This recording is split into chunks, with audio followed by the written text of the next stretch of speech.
But he's gotten all the residents. Well,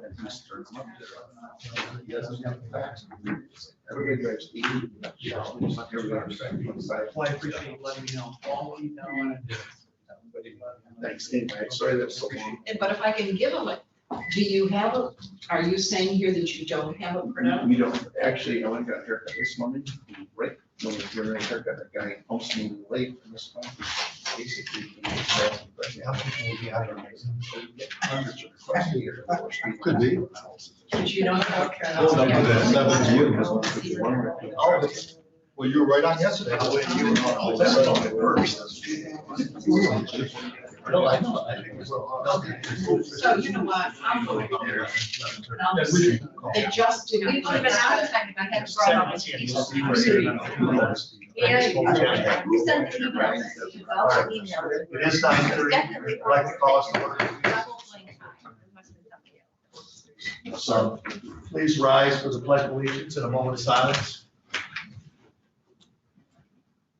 I pledge allegiance to the flag of the United States of America and to the republic for which it stands, one nation, under God, indivisible, with liberty and justice for all.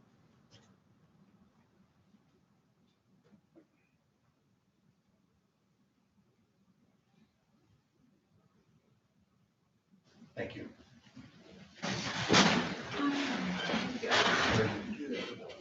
Roll call, please.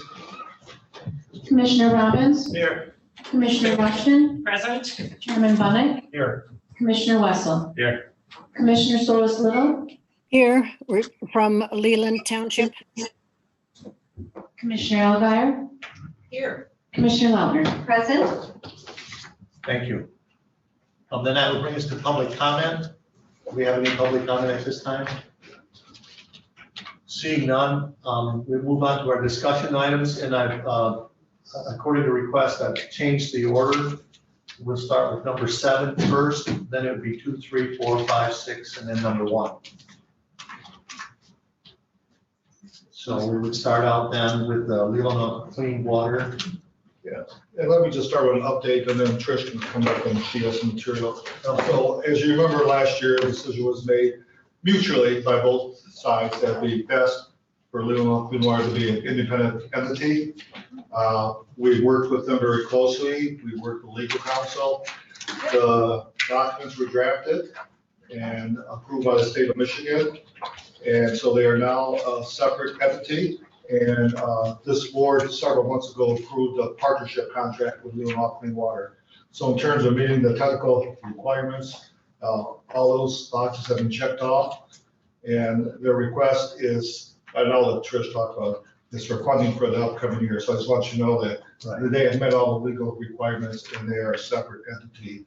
But because of our partnership with them and the agreement that was approved, you can't authorize funds for them. And the request is in the supplemental information on page 138. So do you have any, Tricia Denton, Leelanau Clean Water Chair, do you have any questions for me regarding the budget submission request? It basically mirrors last year's request with a request for line item fees for the hosting and maintenance fee for the clean water database that we maintain, and administrative support that the county formally provided, and hosting annual fees for software that we use for collaborative tools and hosting virtual meetings. And then a line item for what we hope will be able to be a in-person symposium again. We very much look forward to being able to meet in person. We had a very successful virtual forum last year. Hundreds of people were able to participate and get exposed to the educational component of that, but we really missed the collaborative opportunity that happens when we're able to meet face to face. The packet that I gave you has some examples of some of the educational and outreach efforts that are made possible through that collaborative work. You'll see an educational pamphlet on swimmer's itch prevention, which is based on several years of research that was done across several of the lakes.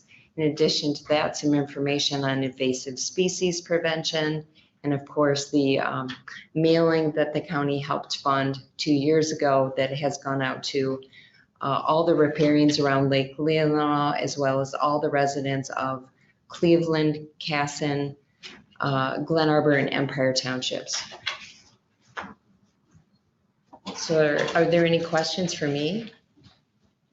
Yes, What's your annual budget every year? it is this for the 4,000. organization?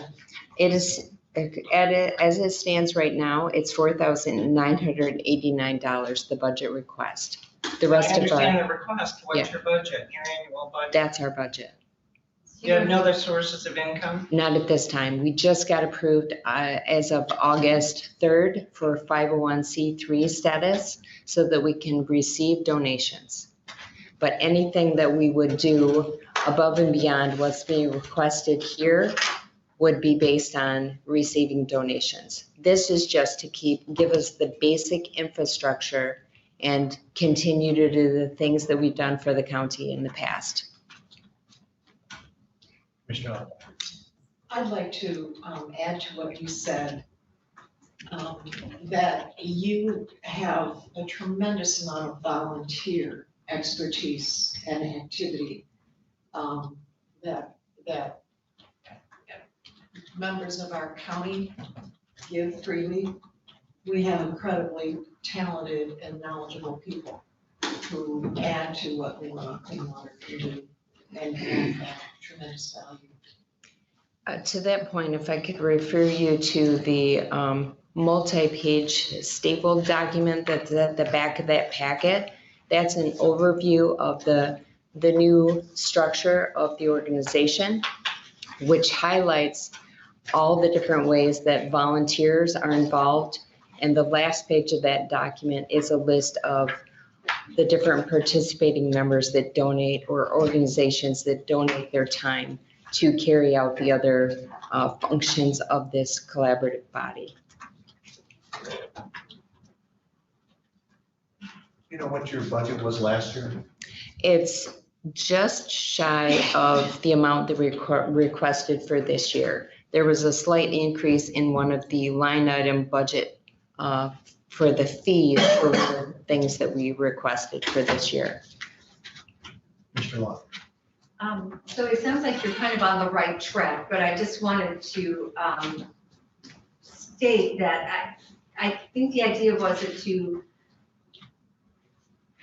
would get funds from outside so that you really shouldn't depend on the county to fund you indefinitely.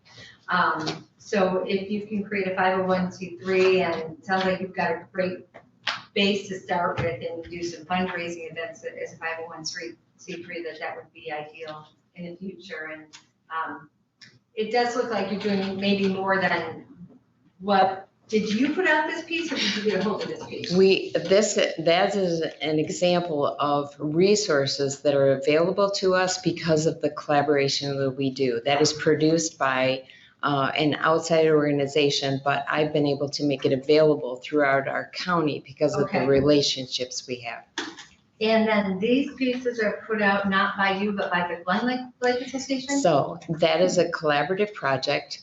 All the lake associations participated in the research that came up with the recommendations that are on those. Glen Lake Association paid for, so there's a lot of in-kind donations. Yep. Glen Lake Association paid for the design and the production of those pieces, and they're being distributed for free to residents of the county. I have additional copies up here. If any of you want to take them back to your township, to your district, and share them, please do. Okay, because it's a little bit more than, what we used to see in the past, and rather than just, hey, here's some magnet stick on your fridge or whatever, and that's fine. But, it used to be around the 2000, and that was a real sweet number for me because it was some support, but not funding totally. So that's my comment, and I'd like to see that, kind of geared towards that again. future. Can I speak to that point? Something that was not covered in our budget then was the in-kind administrative support that the county had been providing through having someone to take minutes at our meetings and do the administrative reporting, which is a line item in this budget request. So we didn't have a cost that we directly requested for the county for that amount, but it was being provided.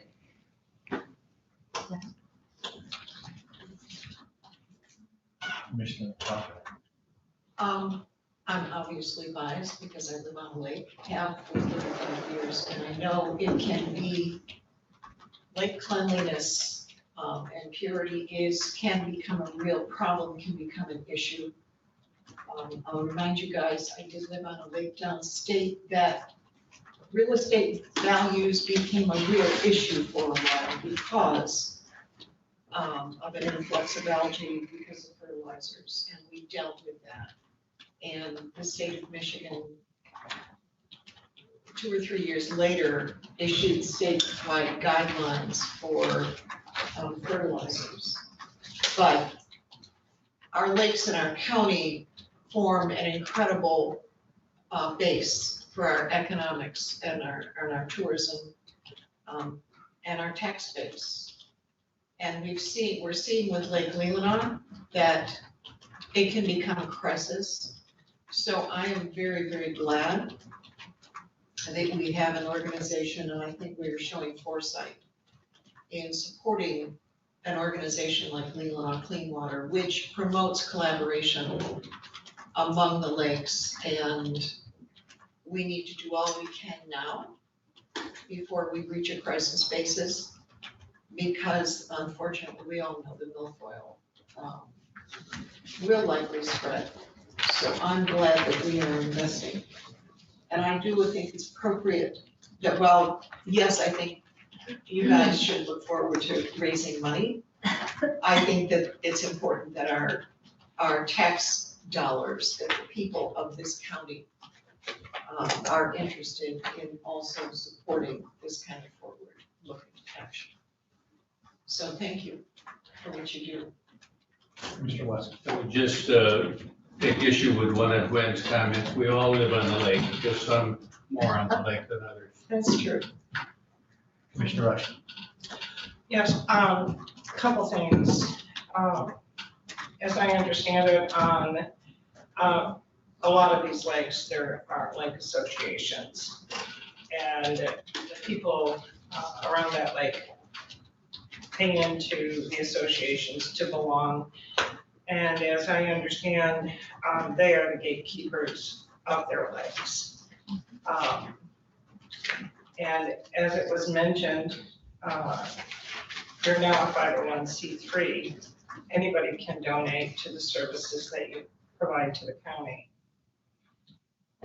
Just recently, we received the report that this board paid for Leelanau County.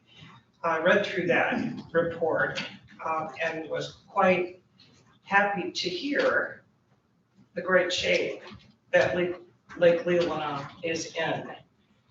There's the concern on that lake, as you well know, it's been the Eurasian milfoil. And yes, it is in that lake. I'm sure it's in other lakes. However, it's minimal in our lake.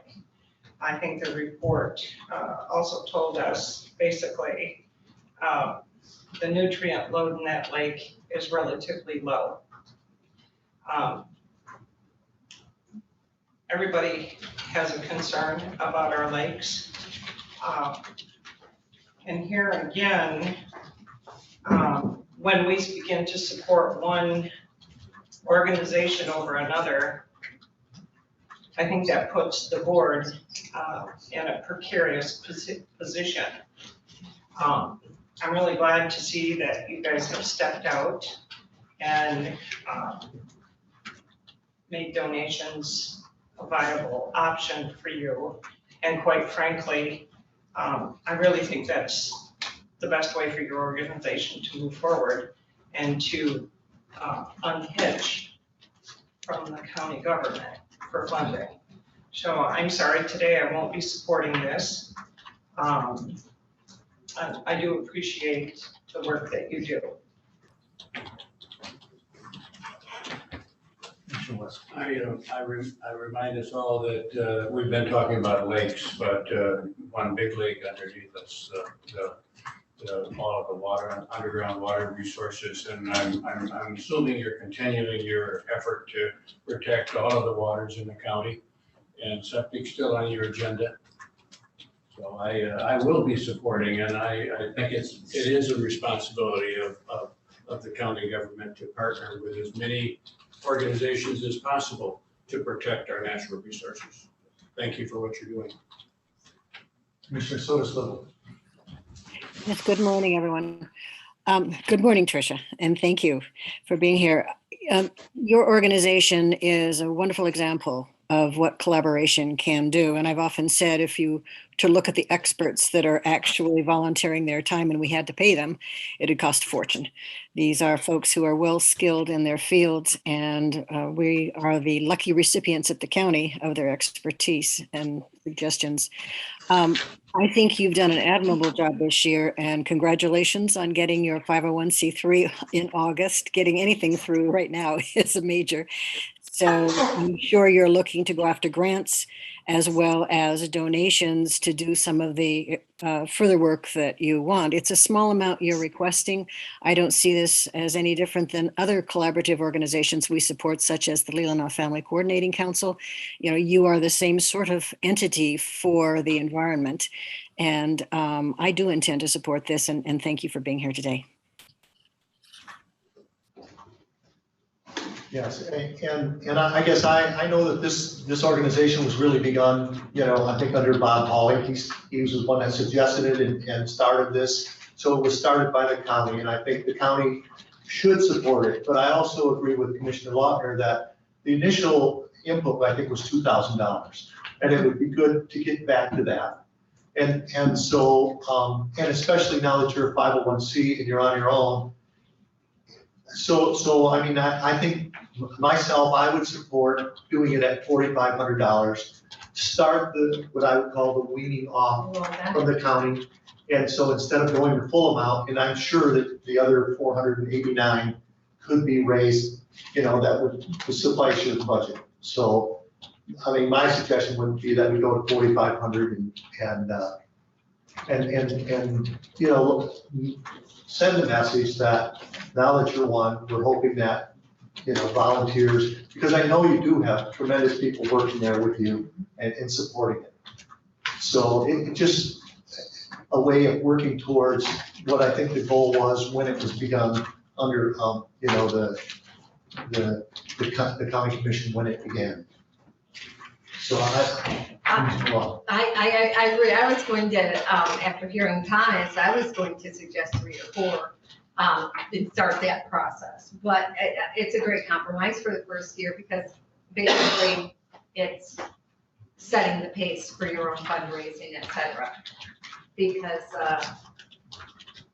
it can be said all day long that, the lakes. Everything in this county is important.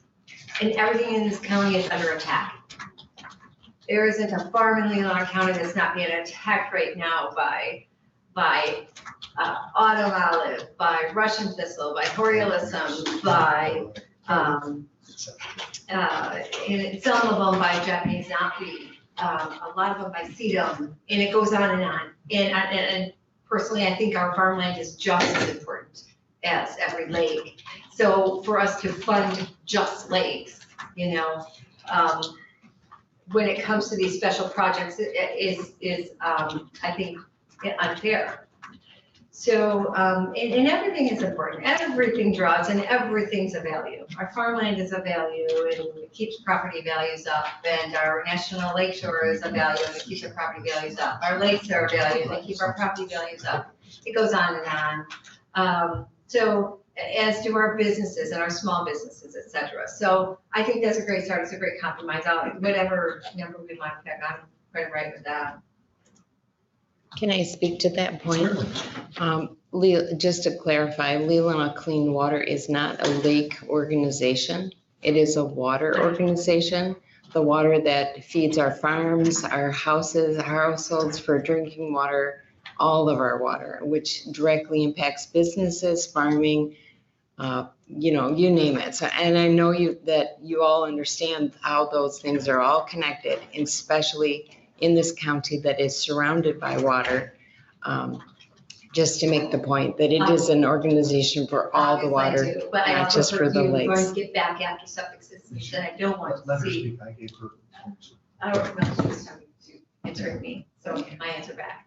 I don't want to see this organization get back into septic systems. If you want to look at groundwater, there's other places you can begin, and I see, and you touch on it in one of your literature pieces, which is good, because it's not the septic systems that are the problem. It's a lot of other things, and that's one more reason that I wanted to do as suggested. We will continue to support education around septic systems. Education. People know where they are, how to maintain them, all those kinds of things, how to access resources to get theirs repaired or replaced if necessary. Appreciate that. So can we have a consensus on an amount or a motion to put, whether we put this in the budget or not? Are we gonna decide these individually or go Yes. through like we did last time? Well, you want to wait, go through them all and then Sure. we'll take it. Okay. Might be better. That's right. Okay. Thank you for that. And is there any other questions or statements? No? I do have one more. Okay. Are you working with the health department?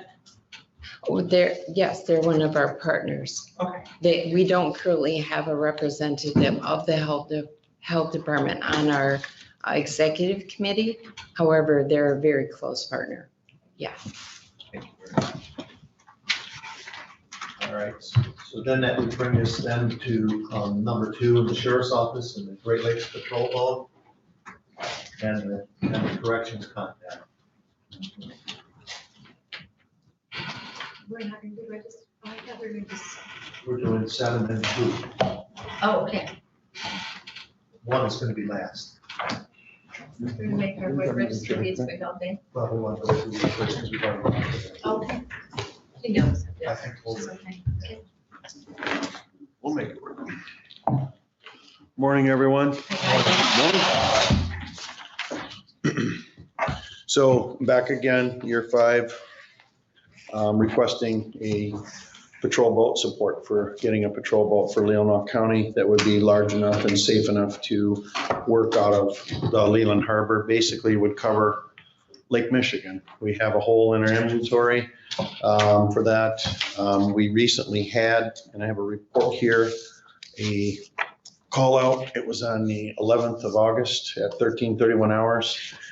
There were 10 units that responded. There were in law enforcement and fire and EMS. There were 4 people swimming and they got caught in a rip current, and it pulled them out. 3 people on shore who were good swimmers got life preservers from a boat and took the throw ring, which we now have on all our beaches, which is smart. They took it out, they threw it to them. They went out, swam out, they got life preservers on them, and they started to swim in. Multiple units are on. Commander Eddington was on with the 17-foot whaler. I was getting M1, which is the big boat with the big sheriff's letters down in the marina, getting that prepared. And our Unit 43, Peter Olson, had a 15-foot whaler. Those 2 whalers were too small to go out in those waves. People are out in the waves because they're fun and you surf in them and this and that, and then they get dragged out.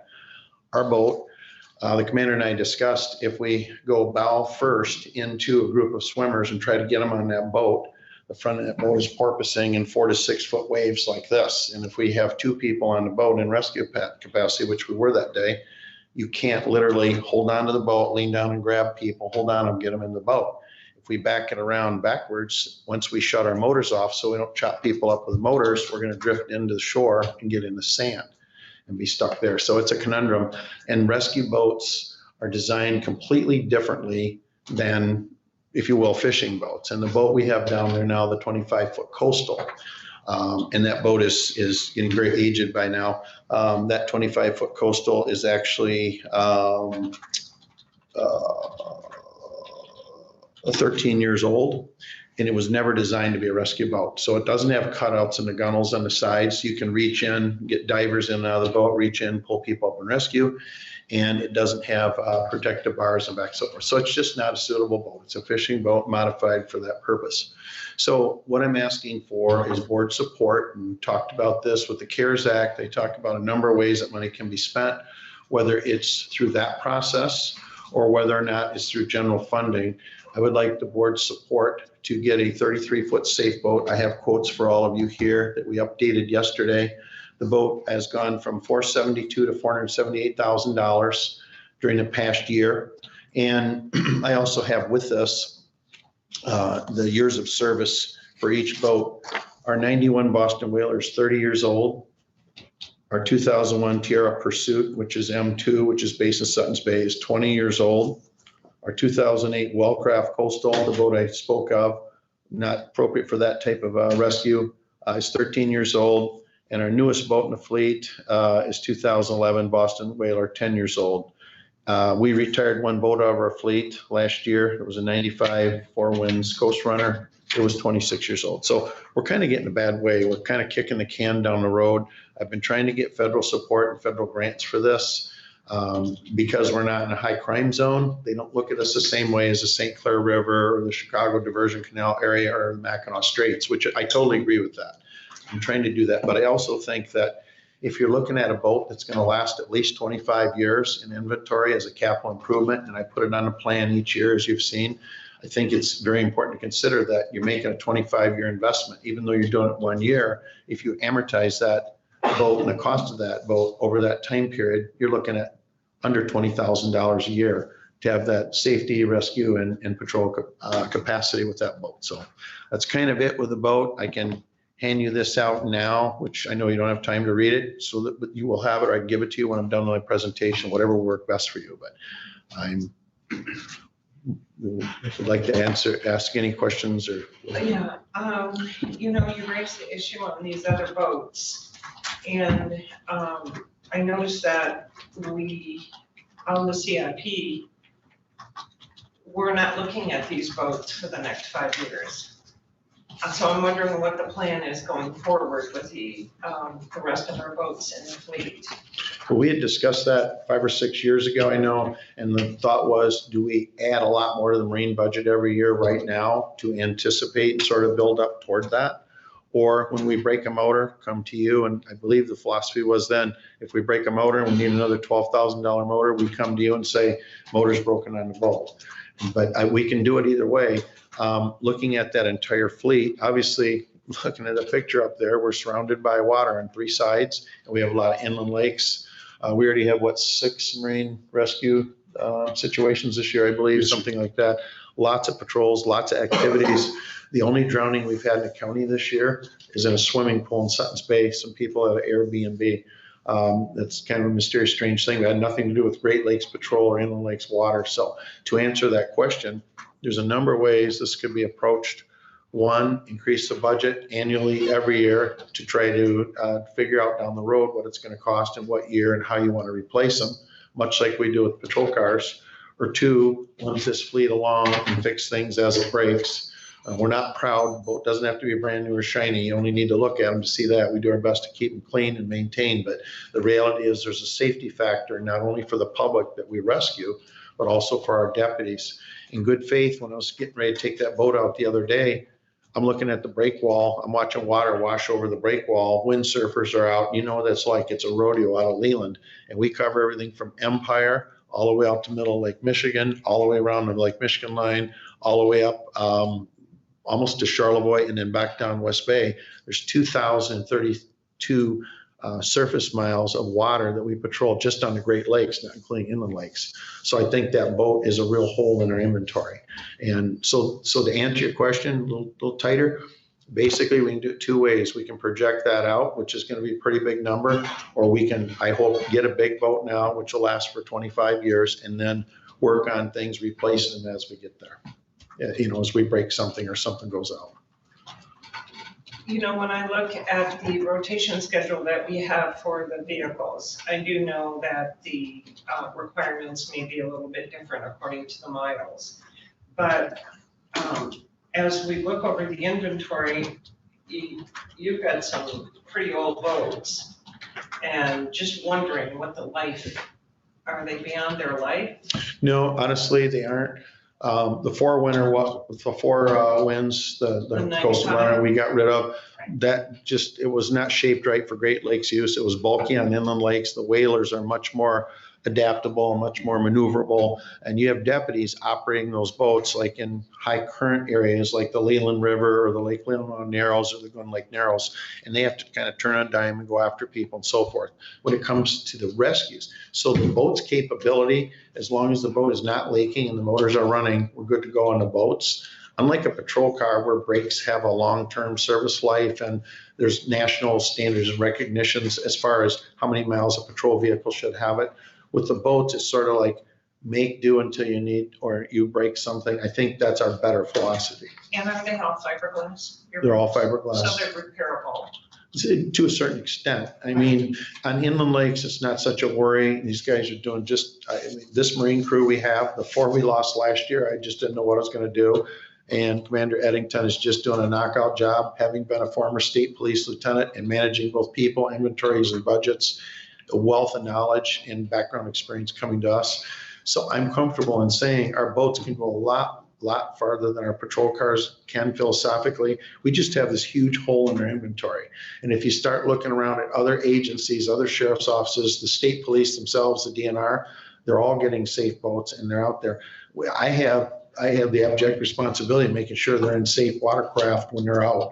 And when you're out patrolling in Great Lakes, you could go out 3 or 4 footers.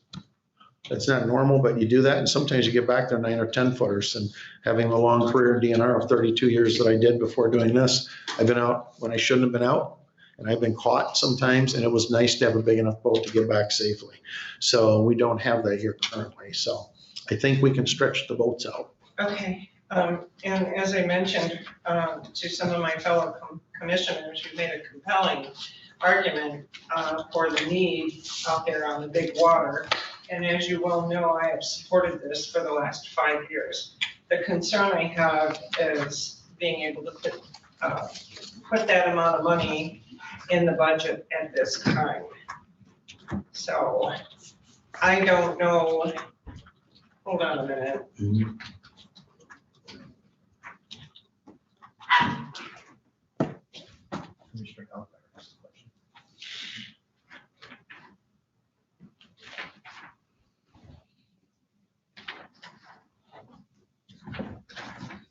I apologize for that. I had a situation that arose this morning, a personal situation, and so I left my phone on my desk, which I don't normally do, so I apologize for that interruption. It's still talking. It's okay. Commissioner Alzheimer. Thank you. So, I read your list of additional equipment, which didn't include paying someone to get into the boat and life jackets, but there was, I think it was roughly $101,000 worth of lights and all the adjunct equipment you need. So you're asking for that as well. No, we have all that stuff. This would be a complete turnkey package, including transportation, training. Coast Guard has also volunteered to put us up in Charlevoix Station for additional training. And we'll bunk up there and train individuals for the Maritime Security Team as well as the Marine deputies. And that stuff is all spec'd out on the boat. I mean, it's literally turnkey. The one thing we might do. So those things are on the boat. Yeah, they're on the boat. Part of the 478. The 478 is everything. It's turnkey. You get in the boat and go to work. And the one thing, and Commander and I were discussing this morning, we spec'd the boat out without air conditioning, thinking we'll open the windows, do the farm truck thing. And we have a heater spec'd out, but we have not had a lot historically since I've been sheriff.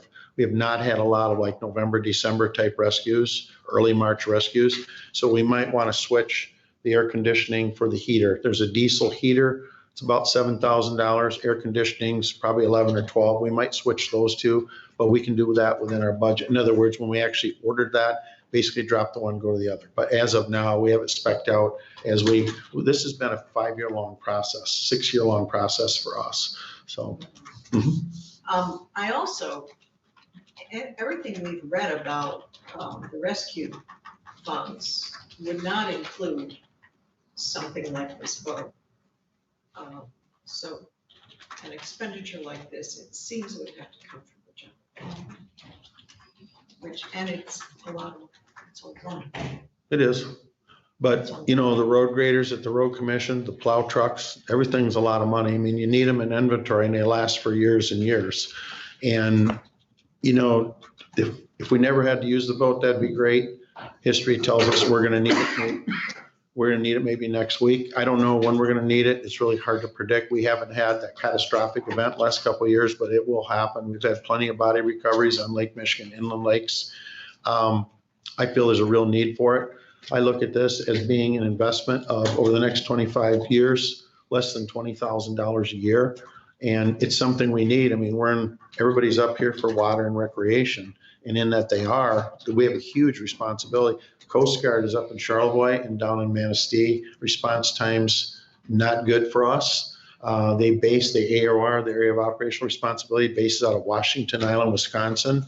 It's like a large fan. And if you look at how the lake's broken up and what our duties are, the vast majority of our stuff in and around a few miles out of Leland, Northport, Sutton's Bay, Empire, that, you know, there's not a lot of drownings the other side of the Manitou Islands. The drownings, people are taking kayaks out to the islands from the national park. They have no business being in water, and we're spending a ton of time rescuing people. Really shouldn't be on the Great Lakes, but it's a reality. So, and I look at this as, it may sting now, and I'm not so sure it should belong in the CARES Act. I know a lot of different entities for a lot of reasons are applying to the CARES Act. They're looking at these different acts as far as funding sources to bring in. I just threw that out there as an option for the board. I'd really like to see it come out of our county budget. And I've watched the county budget very closely over a long period of time. I think we can afford the boat, especially in terms of, yeah, it's a hit this year, just like road graders and dump trucks are for the road commission, but it's something we need. Commissioner West. As a boater, I'm glad that you're out on the water. Thank you for doing that. And I applaud I think this is year 6 that I've been here that you've come and asked for a vote. This year it's more because before we've been talking about a match. And Exactly. We had issues coming up with 150,000. Now we're talking almost 500,000. I looked at the budget book this morning. We have a couple of requests for staff. We have a big commitment to paying down MERS. We've got software, huge cost on software requests. We've got some contract issues out there. We've got some technology needs, capital improvement needs. And I think you have supported adding 2 different departments, reorganization and finance. Actually, no, I think we're already doing that. Might just switch some chairs, but not adding. So what I'd like to ask you to do with all of that, how can you convince us that this vote is more important than farming out human resources, or getting a finance director, or getting the treasurer his software, or getting Trudy her capital improvement, or paying off the $1 million or so that I'd like to pay off for MERS? And that's the struggle. If money was unlimited, we could do it. But in the scheme of things, you come to us for a lot. And this is always second. And that's the trouble I have. And we talked last week about contracting out for human resources. How about contracting out with the Coast Guard? How about working with Coast Guard as a partner? We do. You see the struggle I'm having? No, I see a struggle you're having. Because if we approve this, we're not going to approve the treasurer's software, probably. Or the human resources office, probably. Well, let me throw this up. You know, I'm a conservative taxpayer. I don't want to waste money ever. That's why I ordered a boat without air conditioning, basically, little things like that, whatever you can do. But what if, and that's a lot to ask for in 1 year, even though we amortize it, we can see clearly it's not a big investment annually for that number of years. But what if I was able to raise 1/3 of the funds from one source, 1/3 of the funds from another source, and would the county pay 1/3 of the funds? So you're basically, basically looking at 160 or 70,000. I'd have to have your approval as a board to reach out. And you talk about community fundraisers and thermometers. I think there's people I could go to who totally understand the need for this, who are able to help and willing to help. And I'm not trying to sink the board's budget. Commissioner, I totally respect what you're trying to do. Everybody has their own thing, but I'm sheriff. I have to look out for life, limb, and safety. That's my thing. And I know we need this. And so if this is too much to afford now, would the board consider let me do a 1/3, 1/3, 1/3 thing where the board would commit for a third or something like that? I mean, I'm trying to be open-minded. I'm trying to be fair and understanding. We still have the need for the vote. Follow-up question, because I think we did approve as a, Yeah, so a year ago, you authorized the sheriff to do fundraising. and I think we all supported that. I think we did. I mean, that makes a whole, I mean. It does, it's a game changer, and I believe there's people who totally understand what this is about. And if I have your authorization as a board, I would just need to know, if we said thirds, halves, whatever, you would have to tell me we'd commit toward a third of the cost of something like that or something, or whatever amount you want. But, I'm going to try to be reasonable with these other sources and entities as well. So I guess that's, Chet, you remember we brought that up. Yeah, you came to the board and asked for permission to start fundraising for the vote. I think the vote was 7-0. Yeah, and we were waiting to see if we got that federal grant through the Homeland Security. And obviously we didn't. And so that would be one thing I'd certainly look at and try to help out and do my part. Commissioner? Yes, thank you. What I see here is the problem we've got with Leelanau County is it's too beautiful. And it's been discovered thanks to Good Morning America or whoever else. So we've got hundreds of thousands of people that want to come to our area.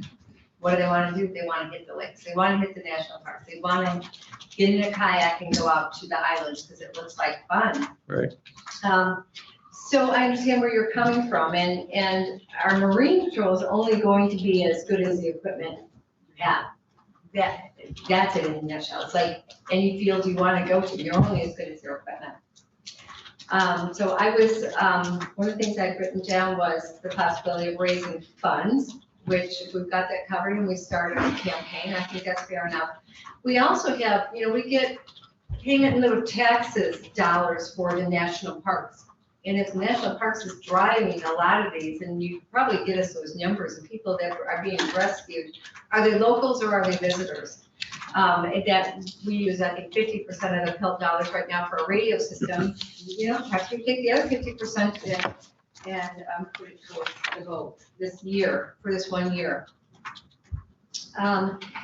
So if you take, county, we've also got the possibility of using a few of the CARES dollars if they qualify, and I'd like to get a report on that.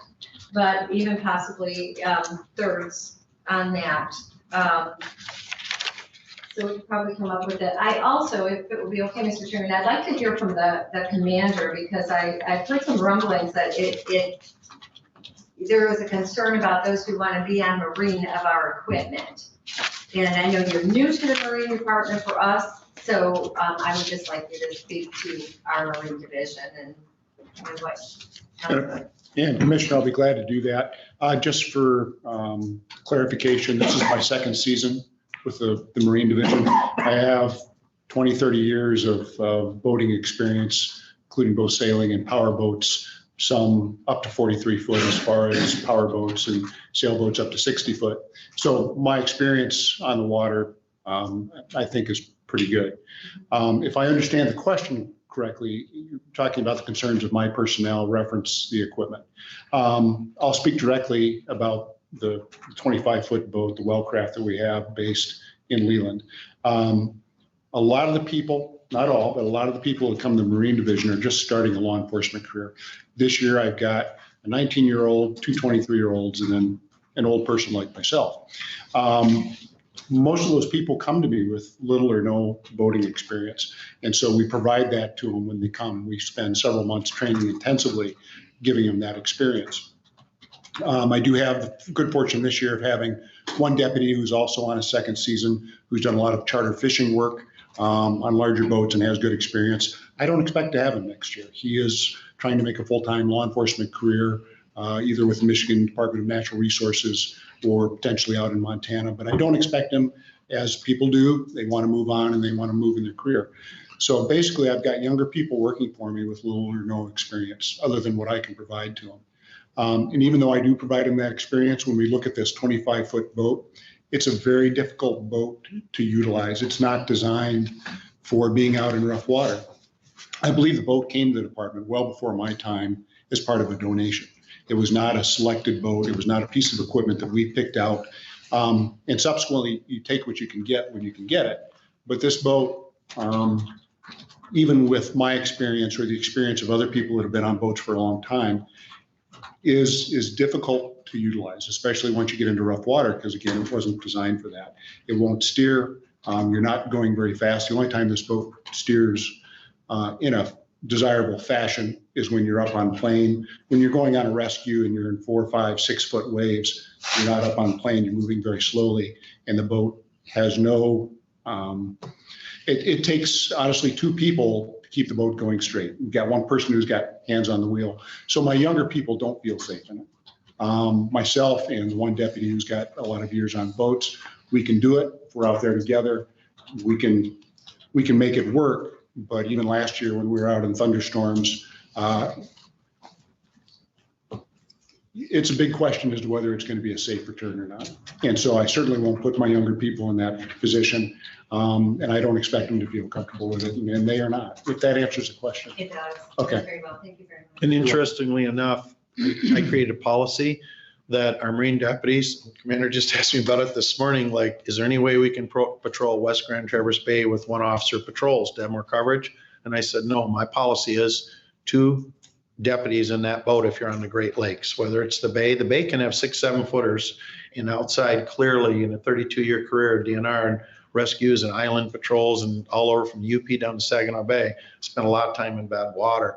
So where he could spread his group out a little easier and have more coverage, I've said, no, if you're on the Great Lakes, 2 to a boat. And it's for that very reason, so that they're safe. And you had asked just before that question, how the rescues bail out. Let's just go right back to August 11th. I'm holding a report in my hand. 2 people from New York, 1 from District of Columbia, and 1 from Traverse City were the 4 that were stranded out there. And it can happen to anybody anytime, but to answer that, I'd say it's 50-50 because there's 22,000 people live in this county, thereabouts. There's about 2 million visitors coming to the national park. We're attracting people from all over. It is water. It's attracting them here. It's not certainly a Sedona Desert or the High Mountain Desert. It's water. So your points are well taken.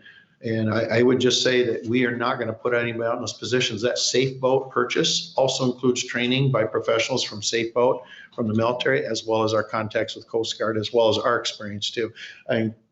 Commander will tell you that when they need to go on marine rescues, I'm usually there. I'm available. So. Yes, thanks. My question is for Chad. Chad, now, will this qualify under the? I'll have to wait for the final guidelines. So we don't know. I can't answer it now. Okay. All right. The sheriff did give you a memo, which you'll get in that packet with his rationale that it would qualify, but I don't know yet. With regard to the Coast Guard, there was a day when we lived in a good area here. We could pick up a phone call and call right direct to the station, and we'd have a bird up in the air. Those days are gone. Time is everything when you're on the water. Now you have to call, I think Miami, correct me if I'm wrong, and Miami calls Cleveland, and Cleveland calls Sault Ste. Marie to get back to us. So 45 minutes, an hour, that's a lot of time on water. Something can go bad. Question for the sheriff is, what's the difference between the grant we applied and the one Charlotte Boy? Because Charlotte, my understanding, Charlotte Boy got a boat? The Michigan Department of Natural Resources got a boat to station in Charlevoix. They hit it. We did this year. So this grant I've been putting in for every year, they hit. Their lotto spun and hit, and I'm willing to continue to do that. But we're now, as the commissioner said, 6 years into the process, and I believe there's going to be private support. If I go to the right people, I believe there's private support. And I mean, the reality is, if I'm sheriff for 8 more years, something like that, whatever it is, if 8 years I'm still asking you for a boat, something bad is going to happen. At some point, we're not ready for it. Plus, we're jeopardizing their lives in the meantime with a boat that's inadequate. So I'm trying to accelerate the. Another thing that I'm looking at as far as tax dollars is, yeah, 500,000 is a lot of money for a boat. But I also saw your boat, your Ocean out there. To me, it's not safe. It is not. I mean, I was a diver before I was a detective sergeant. I would not dive off that boat out in the Great Lakes. I wouldn't feel safe. You put your divers, you put deputies at risk. We're gonna have to replace that boat. You don't get a boat, much of a boat for 100,000. So I feel like, you know, if we even came up with 150,000, and if you could come up with the rest, it's a deal. So it's great for taxpayers and everybody, because that boat's gonna have to be replaced, and like I said, when you budget 150,000, you're not gonna get the boat you need out there. And I don't feel good about putting deputies out there in the middle of a storm. I've been out there before. I've looked at down barrels of guns before. And I remember going out on West Bay in November with Ben Slade.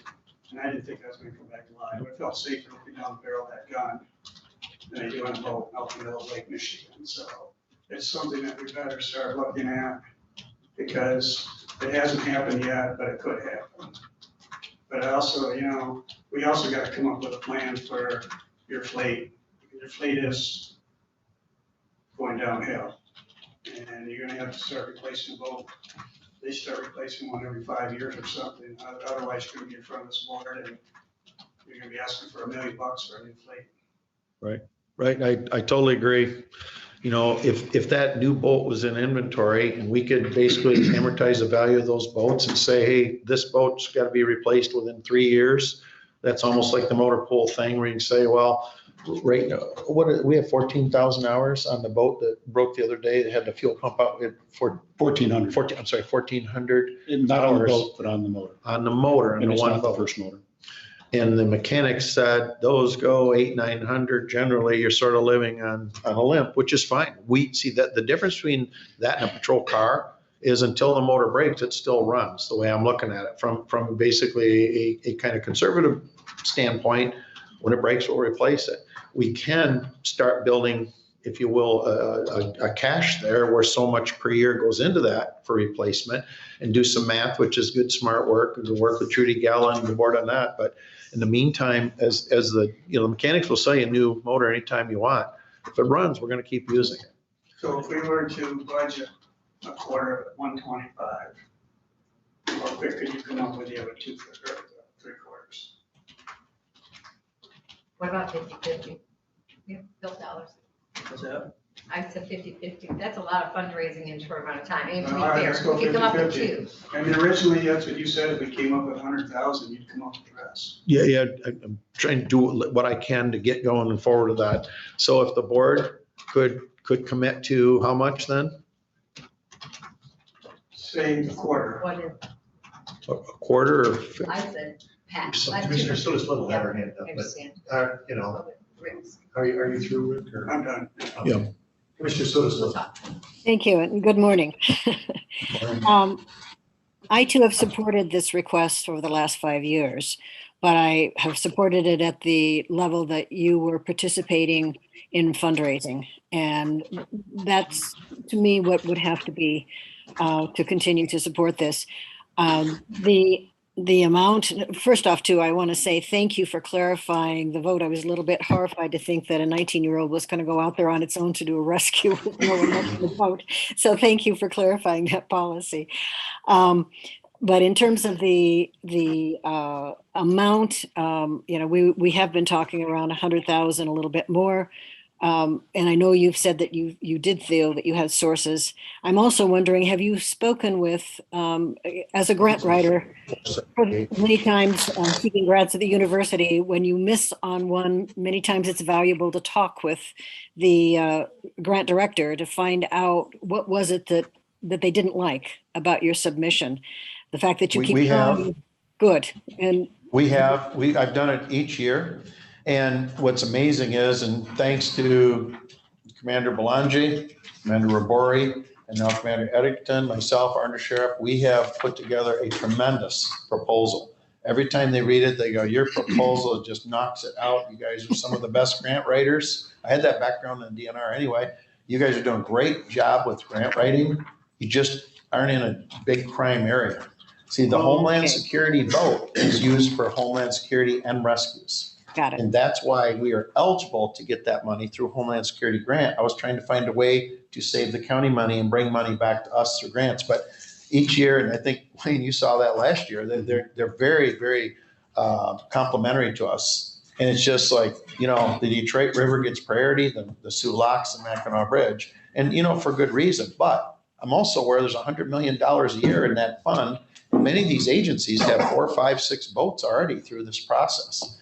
The Michigan DNR, where I used to work, they're the ones that got the boat in Charlevoix. They already have a bunch of safe boats. They have a bunch of big boats all around the Great Lakes. So it doesn't seem like much for me to ask them for one boat, especially, you know, when we're trying to come up with ours. And I am totally open-minded to 50%, 33%, whatever we can do. I mean, I understand the conundrum you're in money expenditures and these other requests. I get that. But I just have to be honest and upfront and say, we just don't have an adequate boat now, and that's kind of where I'm at. So, Sheriff Borkovich, I'm sorry to interrupt you. I wasn't through. It's okay. Anyway, I'm delighted you kept trying and kept improving. I'm grateful that we're not a high crime area. So I can see that you'll probably try to go after something different. But if we look at a 1/4 or a 1/3, that's something that I could certainly support. So that being said, thank you. I just had the jail commander, I said, what is 1/3 of 478? And he has 157.5 approximately. So for under 160,000, that would be 1/3 possible match from the county if I can go out and start a process to try to elicit some funds. So thank you for that. And Can I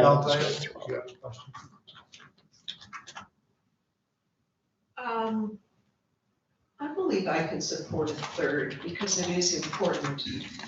You have not fundraised at this point because you were waiting for a grant? We were hoping to get a grant. Before you became commissioner, I put on board them with a lot of proposals, but basically the federal Homeland Security grant, if allowed, would give us 75%, 25% match grant. So they would pay 75% of the cost of that boat. Our cost would be approximately 125.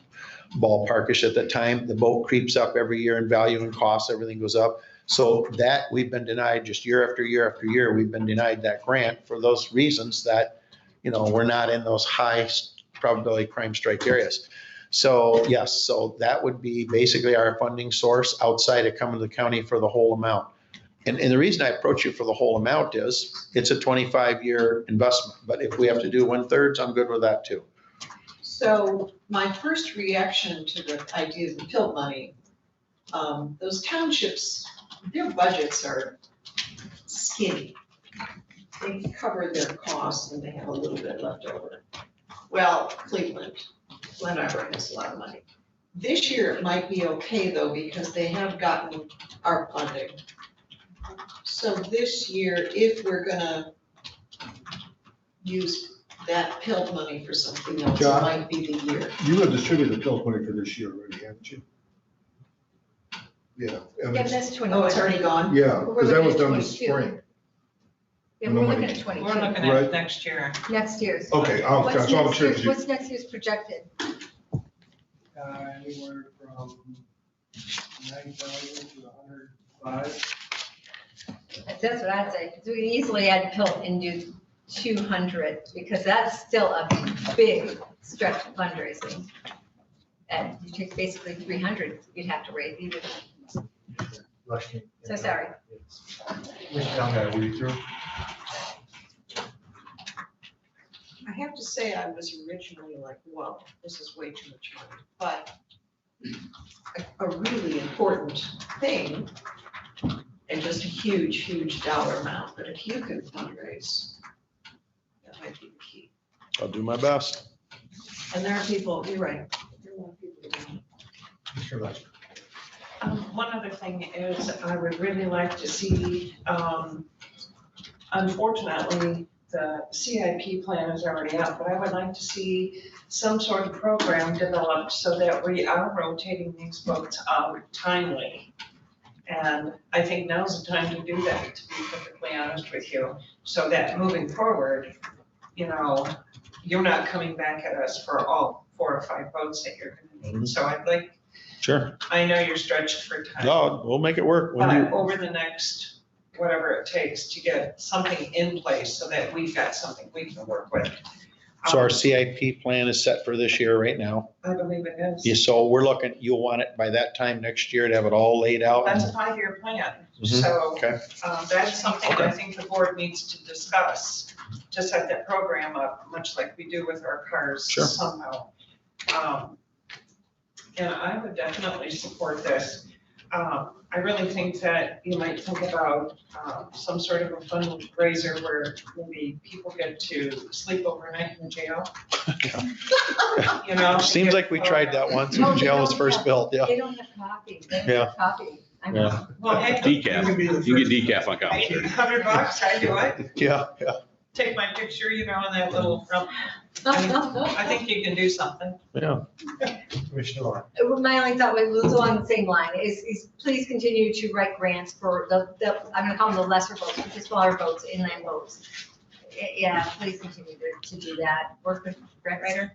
Could I address the grant question? Sure. Commissioners, because you've all brought up to some degree the grant question. The grant that we've been previously applying under, I read it in detail. The most recent grant I wrote, there was a good portion of the grant writing portion of that. And I've written a lot of grants as well for federal grants on the drug enforcement side of things.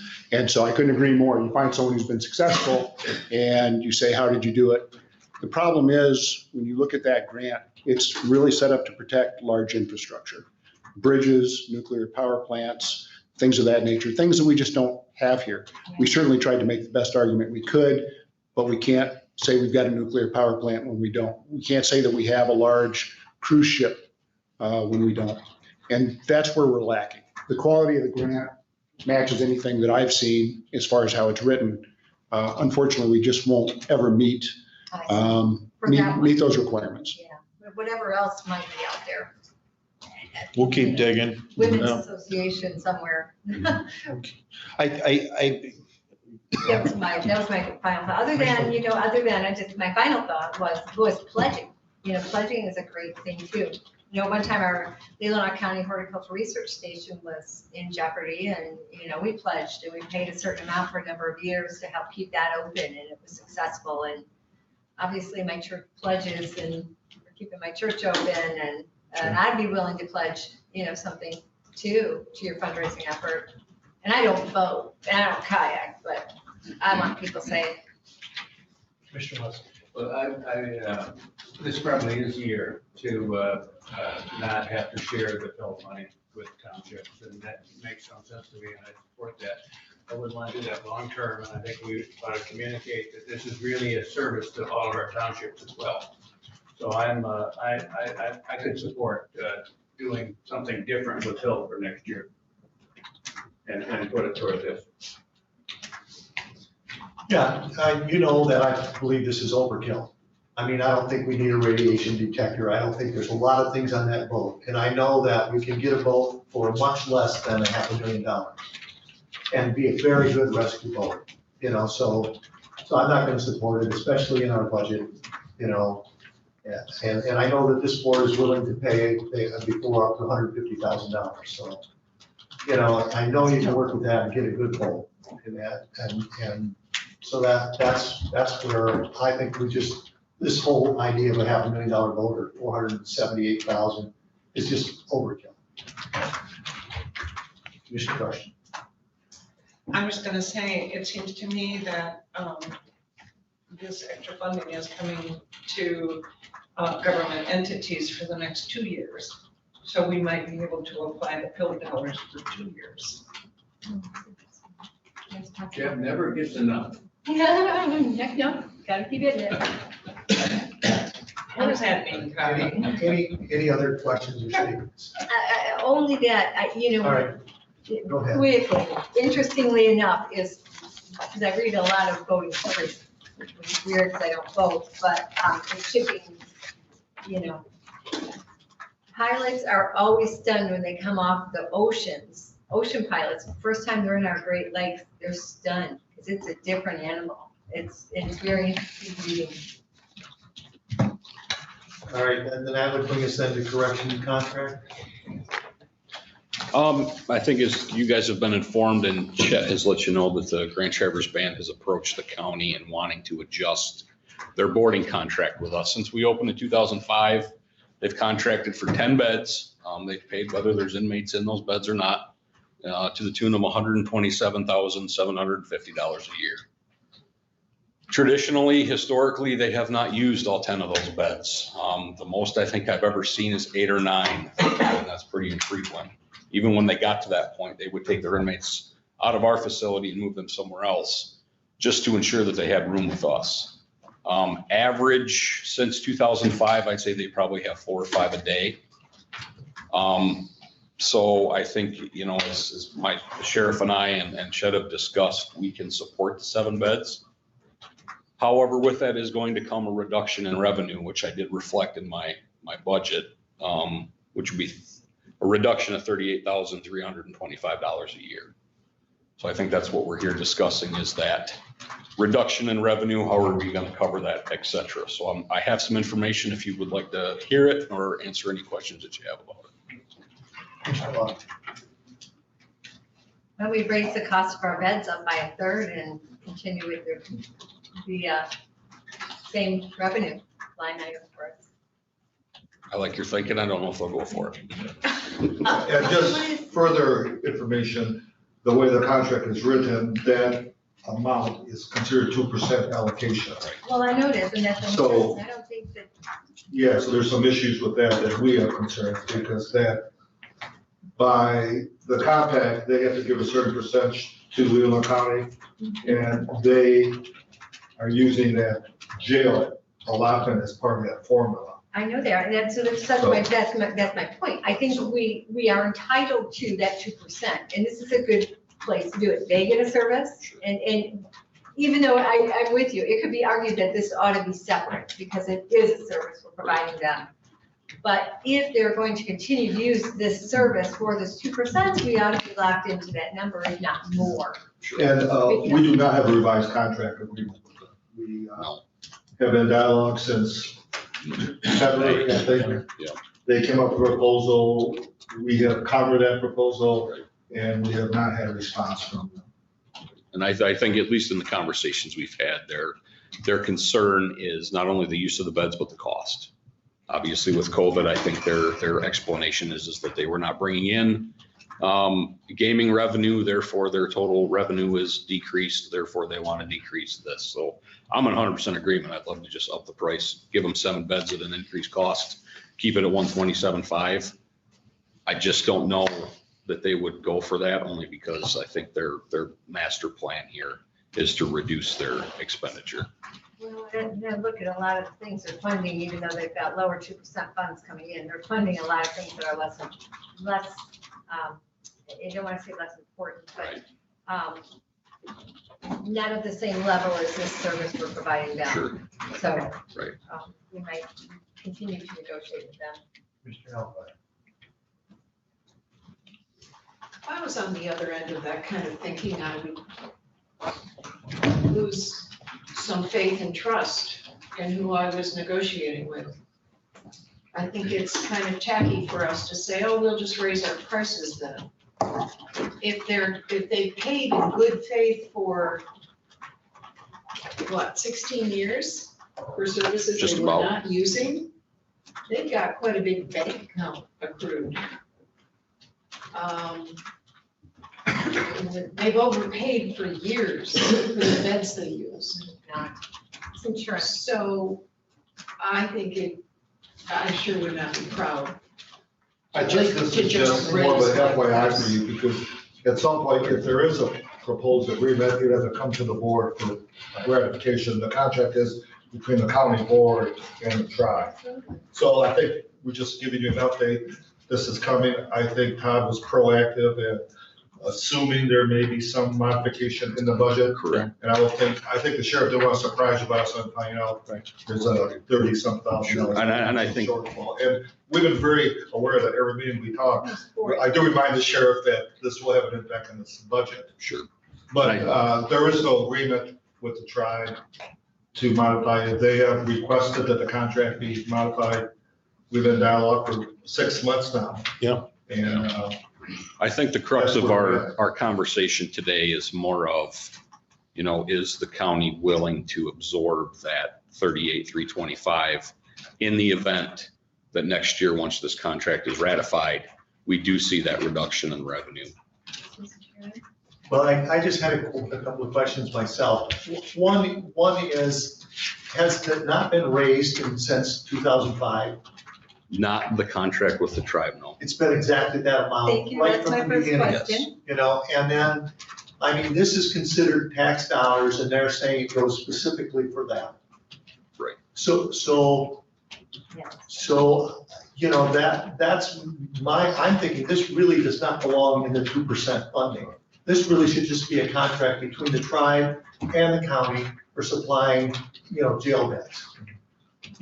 So I think we have to look at it in all those levels. They've been able to write it off as, paying part of their taxes. And then they also, we have not raised it in any way. There's nothing in the contract that allows for a 1%, 2%. And that our costs for running that jail have gone up every year since the beginning, since 2005. Take that into consideration. That contract should be more at this time, after 16 years. So I think when you're negotiating it, I think you need to take those things into consideration and make sure they understand that. Right. And I know it has to come back here. I just hope we can work it out. And I don't want to negotiate publicly, but obviously we've had it 6 months and we don't have an agreement, so that tells you something. Right. I do respect whoever was negotiating in 2005, and I'm pretty open about this. I think it was a mistake to have it part of the 2%. Right. Because that does impact us. That is money that is guaranteed to Leelanau County. It was a great move on their part, because really, it's coming from their gaming funds. So in terms of their budget, it's not impacting the budget because it's coming from the gaming funds. And yes, and the gaming funds do vary. They have been now, so that has less money for them to allocate to different groups in the 5 counties. But this was a guaranteed amount. Their version is that they're overpaying because they haven't had 10, probably that's Todd pointed out, most years. Right. But our comeback was, it is in the budget, it is space available. They do have guaranteed, without this contract, there would be no agreement. They would either have to build their own jail or have contracts with somebody else. So it's a very complex issue. And that's why I think I've been giving you updates since February, and we have not had an agreement with the tribe. Commissioner. Yes, thank you. Well, now both of you have covered some of the important points that I wanted to make. And let's not forget those. Yes, we have not raised the price. We have not reopened that contract. And it's been a very fair contract. This is a very good deal for them, because otherwise they're gonna have to build their own jail or take them to Grand Traverse or do whatever they would want to do. So someone who maybe is new to the seat wouldn't understand that in other years we haven't even gotten all the 2% funds we've been entitled to. We've asked for them and haven't gotten them. So that should not be forgotten. And this has been an insurance policy for them, and it's been a very good insurance policy for them. And it's a fair insurance policy for them. So I think we need to continue to negotiate hard for those same amounts, or perhaps put a 1 or 2% riser on it every year. Commissioner Elliott. So I hope that in the negotiations, we can calculate what it costs to provide, say, beds. If there's been an increase in costs, that's fair, that's totally fair. I think that the underlying issue, and I'm sure our administrator and negotiating team are being fair. And that's the real issue. Everyone needs to come out of this feeling like they've been dealt with fairly. I don't want to abuse our band partners. They've been very good from my perspective in law enforcement. They've been a very good partner for us through the years. And I've only been sheriff, this is my 9th year, but they're there, they're taking care of things that if they ever lost their police department, guess who would be taken care of? We would. And they just do an outstanding job of the law enforcement. They know the people. They've come so far. They know the people. We had a big incident there day before yesterday I was involved with half the day. They just do a wonderful job. So I don't want to betray any of their trust in us or faith in us, but I do think we can collectively, Chet and I have talked with the county attorneys, and Todd's been doing all kinds of things with budgets. We'll come up with something that's fair and reasonable, do our best. So just kind of making you aware that there might not be quite as much revenue coming back because of that situation. But out of fairness, it is not fair to charge someone for 10 hotel rooms when there's only 7 people staying in them. So that's kind of what it boils down to. So thank you. Under the contract, they requested 10 beds, and they pay for those beds whether they fill them or not. Correct. Okay. Now, on the other side, the flip side of that, if you had an opportunity to utilize those beds for someone else, you would not be able to use those beds or sell those beds to another department because you've made a commitment to the tribe, correct? I know you could Yes. probably negotiate Yeah. if there was an extreme emergency, Right. but the point that I'm trying to make is, under a contract, they purchase a certain amount, Right. and you hold a certain amount. So that does not give the tribe credit. I would like to make that abundantly clear. Right. Mr. Rock. I was gonna speak on the same thing. I mean, what do we have, 60, 70 bed jail? 72. 72? What's our average, 5, 6? For 2020 with COVID, it was low. I think we were right around, I'd have to look. It was low. I think it was like 12 a day. Okay, what's say on a normal year? 25, 28. So that's 50 beds there. Right. You know, we're losing money here, possibly. Have you guys ever looked at other options? I mean, we got a bunch of empty space over there. Sure. Well, and I do have this information, and some of this is in the annual reports. We have been boarding with Grand Traverse County for a very long time. We have no formal contract with them. It's more of an agreement between the 2 sheriffs, the jail administrators. When they get full, you all know that their jail is old and run down and they really need a new one, but it's just not happening. So when they get full, I get a call, hey, can you take 10, 15, 20 of our inmates at $30 a day? Absolutely, bring them up. Since then, I only have good numbers going back till 2013. Just with Grand Traverse County, we brought in $451,000 in boarding revenue. Last year, even with COVID, we brought in $37,950. The most we've brought in, at least back to 2013 and 2015, we made $86,830 additional dollars from boarding with Grand Traverse County. And typically, historically, with my revenue line, I don't ever budget that high. That line has been $1,000 for a very long time. Recently, I just raised it to 10 and then again to 15. So year after year, we're almost doubling the revenue of that line item with that agreement with Grand Traverse County. So there are, this 38,325, yeah, it seems like a lot of money, and it is. But historically, boarding with Grand Traverse County, we are making that up. And in some years, we're far exceeding that amount. So while on the surface, yes, it looks like with the tribe, we are losing a lot of money. But even with Grand Traverse County, we are seeing quite a bit of revenue brought in aside from that. So it's my understanding, whether we have 72 in there or 3 inmates, we still have minimum shift strength. Correct. Yep. And honestly, judges are not sentencing people to jail much these days. Everything's some kind of program or alternative sentencing, that's lowered numbers too.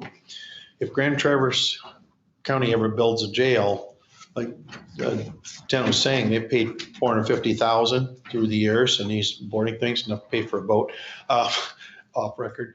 But that money that comes in could be in jeopardy if they ever built that. So that's a long-term thing we need to think about. We did look at once quite a while ago, and I know some of the commissioners were still here, at boarding out of area prisoners, if you will, inmates. Probably not a good idea, because if you bring people from Grand Rapids and, Holland, Michigan, and Saginaw, oh, this is a great place. People will lock their doors here. I love this place. It's nice. The jail's brand new. And you might have a lot of those people who are spending a lot of time being incarcerated, moving to Leelanau. So the general thought was, let's take care of our local entities. The lieutenant has made up an agreement with Grand Traverse County to give them, if you will, a slightly lesser rate because of the volume they send, if you will. And we do make some money on that. It's a relief for them. It's money for us. So I guess right now we're just trying to make you aware of this. This may come up for next year. So with the new legislation that went into play in April, we won't really know for another year what our population is going to be. Right. And honestly, I'm working with the League of Women Voters right now, and they're going to come to you with a request regarding, mental health, kind of a liaison position. We're dealing with mental health every single day. Drug addiction, alcohol, but bipolar, schizophrenia, all these things, depression. We're just dealing with this constantly. Very few people, once they're in the facility, after we've talked about this many times, 2 or 3 days, very few people are bad people. Those that continue to be problems, it's mental illness. It's organic, they can't help it, whatever. But most people, in the old days, you get in a fight at a Polish wedding reception in Cedar and you spend the night in jail and cool off, and you're probably fighting with your own cousin. It's different. Now everything is based in mental health and bad decisions and violence. So we've had to adapt and change so much. So it's a very difficult thing to predict numbers, but I can tell you there's going to be more going to mental health in the future and less in jail. I believe that. Well, thank you very much. I have one last question, if you don't mind. In regards to that mental health, I would think that the best thing would be to have an officer trained in the field that would work full-time. That would be my thought process. What are you looking at to fill that position? Are you looking at somebody coming in? I'm supporting their effort to have a person function as like a mental health liaison. A lot of people, just like veterans, don't know what veteran services are out there if you have disabilities or PTS, whatever. Their process basically would put a person in place through the Department of Public Health, through the BOC Leelanau, and that person would work and be administered through them. You hear all this stuff about defund the police around the country. I like to point at which city wants to do it tomorrow for 1 year. We'll defund you and see how life is. It wouldn't last 5 days. My point is, we can't do more for mental health than we do. We already do autism training. We do all kinds of training about these different emotional behaviors. And to have a position in law enforcement work to support them getting a position in mental health is good for the BOC Leelanau Health Department, because that person could help facilitate. There's already programs in place for mental health and drug treatment, alcohol. They can help triage that, if you will, almost like you go into Munson, they decide what room you go to. And if we can support that unilaterally, I think that will give us a little better grip, at least on triaging people. One of the things we struggle with is finding beds, if you will, or finding a facility that's open. We close the state mental hospitals. Where do you send people?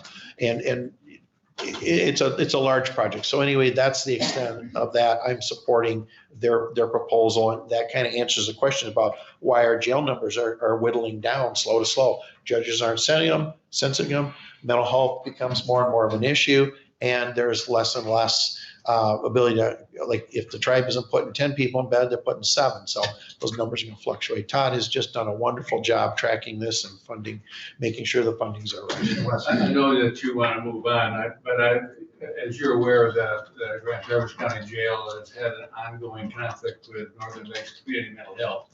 but they do provide a resource person in the jail. And I think we have one from community mental health here. We do. So if that's not adequate, then we ought to review how we're doing that. They're really good when we get them. Their problem is just like us, when people are taking clothes off and slamming themselves against walls and throwing food and screaming top of their lungs. We know it's not normal. Where do we put them? These guys aren't mental health counselors. We can't administer drugs to people. So they've been really good for us. That's sort of our relief valve, if you will. When that steam is going off, we go to them, they come in, and they've done a wonderful job for us. Unfortunately, sorry, go ahead. Commissioner. I know we need to move on. Just, and that is where we would have to go, is working with community mental health. Because the training that an officer would need to be able to do this work would be a couple of years. They'd have a master's in counseling, so. Yep. No, I think. I thought we were moving on. Okay, I'd like to, yeah. All right, thank you. So I just have one question. Sure. So I want to make sure, two things. How long a time period do I have to raise the money for the boat? And then second, will the board be committed to 1/3 of that cost if I can raise 2/3 of it? When we go to the final decision, we'll come up with that. Okay, great. That was my two questions. Thank you so much. Sorry it took so long. I would like to, would you please distribute this one to everyone on the board up here? Okay. Take a formal break. Thank you. 11 o'clock. Thank you, Commissioner. Break, please. It's been quite a while. It's been like 6 weeks. I mean, I haven't heard anything. So you haven't heard? What I do is remind me. Okay. No, but it's. Why not? Yeah, we have enough. Yes. Our water.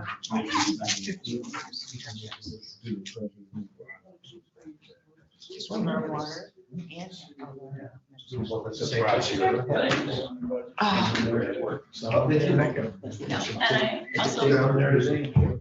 You very good.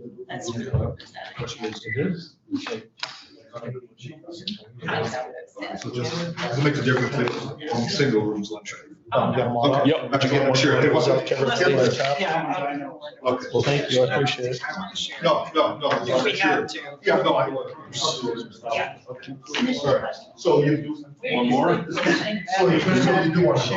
Yeah, we got all that, so you do our. Let's do it. This is, I think this is an original quote. I think the quote we had was a couple years ago.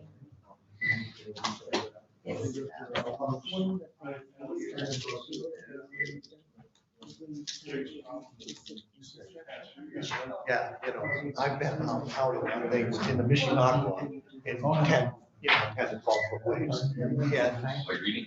nobody feels safe. I'm telling you, you get into that kind of stuff, nobody feels safe.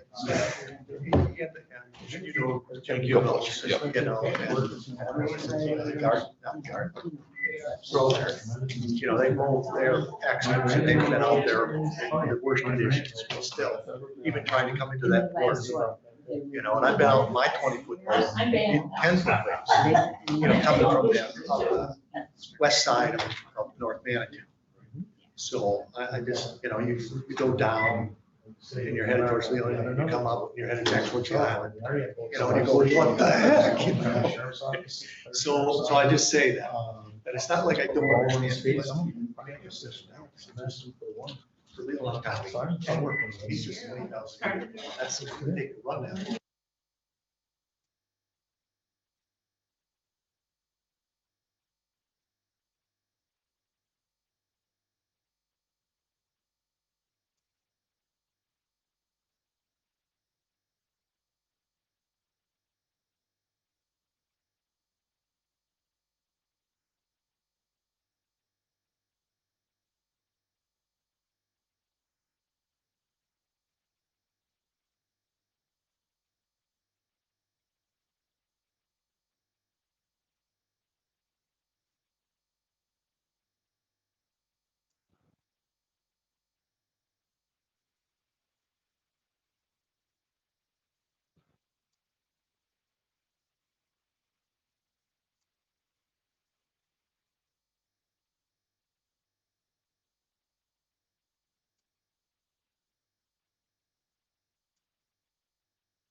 Go next.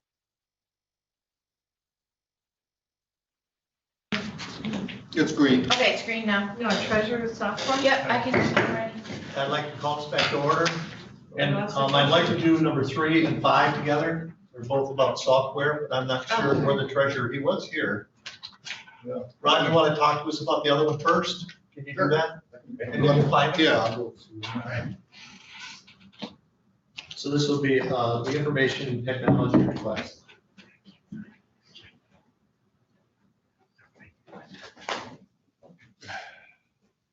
So any questions about it? Projects. Is that the one for BSNA or is that treasurer? That would be the treasurers. Oh. Yeah, Do you have a that's the page? Should be stuck in with, close to the end. Can you speak to the BSNA? Are you? I can somewhat, yeah. So, yep. Page Oh, wait. 173 of the supplemental is where Ron's project started. That's for that. And the BSNA is 153. Well, let's do yours and let John be in here for this. Yep, that'd be good. So I guess the capital outlay that I proposed for next year, 2 of the items are over $5,000. One is that I had talked to you about when we approved the last server that we're going to be putting in. This would be for the secondary server to get us to a point where we have some redundancy.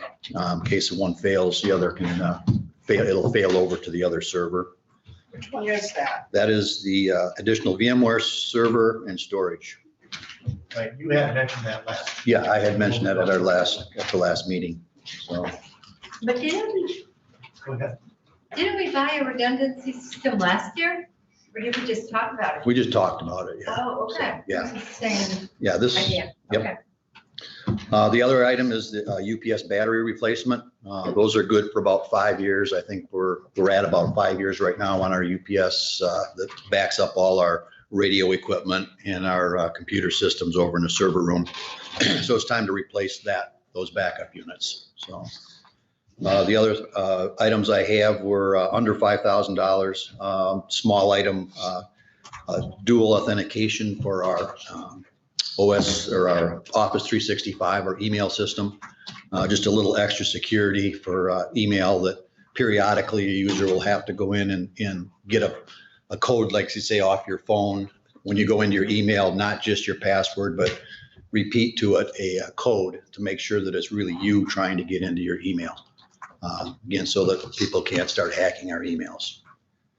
A Wi-Fi upgrade, the equipment that we put in about, I think it was maybe 3 or 4 years ago, has been bought out by a new company. The equipment is still good, but they are now charging annually for support and replacement. I've got like 3 of them around here that are broken right now, and I can't replace them free like I was able to before. So this next year we'll need to get a maintenance contract basically on the equipment that we do have, since it's a new company that bought out the old company.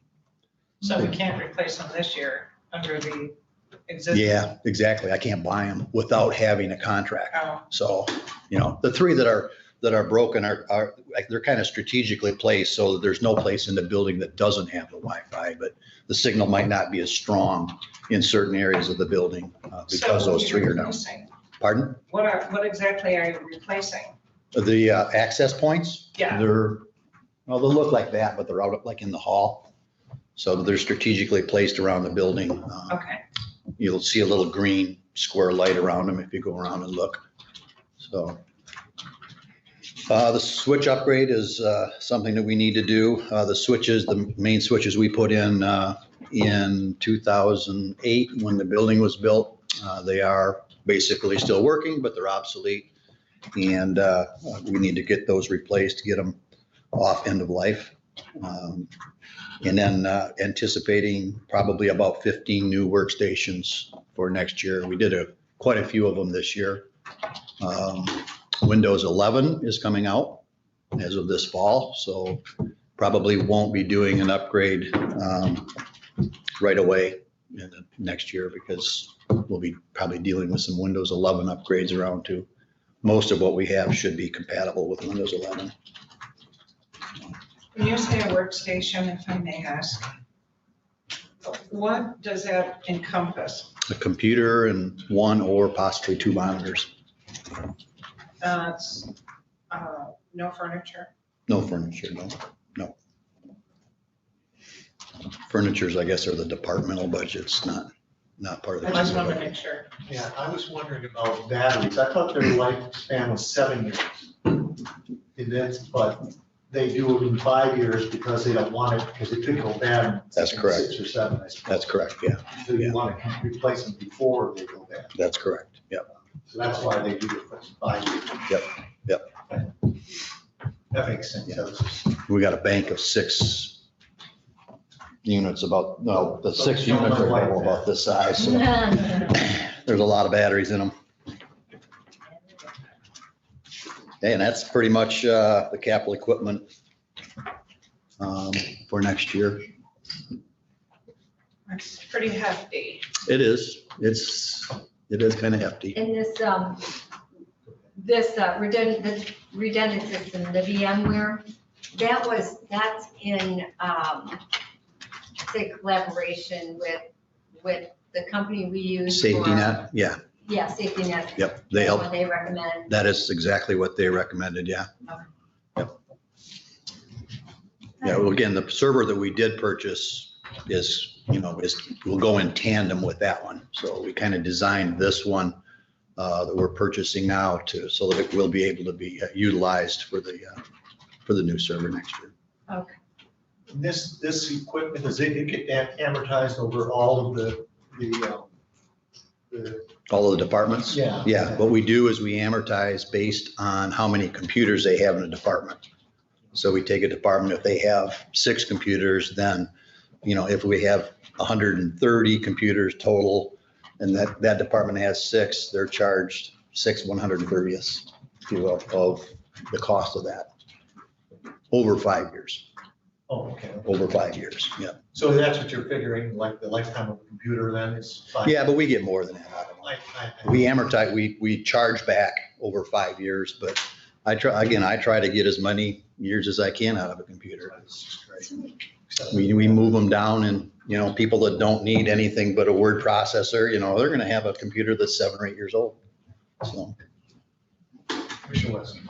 Yeah, it's not about this, but it's a request that's coming up, and we had the other day, the Register of Deeds put in a request for software, and Treasurer's Office has a request for software. Is that all coordinated? Are you a part of the review process for that? I'm part of the review process as far as the technical aspects of the software, not so much as far as the user functionality. The user department is really the one that should look at how they're going to use the software. And then when I come in, as I say, okay, so what is it written in? What kind of database server are you using? I look at the technical aspects of the software and say, yeah, that's state of the art. That's something that, is compatible with us. It's not going to be too expensive. Does that create, though, issues for you when you have to diagnose or problem solve, or is that farmed out?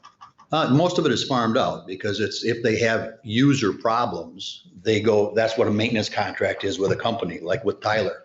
They get me involved and I say, well, that's not related to the system itself and the network, but that's an application issue. And then they would contact Tyler and say, hey, something weird is going on here. And then Tyler would log into our system and be able to replicate it and say, oh yeah, there's an issue here. Here's how we fix it. The reason I ask is most places I've been before, there's a technology key. And if departments have requests, then everything's channeled through, and now the judge brings software and the clerk brings software and the Register of Deeds.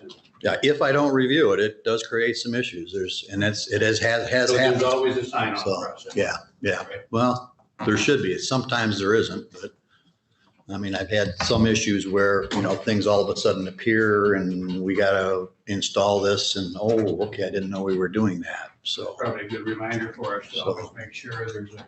yeah, but something major. I mean, there's never been anything major that's kind of, let's say, surprised me, so. Commissioner Warren. Yes, Ron, a little while back, we were there was a lot of workstations, looks like in the basement waiting to be. Yep, most of those are all out there now, so. They're all installed. Yeah, there's probably about 6 or 7 still down there that are, Okay. And we have several pallets then. Yeah, there was a bunch of them. Yeah. So, yeah, we had a big Okay. workstation. That's why I think next year there's only going to need to be about 15 of them Oh, gotcha. because we did a whole bunch of them. So they're not gonna be outdated by the time you get them installed? No, these are all Windows 11 compatibles. So, Great. yeah. Okay. Any other questions? Thank you for that. Okay. Yes. You want me to stay here now? Apologize, Reverend Stringer. 130. 153. 153.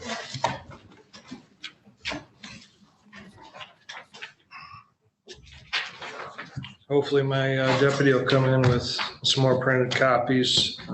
They were sent out along with the quote for BSNA financials.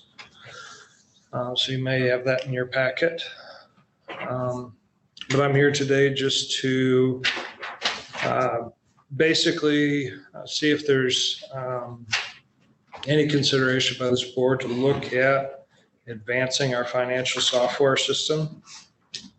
Currently, through BSNA, the treasurer's office uses it for delinquent collections and for the PREs.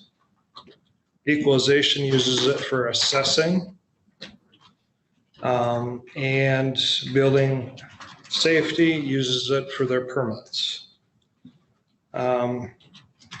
BSNA is kind of pivoted themselves for a governmental niche and supplies, I would say, more than half of the counties in Michigan with their tax and financial software. The reason why I'm presenting BSNA is because it directly talks to all the other suites. There isn't any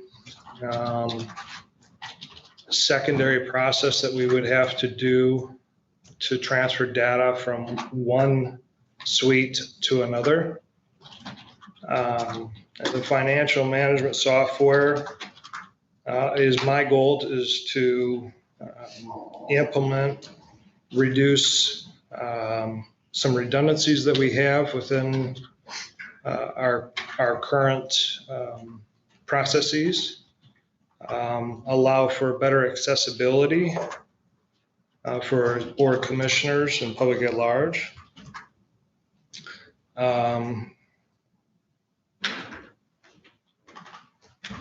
In total, I would like to see if there is interest to bring in BSNA for a presentation on all the specifics on this, as I'm not prepared to talk about all the different facets of their software.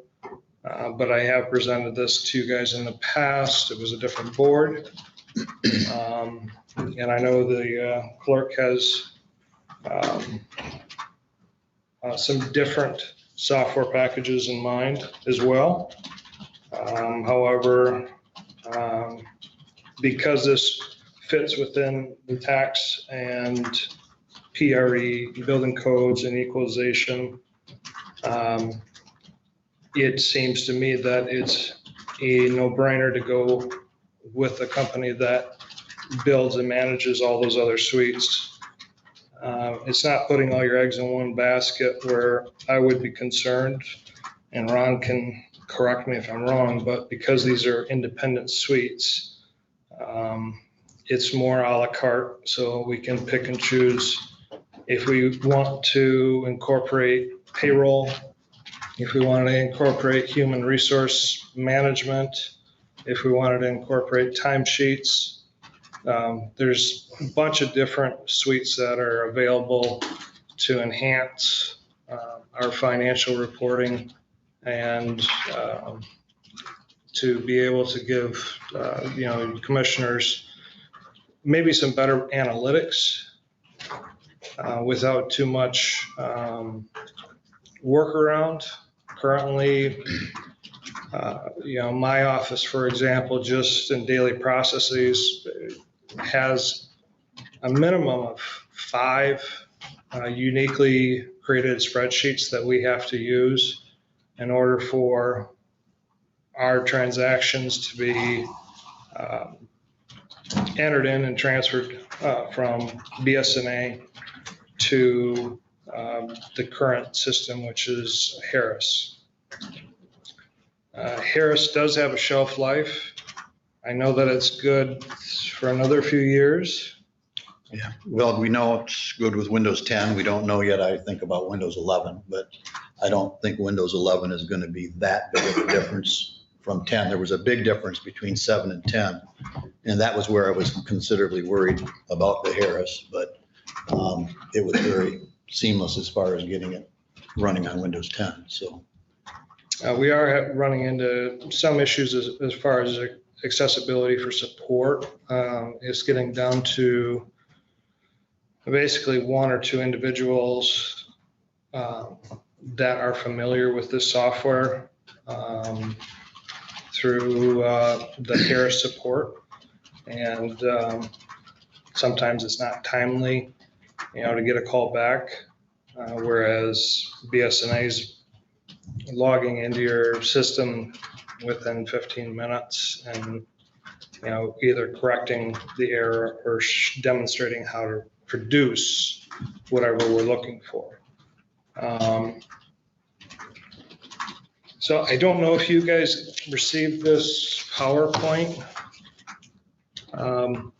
It was intended to be distributed. And I will get you a copy of it. Unfortunately, we're just having trouble with our printer getting these out. Yeah, thanks for the overview, John. This is related to the question I was asking Ron just before, because you're presenting software that impacts certainly your department. And clerks, equalization, probably planning, I don't know about registered deeds, and certainly all of our human resource and payroll. Yes. And I think that's how do we have one department? I mean, I would think that this would be coming forward as a request from all the stakeholders, and we ought to hear from all of them. The reason I'm bringing it forward is because this is something that I can pay for through the delinquent tax revolving fund. There's a difference in opinion between the clerk and myself to present a joint presentation where we have agreed upon this in the past. The treasurer presented the tax software and was successful in purchasing that. My previous presentations, I collaborated with Ron and talked with Michelle. This go around, I didn't specifically with Michelle because nothing had really changed as far as the software is concerned. It's more of political climate and finances. So that's what's driving the decision, unfortunately, not the nuts and bolts of what we do every day, but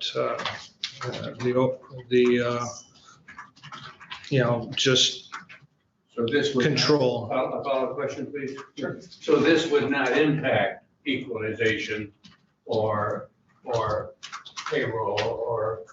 It would impact accounting, it would impact payroll. And for the rest of the departments, it would enhance. So it's subjective for me to say that it would help the clerk's office because that's not my department, and I don't know to what extent they use the current software and what their current feelings are with it. But I do know that for the other departments that are using BSNA software, it would enhance, their work. Ron, if you want to say. Yeah, I guess I'd like to maybe go back in time, maybe about 5 years ago. Yeah. When we did look at this software. The clerk, 2014? Okay, so we did look at it. It is good software. There's no doubt about it. It would have my recommendation as far as if we were buying software, just purchasing software. As far as replacing software, now it's an issue of, okay, so what are we currently spending? How comfortable are we have? How much data can we get out of our old system into a new system? So there's a whole bunch of other issues as far as moving from a different software package. Absolutely. But we did, at that time, I think, put this into the CIP. Correct. About 5 years ago. So in reality, this is now the year where the CIP, this project is coming up as part of the CIP. Okay, so is that a correct statement? Yes. Okay. So my question was, and I'm trying to remember a lot of that, but I think it was efficiencies. Isn't that what the main drive is efficiencies, correct? Yes, there's a lot of paperless options that would allow each department to interact with my office and also interact for payroll and accounts payable. And while maintaining the controls and oversight, this is just. Transparencies. And It's moving into the next generation of software. Well, in our goal to become paperless, doesn't that help a lot with that, if I remember some of the discussions? Okay. Yes. Commissioner Solis Little. Yes.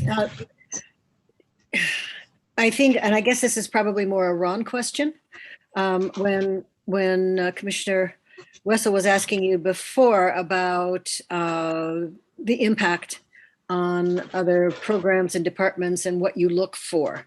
I'm assuming interfacing is one of the things that you're looking for. And if I'm hearing you right, there is quite a bit of work that would go into shifting from, say, the Harris into the other, and the biggest. You're logging out. All right, we'll have to wait. I don't know what we can do about this. My kindergarten teacher used to look at me like that. I think she lost her. I've seen your wife look. Yeah. All right. Commissioner Weston, did you have a question? Yes, I did. Okay, thanks. Oh, she's back. No sound. Oh, but there's no sound. No sound. She's speaking. I'm not speaking. Can you hear me? Yes, yeah. Okay. We lost you there. I know. I lost you altogether. It blew me off the line. Yeah. Uh-oh. Shoot. Yeah. Charter. If you hear me, I'm going to change locations and I'll dial back in. Let's see if it works. Okay. All right. All right. Commissioner Rushton. I've had to switch from one accounting program to another. Mhm. It does take time.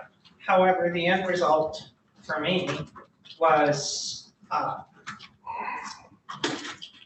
the transition was phenomenal. It allowed me to do so many more things. But my question in regards to this, currently, I have been looking at efficiencies in our departments and across the campus here. So I'm just wondering how this software. Cutting in and out. I think I've got the floor right now, Patricia. Hang in there. My apologies. I didn't know I was still not mic'd. Excuse me. I'm switching. Sorry, I can't do much about it. Go I ahead. know. So my question is,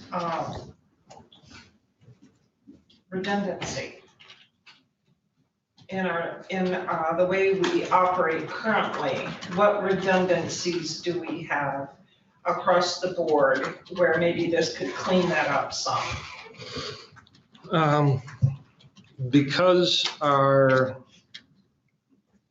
tax software and basically the financial activities of every department have to be manually entered in. Manually? Yes, ma'am. Because we don't have a point of sale system, for fees, services, et cetera. From the register of deeds to the courts, magistrate, they all have their own softwares. What I'm trying to do is eliminate some of that by allowing each of those departments to have access to the financials, and which would expedite my office's jobs in recording payments and banking those payments. Currently, because of the courts using a different software, the registry of deeds using different software, those fees are submitted to us, or those receipts and monies are transmitted to us through a transmittal that we have to manually aggregate daily. And that's where I had brought up the 5 unique spreadsheets that we have to use to create a flow of checks, cash, credit cards, and to be able to reconcile with the bank and to reconcile with the deposits on a daily basis. So what you're saying is if these systems over time were incorporated for each department, whether it would be 2022 or 2023, the end result would be less redundancy, more efficiencies, more transparency. Is that what I'm hearing you say?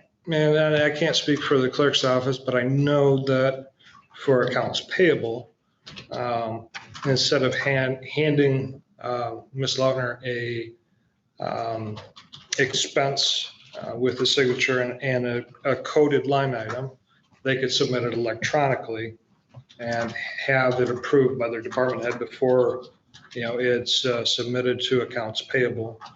And I would imagine that there would be some efficiencies gleaned from that, but that's subjective from my point of view. So department heads are the ones that will have the ability to submit with oversight yes. of the employees. And that's the way we currently do it now? Yes, it's just in paper form. Paper form and it's manual. Mm-hmm. And so we have a lot of paper shuffling. Yes. Okay, so if it's done at their desk in the department, then you see that almost immediately if you wanted to look. Mm-hmm. Okay. Now, let's say we've got something in claims and account. So for the board members, instead of having to ask, what was this for, what was that for, would we have access to that information where we could research that ourselves? That capability is available, and you would enter into a portal that's unique to each commissioner, and you'd be able to go in and view those transactions immediately as they're posted. So sometimes even before it hits claims and accounts. So it would better inform the Board of Commissioners. It has the potential to do so, yes. I like that idea. I think this is worth looking into. I personally would like to have somebody come in and maybe give us an overview of this software so that we can actually see it in action and how it will interact with what we're already doing here at the county. Thank you for your time. Yeah. I'm a little uneasy. No. So Yeah, but I think you called that. I recognize him first, so. I'm a little uneasy just because I don't think we have all the players at the table. And we've got accounting and payroll here and they're pretty quiet, but I'd like Jen or Michelle to join them at the table to continue the conversation, because I think that'd be helpful, if that's okay. If it's all right, if I can respond real quick. I agree. I think that, this has to be a joint decision because it does affect, multiple different bodies. However, I'm not equipped to quip, if you will. So I would prefer that if we could have an audience with a representative, that we can round table discussion with the clerk's office and accounting to see if there are concerns that can be addressed by the sales representative and not come from me or my office. My concern with that is we're 3 weeks away from having to be done. We've got a human resources consulting firm coming in. At some point, we need to be done with presentations and make the decisions. And I don't think we're ready to go out right now and get a presentation unless there's 4 of us here that want to do that. And I certainly don't want to do that without hearing from the clerk or the accounting department. Michelle. That's one of the points that I was gonna make, is that we need to hear from everyone who would be affected by this before we would make this kind of decision. We're also possibly committing to a large expenditure for a vote. And I wonder about the wisdom of doing something like this in what will be an election year. You're busy in an election year, and we're talking 2022. So perhaps in 2023, this is something after we talk to people, let's coordinate and collaborate and learn more in terms of planning. Maybe this is something that we should plan for 2023, but that would give us time, the time we need to really learn about this and get over it and do it in a non-election year. Mr. Chairman?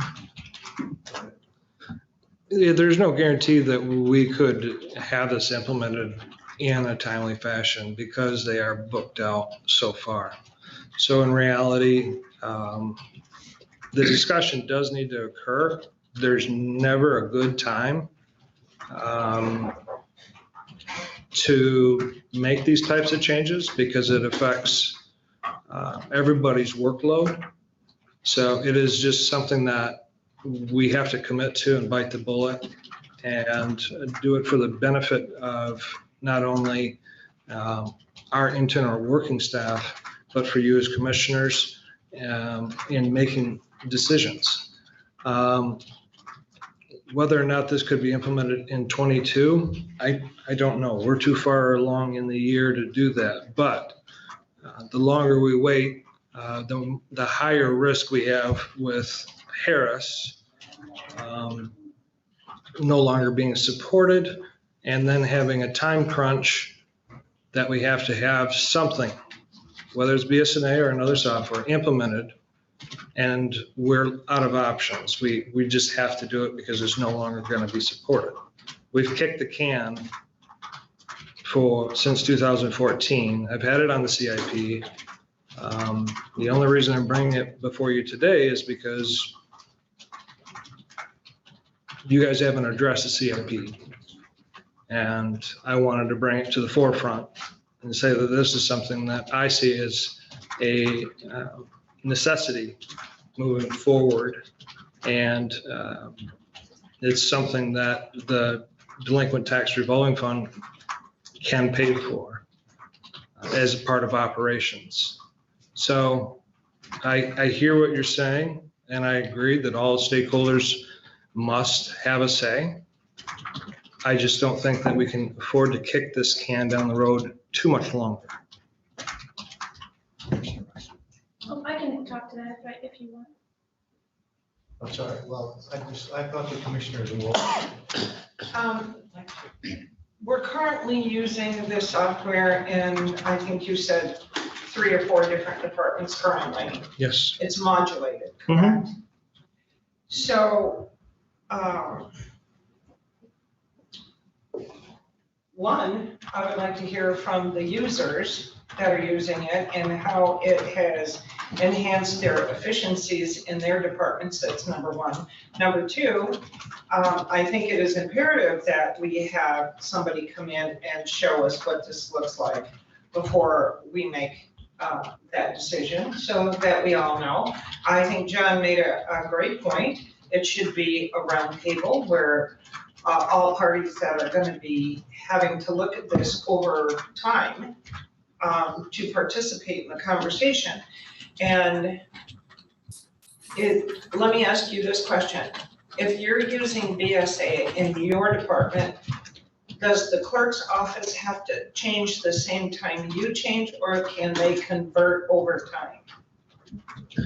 It would be more effective and efficient to do it all at the same time, because part of the proposal is to Transfer the information? transfer all that So information. everybody's on the same page? Correct.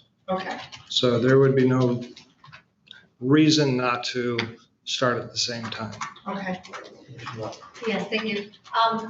You said a lot of what I was going to point out is we really have looked at this for a long time. It's been a request, and you say you can afford, you have the dollars to do it. Yes, ma'am.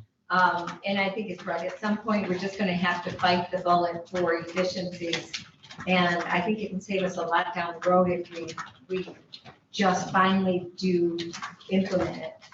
I would like to see the presentation. I think it's a great idea to hear from other department heads that are using it. I know most counties do use BSNA. And it could be purchased in 22 and implemented in 23.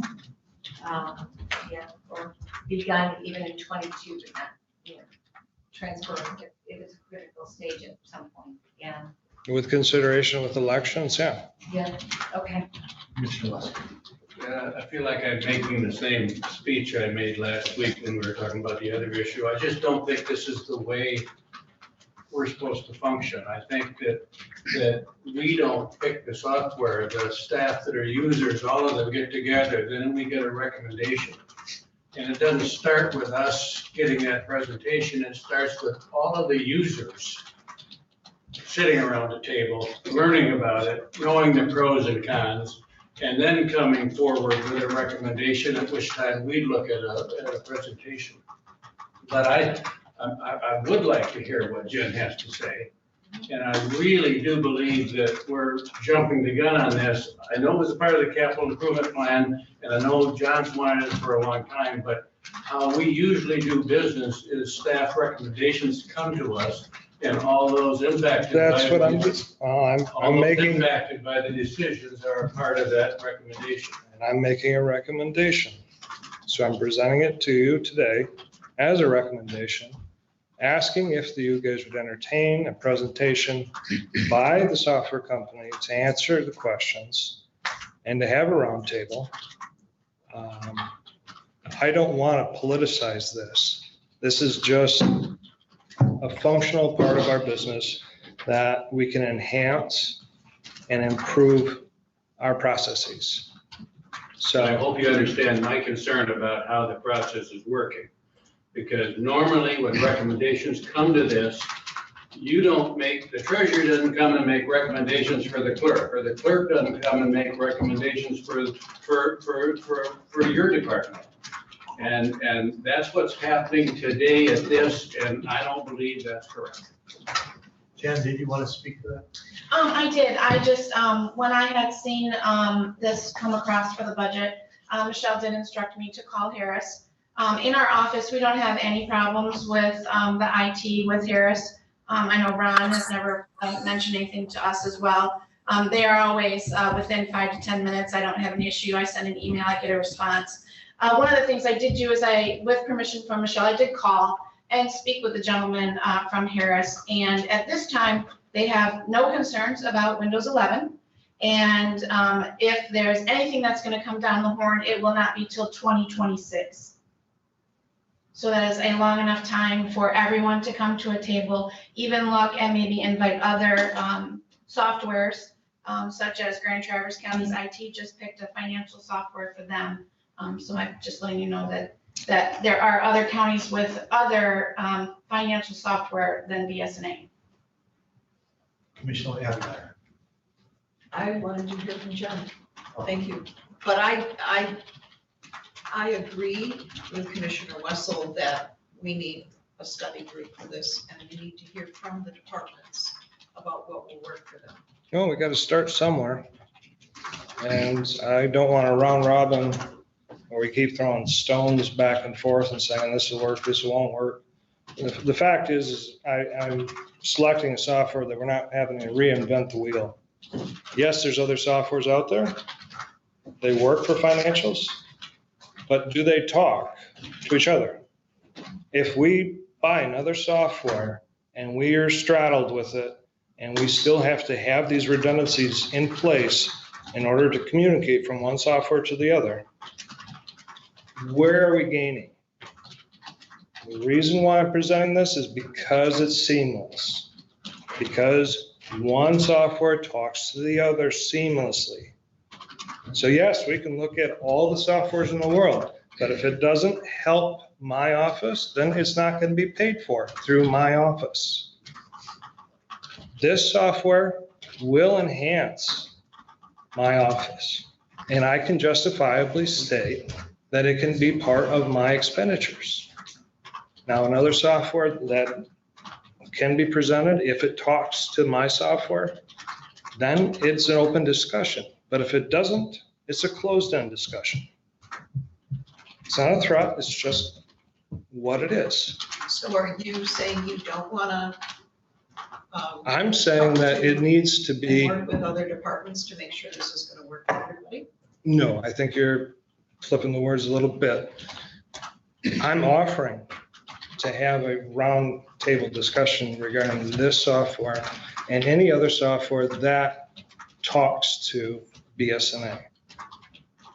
If it doesn't talk to BSNA, it is not something that I'm going to pursue, nor do I think that I can honestly pay for, because it doesn't increase my efficiencies in my office and does not help my staff. Michelle, would you say something? Just a couple things. I think if you want to have a roundtable discussion, the roundtable discussion needs to happen internally before it involves the Board of Commissioners. I see John shaking his head this way, and I see Ron shaking his head this way when I'm sitting over here. I think we have to be very careful, because I hear what Commissioner Rushton is saying about efficiencies and can boards access this and can boards access that. We can't promise outside access to internal financial without a breach of security. So we need to be very careful when we're looking at that. But the roundtable truly, I think, needs to start internally, not with a full roundtable necessarily with the boards, if this is where you want. And to incorporate BSNA, it may be great. Do I have a couple problems? Maybe they've changed their billing structure. I don't know if you checked about that. They used to sell the software based on a county's ability to pay. And that's been changed. Okay, so we're still gonna pay more than what others did, but at least they've changed that. But whether BSNA should be here or not, I've been through changes in software. We had the ability to go with BSNA because I think we've had it about 20 years. It's not going to do some of the efficiencies, so where it's gonna help one, it isn't going to help another. I run about 4 or 5 different receiving programs in here. I have to run them through the state police. I have to run them through JIS. I have to run them through the AS400. So there's no way to get around that. Those systems are not going to talk to each other. I don't have just 4 or 5 things I'm duplicating. If I do stuff for juveniles in JIS, it has to come over to Harris.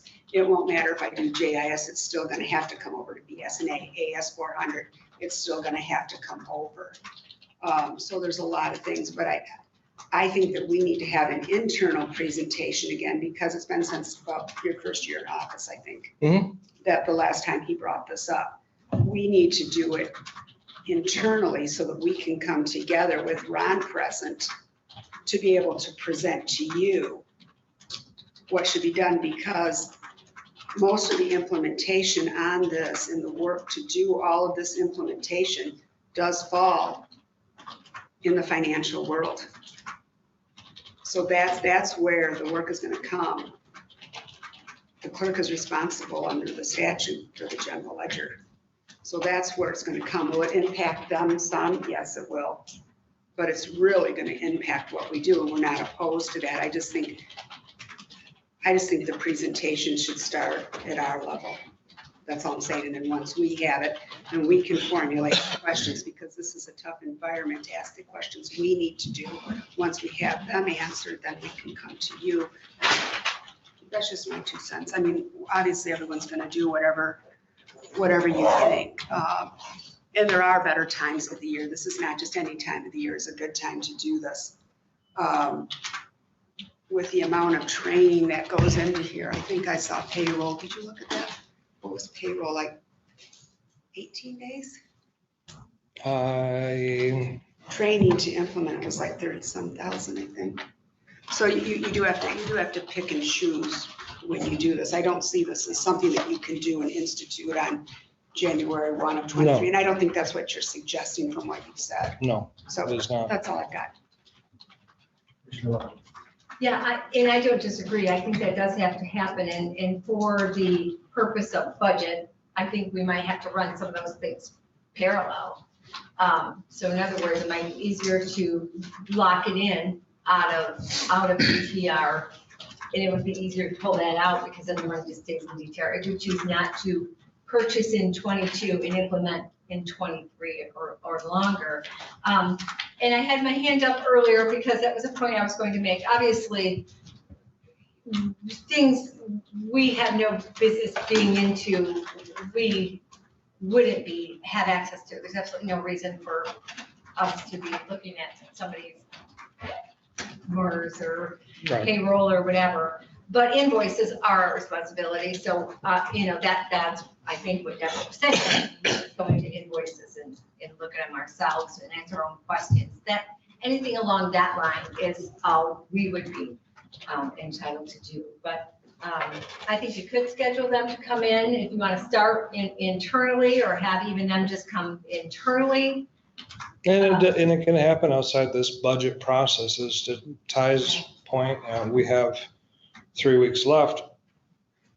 I just don't think that, addressing this next year in the budget process is going to be any more convenient or timely. Well, let me suggest, John, you're willing to potentially finance this issue. Yes. Right. So it really doesn't impact the budget. So really, it can be taking place. It does if we're going to pull money out of there. Well, but truly as I understand by law, the treasurer controls those funds, right?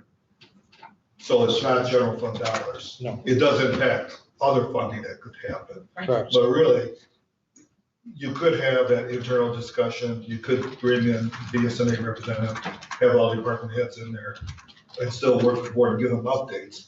But in terms of finalizing the budget, we do have some more flexibility than if this was coming from the general fund, as long as you're willing to finance the Yeah. software. Commissioner Rushton. Actually, somebody else asked my question, so. I just had one other point was, I wish we could get away from the different receiving you have to do from other departments. So we may not be able to take care of that issue, but we can take care of other redundancies from what I understand. So if get away from some of the manual internal, okay? Yeah, things like Tyler, the registered deed software is probably not going to interface with it. No.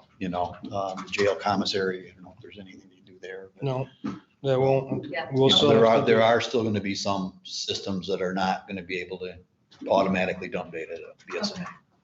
Or ask them about them at the time. Yeah. But it'd be good to still have a department head who knows that software involved in this to see, okay, what is the receipting like in BSNA? Is it something I can do in tandem? When I'm doing my receipting into Tyler, also receipt it into BSNA and be done. And then it integrates seamlessly into the That's system. where I was That's the highest goal. So, BSNA, when they first got started, I assume they started out with a certain module or maybe two. And my question is, have they increased with different modules as they've been growing? Yes, ma'am. So down the road, we could see different types of modules coming to the county, which would be able to maybe work for the jail or work for another register of deeds office or something, and maybe not.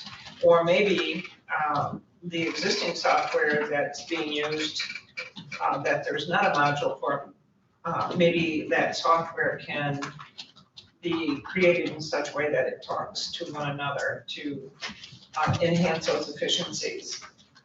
So I think it's a good idea. I think we should move forward in investigating, and so I will support. All right, any other questions? Seeing none, we haven't been able to get Commissioner Solis Little, are you back or not? No, so I guess, thank you, John, Ron. So I'll work with the administrator. We'll set up an internal meeting. Yep.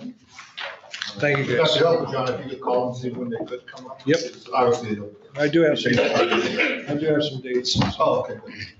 All right, then that brings them to Park and Rec. I have one more request of John. I see that we got this in printed form. Did you send the Can you I email them? can send it digitally. electronically? No problem. Yeah, PowerPoint just look better on the screen than that. Well, yeah. All right. All right, so we're at Park and Rec, in the capital outlay. I don't believe there's anyone here, but we have two commissioners that serve. on Parks and Rec. What was our number in our? It's 40. 139, I think. They're requesting at 45,000 in capital outlay. Uh-huh.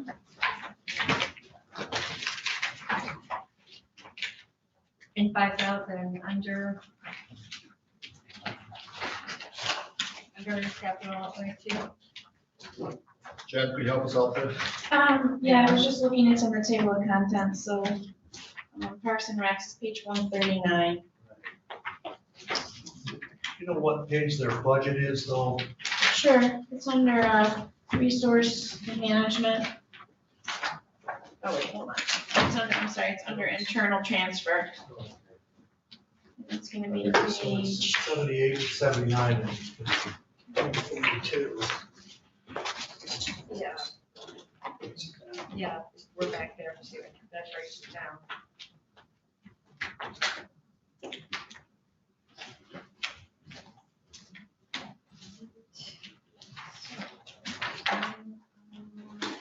What number were we under internal resources? 79 is where you'll find the capital outlay, under internal services, yep.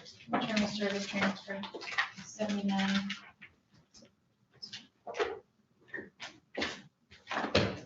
So clearly by the supplemental pages, yeah, this is our standard budget. I don't think it's a whole lot different. Oh, how come capital outlay under 5,000 is only 4,000? I think that's what you wrote down. I'd have to go back to my originals, but that would have been, Yeah, that's strange. I wonder if that's a.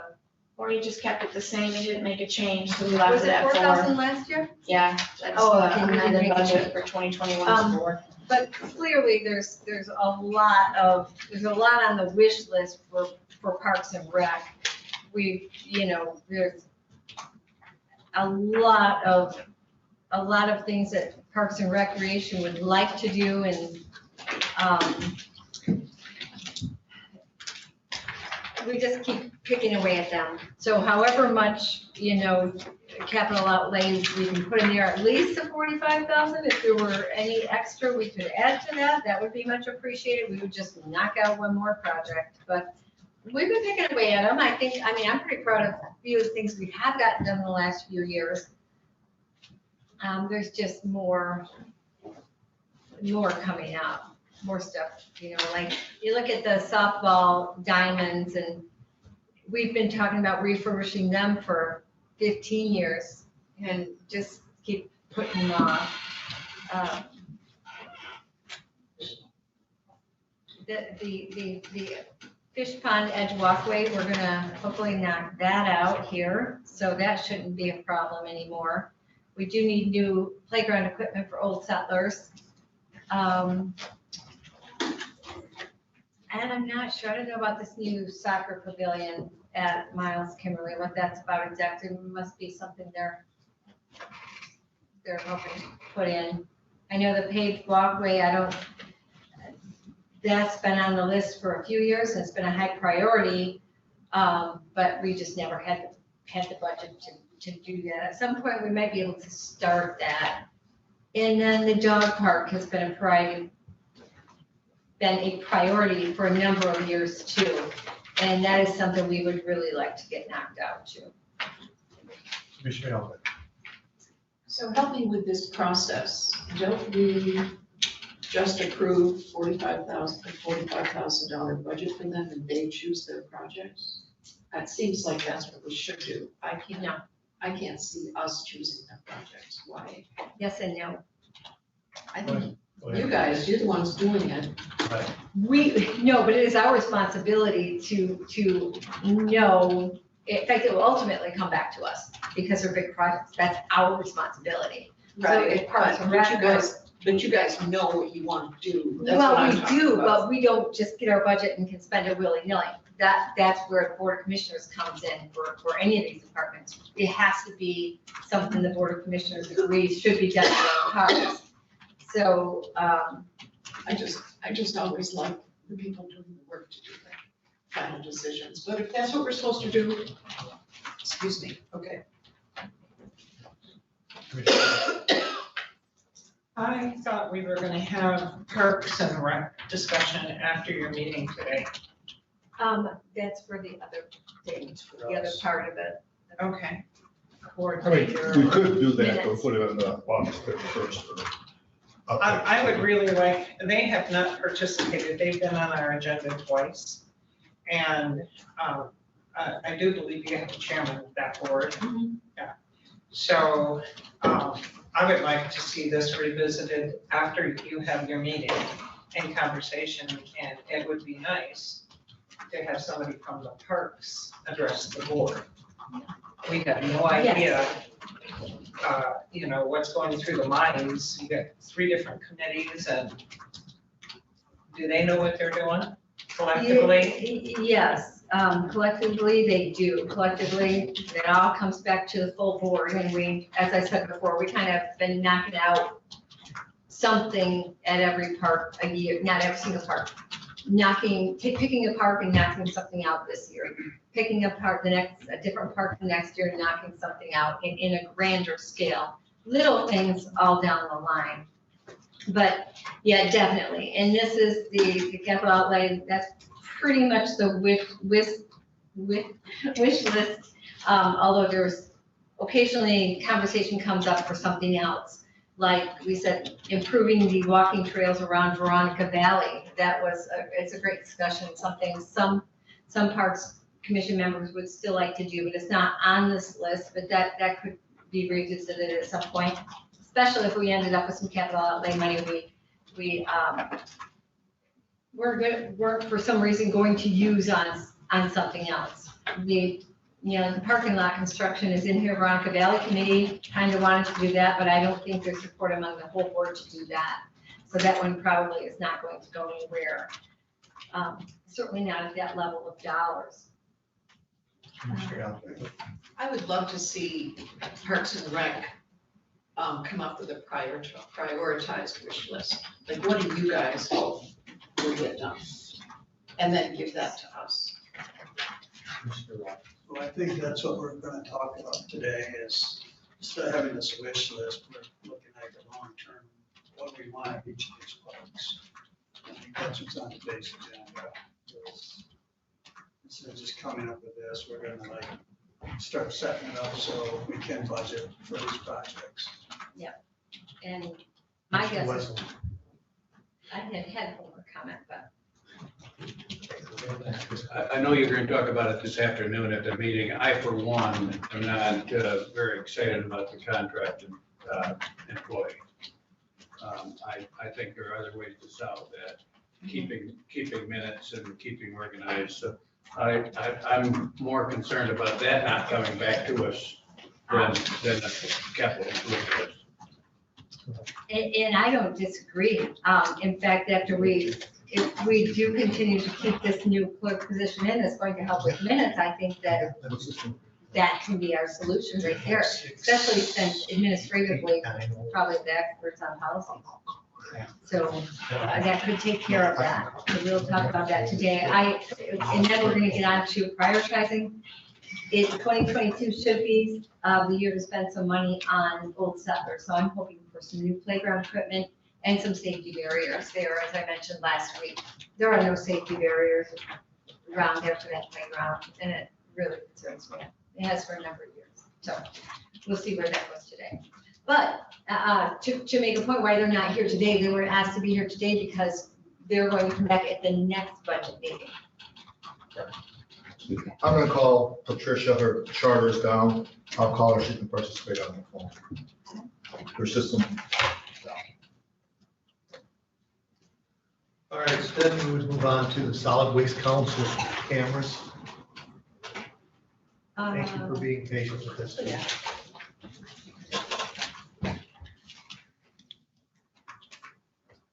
More than what we did last night?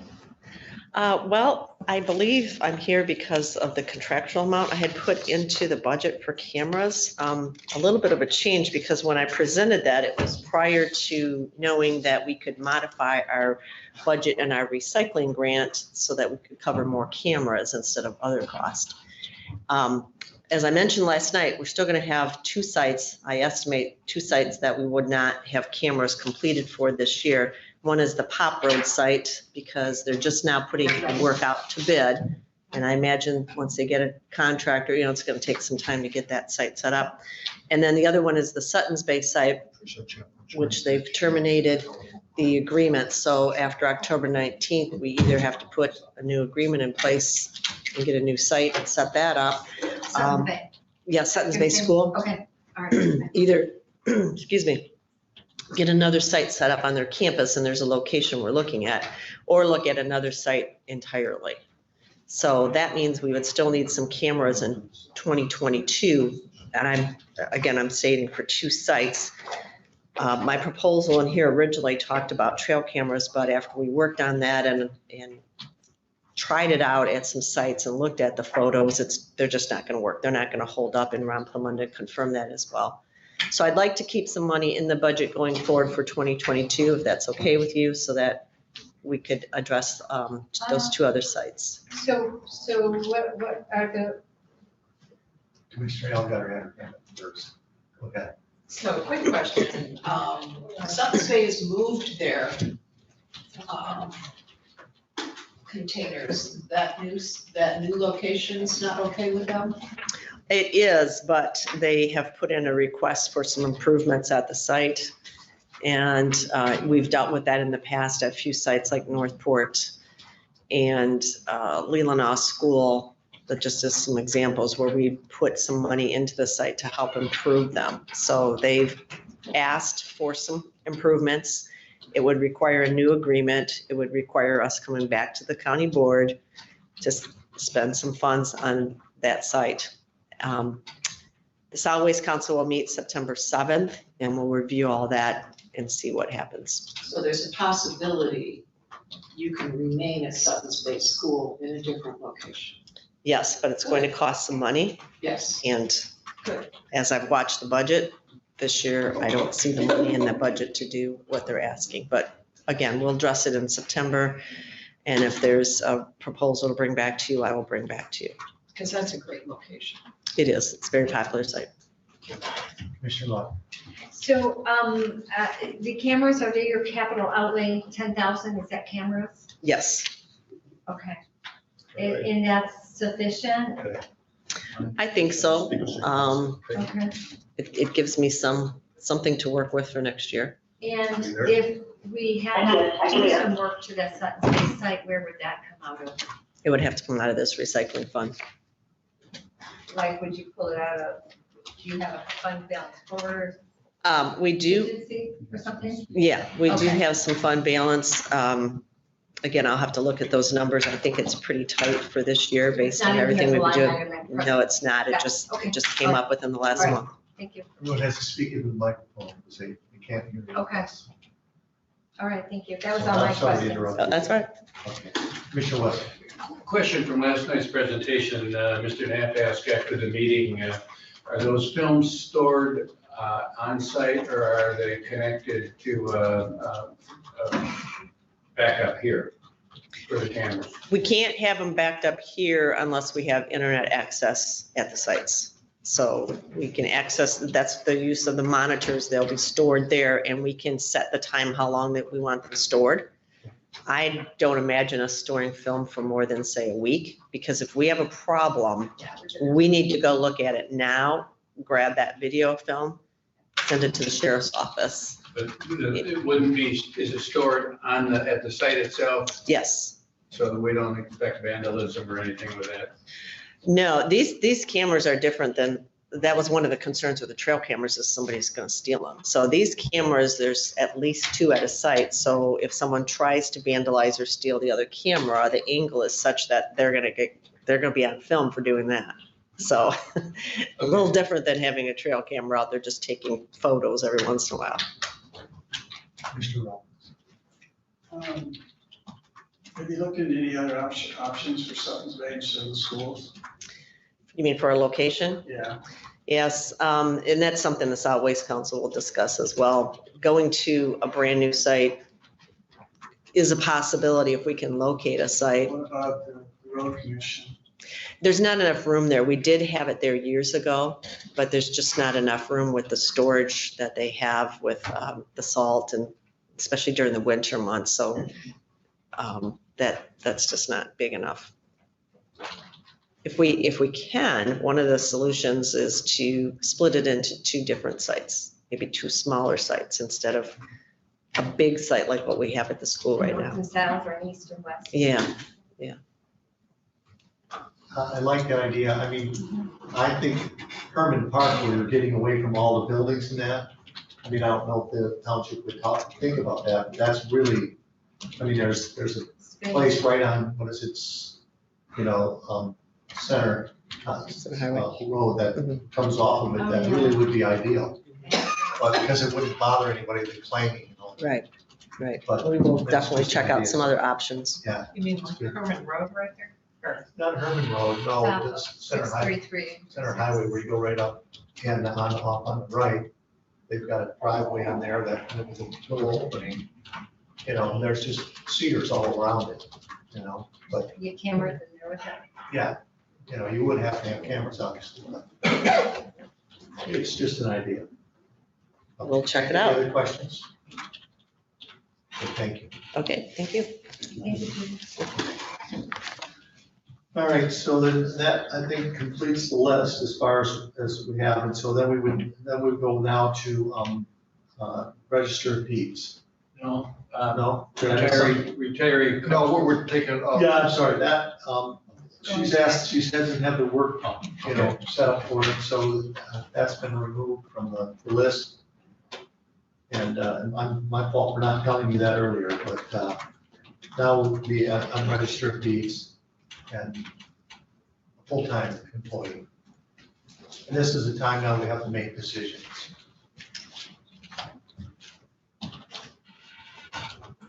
Is there any suggestions after hearing the information?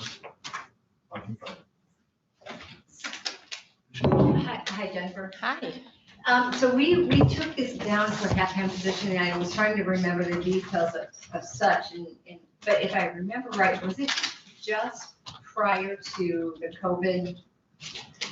Yes, it was the 2019 budget talk for the 2020 year. Yeah. So what we didn't anticipate or know was the amount of work that created in itself. Is that correct? Because haven't you had a lot more mortgages and Yes, you can see by the document count that our document count is up. 2020 last year went quite a big jump. This year we're anticipating to even surpass 2020. or busier. Okay. Is that what you're asking? Yeah. Okay. Commissioner West. Thanks for the tour yesterday, and let me make sure I understood right what I learned, that it's not the current records as much as the backlog of historical records, that you've got a lot of stuff back historical, so you never have a spare moment. No. Did I get that wrong? No, you're correct. We have a lot of new stuff coming into the office, yes. But there is over 100 years of backlog stuff that we can work on if we finish all the today's stuff. Is that what you're? Right. Am I reiterating? And that at some point needs to be done. We're plugging away at it, yep. We're back to 1970 is what we've got done. But that's us, we really haven't done much. We haven't had time, so there is no idle time, if that's what you're asking. Commissioner Elder.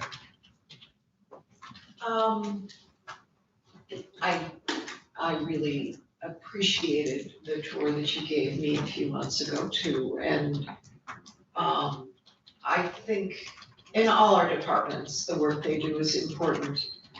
Your accuracy, your need for accuracy is also incredibly high. And you guys are very, very careful, and I'm glad. I think it's always good to experiment, see if you can handle a lower number of people, and you did and found out what you need. So I would support you're doing what you need to do to make sure your department functions as a minister. Commissioner West. I do notice that the document count from 19 to 20 has increased 1,500 documents over the course of that time. Is that correct? Yes, of the documents that have been recorded, yes. Yeah. You've also been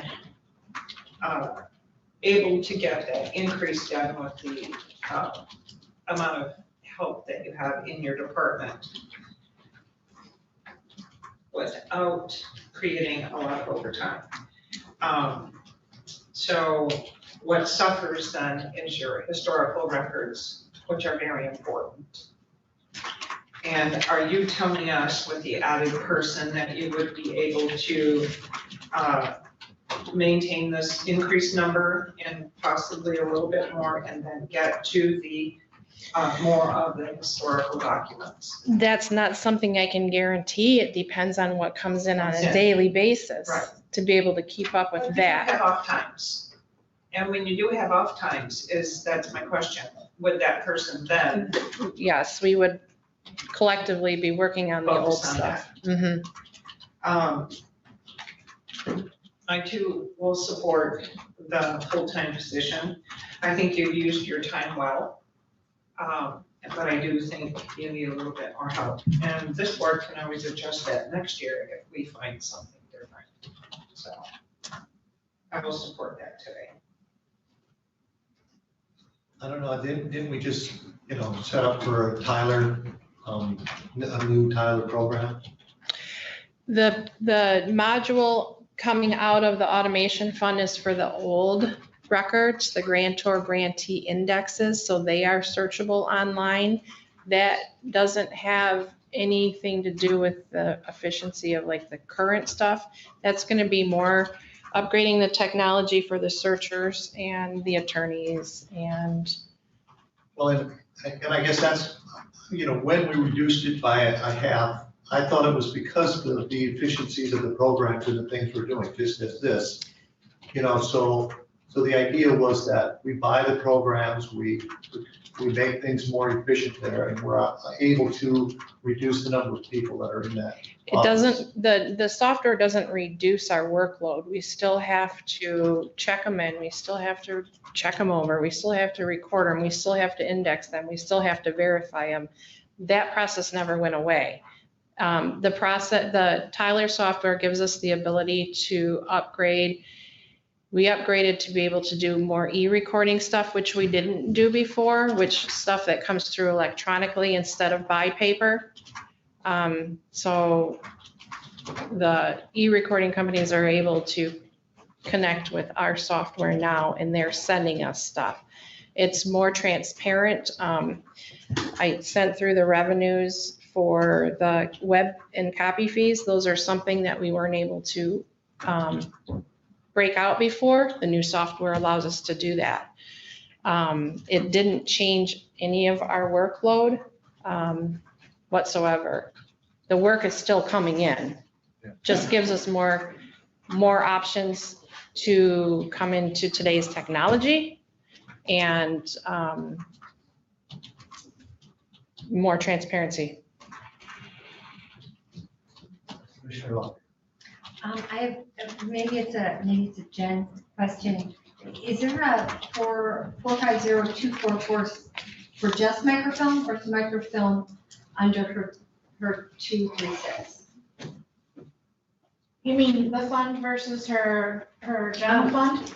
General fund chart of account. So you have 244 for microfilm, but I don't see it. So is that just under her other one?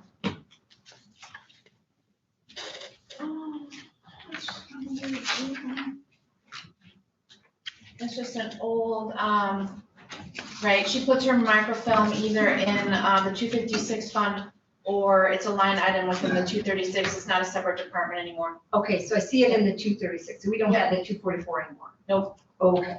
All right. So 234, it says 5,000 for microfilm. Is that it? That's enough for you to do on your microfilm? Well, let's see where I don't know where we're currently at right now. I don't have this year's budget or what we've spent so far this year, but I did keep it the same because we haven't gone over. I want to see where you're looking, I thought just in the what you're last thing, looking you had at. $10,000 that you were. Microfilm. Yes, it's 5. Is that- Okay, yeah. it's the same So as last year to date, this was as of April 30th. And I've got a year-to-date, Ours is gonna be June. to the end of June, and you're 28. Okay. One. But maybe you expected those to roll off, or, I mean, we could do less in the second half of the year. I don't know that. It depends on the documents that come in our office. It Okay, fluctuates. well, I just want to make sure it was a. And I just kept it where they've been at in previous years, just going backwards and looking to see where we were It at. looks like it was a jump in previous years, but you're already at 28 for, end of June. So let's just look at that a little later on. But the other question I had is kind of related and unrelated. And I know that somebody's trying to sell a package out there, and it's for deed. Is there really such a thing as deeds, people's homes being stolen out from under them, with people falsifying deeds and then taking out bank loans against houses? And I've heard of it happening. We haven't seen it here. And that is one of the reasons why I do not want to electronically record deeds, because I still want to see those original signatures when they come in the office. That's something I don't want to e-record for that reason. But within the new software, one of the things why we chose the software as well is there's a fraud guard built in the software. You can go online and you can sign up for it. And if something comes through our office and Melinda Lautner signs up and something comes through, it will send you an email to let you know that something was recorded in our office. There's some companies, we've had people come in and say they want to charge them so much money a year to keep an eye on their records. Go through our fraud guard and you don't have to pay anything. Okay, how does a person do that?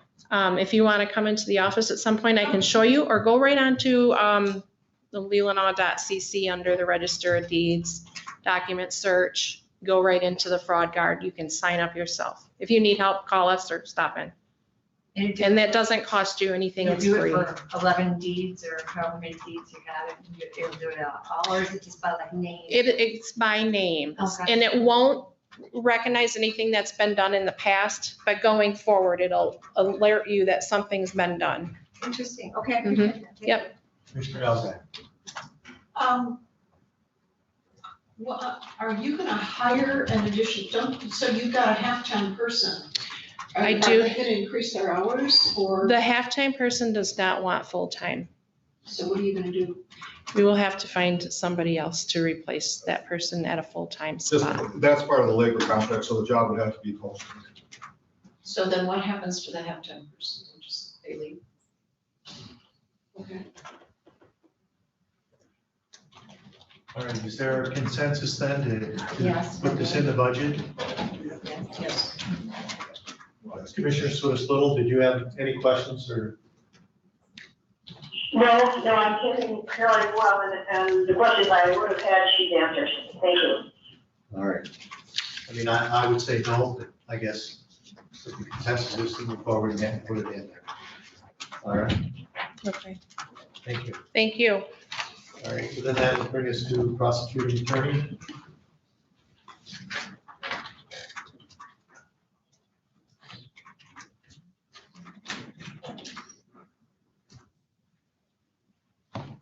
Good afternoon. Good afternoon. So we were wondering about if there was an idea about how to do some, whether it's on call or something, some kind of pay or idea on that. That's an option, but my argument would be the increase I'm asking for is contained in my proposed budget. As I indicated before, I have the funds in my proposed budget to cover the increase. My argument to the board respectfully would be, I'm simply bringing notice to you of how I'd like to spend my budget. I'm not asking for an increased budget. I would simply ask that the motion be, the matter be called for a motion and we get a vote on that at this point. I would make that motion. I would support. I have a comment though. Okay, go ahead. A comment on the on-call thing. From what I heard from your presentation, there are 2 or 3 of you on call. We could be spending a whole bunch more money. So I respect that he wants to pay according to the job being done, and it's within his budget. And it sounds reasonable and rational and wiser. So I would support it. I will not be supporting this motion. We absolutely cannot do it this way and open up this can of worms. What we're saying is, sheriff has a budget. Well, I'm just gonna make this person pay him more and pay this person more, and I'm gonna pay her more. All of a sudden, we have a problem sitting here. We're talking staffing levels and salaries. We don't pull those out of copy funds, and we don't pull them out of travel, and we don't pull them out of those other things. We just can't do that. As much as we love a department head sitting in front of us, or we love a personality, we can't do that. We have to pick those salaries. And much as I appreciate you're saying it's in your budget, that would open the door for every one of our department heads to just come in and say, well, I've got it in my budget. I'm not gonna use my travel, so I wanna give this travel budget to my person. You can't do it that way or for that reason. So no, we would have to be looking at, if we've got a line item budget, we don't need to have it at that level. We have to pull that back out, but that's got to be a separate argument to salaries. And I wasn't in favor of the whole on-call thing. I was very interested to see in what you might come back with. But you take personalities out of this and allow Joe to look at his employees and his talents. Joe has the ability right now to take care of the situation and place what I have heard in technology, talent, however the argument has been, and place that person there, and then place the talents of another person in the other position and take care of this issue in his department. So I'd just like to say, I do want to remind you, last year I helped both the sheriff's department, my department, the family court and the district court receive $50,000 plus in grant funding that otherwise wouldn't have been here. So if you don't want to take it from the budget and move it around, perhaps I should just get a raise based on that. No, but Tristan, that's the other problem is we've got a lot of departments that get grants, but we don't take that grant money and allow that to go to salaries. I'm not asking that. Well, it's basically it's the same.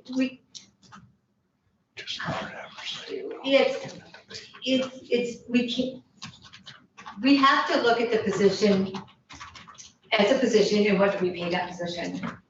And every, because I've heard from some, every single department has in this building is going to come and say, well, this person is doing this and they're writing grants and they're doing this and, boy, I'd like them to get more. And I know, Joe, as much as you don't like to do it, but I ask you again to reconsider, if you have two positions and you have the ability to put different people in those positions, based on what they do for you, and that would take care of the problem. But if we touch this, we would have to open up a wage study, and every one of those salaries is going to go up. Commissioner Wesson. It was a year or so ago that we adjusted the clerk salary because of some responsibility, some extra on-call kind of duty. What I hear the prosecutor asking is he believes that the current salary is less than it needs to be. And he didn't ask that we could switch line items. He said, I will give up some expenses and we can adjust the salary to accomplish what is his first priority. And I think if the prosecutor says, I gotta keep this guy and he's underpaid, I don't know what attorneys make in the private sector, but it looks low to me.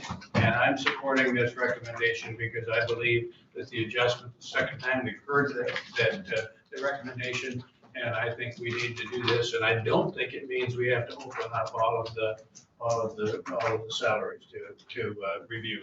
We can do that at another time if we want, but we do occasionally adjust compensation based upon workload. I was amazed when I heard that he's on call every weekend. And I don't know how you pay that as a stipend, so I think we ought to adjust the salary. We're both on call every weekend, but Should be that's three of you fine. on call. What? Pardon me? All three of you on call. Yeah. Every weekend? So Yeah. every weekend, all three of you are getting calls? Well, I don't know if they're getting calls, but something needs to be done. I'm going to assign it to whomever I think needs to do it. But the way the system's set up now, Tristan and I are on call every weekend. Commissioner Elder. Commissioner Lautner said an interesting thing, that if we did a wage study, all these salaries would go up. And they probably would. We need to retain our good, qualified people. We need to honor when they point out a legitimate discrepancy in what they're getting paid and what they're doing, we need to retain our good qualified people. So I will support this. Question for Joe. How does this affect, say he quits next year? Does the next person replace him get that wage, or are we back? I would suggest we go back to the starting wage. And that's the issue with switching people around. Right. I mean, ostensibly, everybody starts at their incoming wage scale, which was for assistant prosecutors and chief assistants. Maybe somebody can help me. When were those established? 1990, something. I mean, that was established so long ago. I started in 2005. I think my wage was $64,000. I mean, it's steadily increased because I've been here 15 plus years. But I don't know when, perhaps somebody can help me. My point is if Tristan quits tomorrow he gets a job or he did, I'm gonna have to post the job based on what the incoming wage scale is. That's my understanding. Am I correct? So this is like a one-time deal. Right. But I think we always revert back. Let's say Tristan gets, as Melinda suggested, Melinda Lautner suggested that, well, why don't we have Tristan go take Doug's position? Well, Tristan would go in whatever the beginning scale wage of the chief assistant, and I'm not sure what it is. It may be in the lower 70s. So in effect, 76, so he would get a $14,000 raise. Yes. That's start. But my point is everybody would start off what the initial starting wage is, which was established in 1992 or something. So what you're saying is if Doug quit tomorrow and you moved him up, he's not gonna be making what Doug is today. Absolutely not. He can't. He's got to work up to that. Correct. That's my It would be understanding. 76, it would be $15,000 higher than today. Are you 61 today? 61,000? Almost 62. Okay, almost 62. Starting for chief assistant prosecutor, 76,300. Okay. $15,000 raise right there. Yep. And what was your proposal? To go to what? 72. So that's even higher. That puts you even higher by becoming our chief assistant So prosecutor. hypothetically, Doug goes back to 46,000? Hypothetically, no. And I'm not gonna, tell you what, I'll tell you what, I'm not even gonna entertain it, okay? It's off the table. That's not even gonna And I'm happen. just pointing out you have that ability, because it's 55.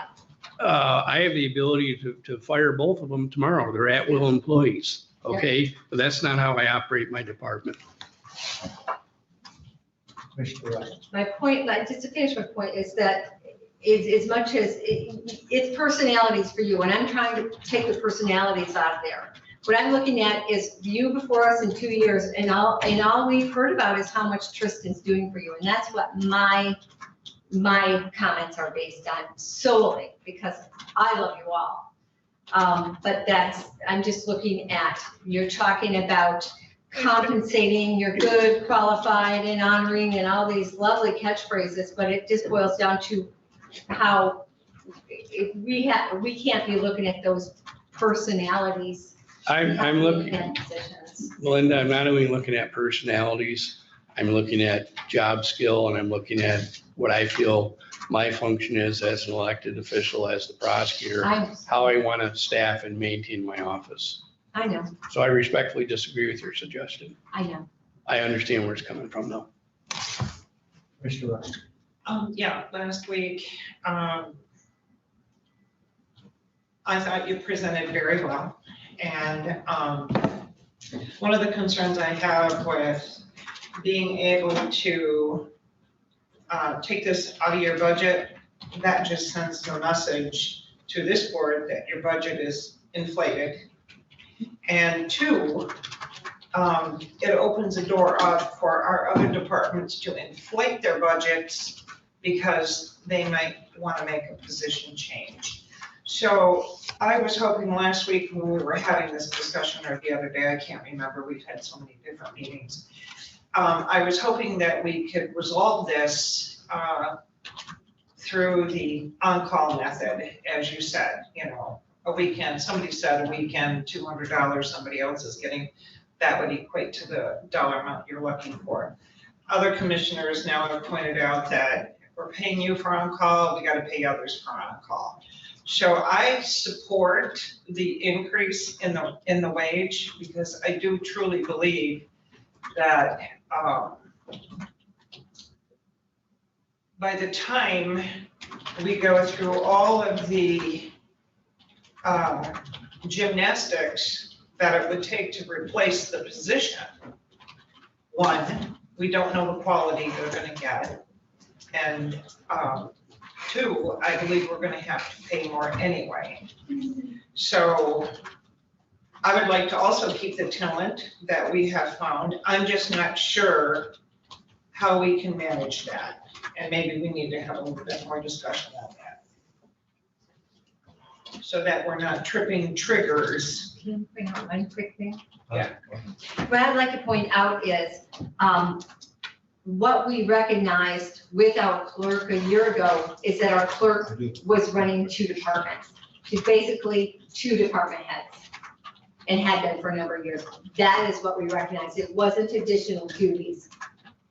It was a fact that she's managing technically 3 departments, but it was the accounting. So that's altogether a different scenario. It's not the same argument.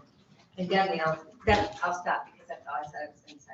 Nice. Yeah, just one point of clarification.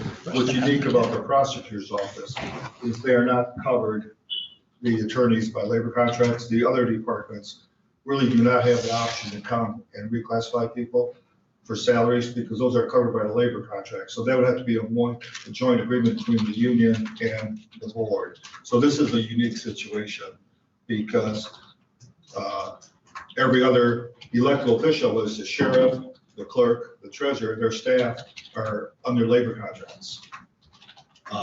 Joel's attorneys are not, the support staff are. They're at will. For example, I could not come forward to the building inspectors, or Trudy could not come forward, or Michelle could not come forward adjusting individuals. That have to be part of the negotiation between the union and the board. So this is a unique situation. I guess one thing I'm trying to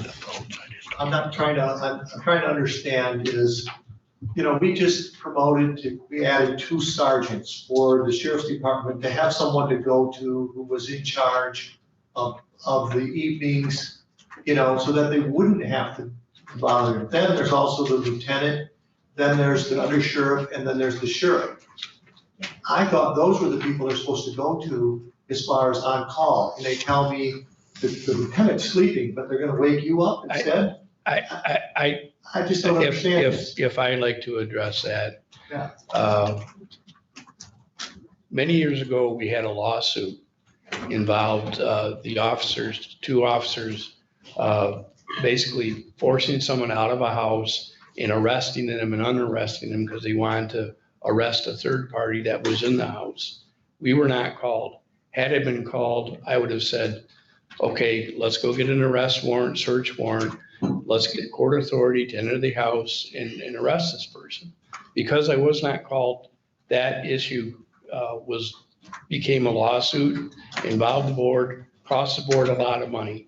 When I do our legal updates twice a year, or sometimes once a year, most time twice a year, one thing I tell all the rank and file is, we have an open policy. If you have a question, give us a call. My intent is that, sometimes I get a call from Under Sheriff Kiesel. I get a call from Sheriff Borkovich. I'll get a call from Lieutenant Wright. Sometimes those are the people, when I say on call, those are the people that are often calling us. Or perhaps Sergeant Cadu, Sergeant Bosher, Sergeant Bailey. I mean, those people will call us because they have a question from somebody underneath them. I don't want to just give you the impression that we're getting calls just from road people, but it does happen at times. Kristen had a call a couple weekends ago from Deputy Sturzer. I get a call from other deputies. They have a question. Sometimes it's at 2:30 in the morning.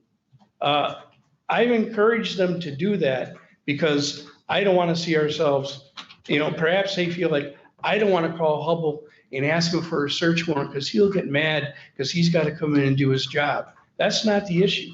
The issue is making sure we do it so we don't have future problems, and we don't have problems in the future. That's my philosophy. And that's fine. I just feel like we didn't get the full story from the sheriff when that was brought up about the deputies. And I'm not. I think the implication that we didn't want to wake up the lieutenant because he was sleeping. That was, I think it was misspoken. Oftentimes the calls are from higher level people in the department that are either the sergeant, or sometimes they're from a road person. I don't want to hang up and say, talk to you, Lieutenant, but if it's something that I feel like is more of a departmental policy, I say, well, let's bring in somebody there. But if it's a quick, I've got this guy, he's in the house, he's threatening to shoot his kids, do I have authority to go in? Yes, under the emergency doctrine. Go in, kick down the doors, we'll sort it out later, okay? We don't need to stop and get a warrant. So those are sometimes, we get Fourth Amendment questions. Oftentimes, those are the nature of the questions that we get in the middle of the night. Well, thank you for that explanation. Appreciate it. But the other thing is, I see compensation for the things that we're talking about. If the next person comes in, are they gonna do, the study of the phones, the electronic things? We don't know that. I would say probably not, because I don't think I'm gonna find somebody that's gonna have Tristan's skill set. That's what I'm talking about, and the same thing, are they gonna be willing to be on call every weekend? If I tell them so, yes, they will. But one thing is to tell them, and one thing is to be available. He makes himself available. And that's where I see we need to go with the compensation. If we go to the salary scale, that's set forever. And the next person has a different set of skills, a different set of things. I agree. And, so I think we can work with that, and that's what I was hoping you'd come back with, just to say, he's great, we gotta pay him more, and we have to do it. I just struggle with that. So, I'm a little disappointed, I guess, that you came back with, that's the only option that we have. Well, I understand what you're saying, but I'm sure you know what I mean here. I'm glad we're having this discussion. I'm glad we've clarified a few things. I think it's important that we communicate. Right. Commissioner Rogers. Now I'm confused because I thought I just asked you, this is not set in stone. This is a one-time deal for him. No, not. Well, I'm sorry, ask the question. I thought, I'm confused here.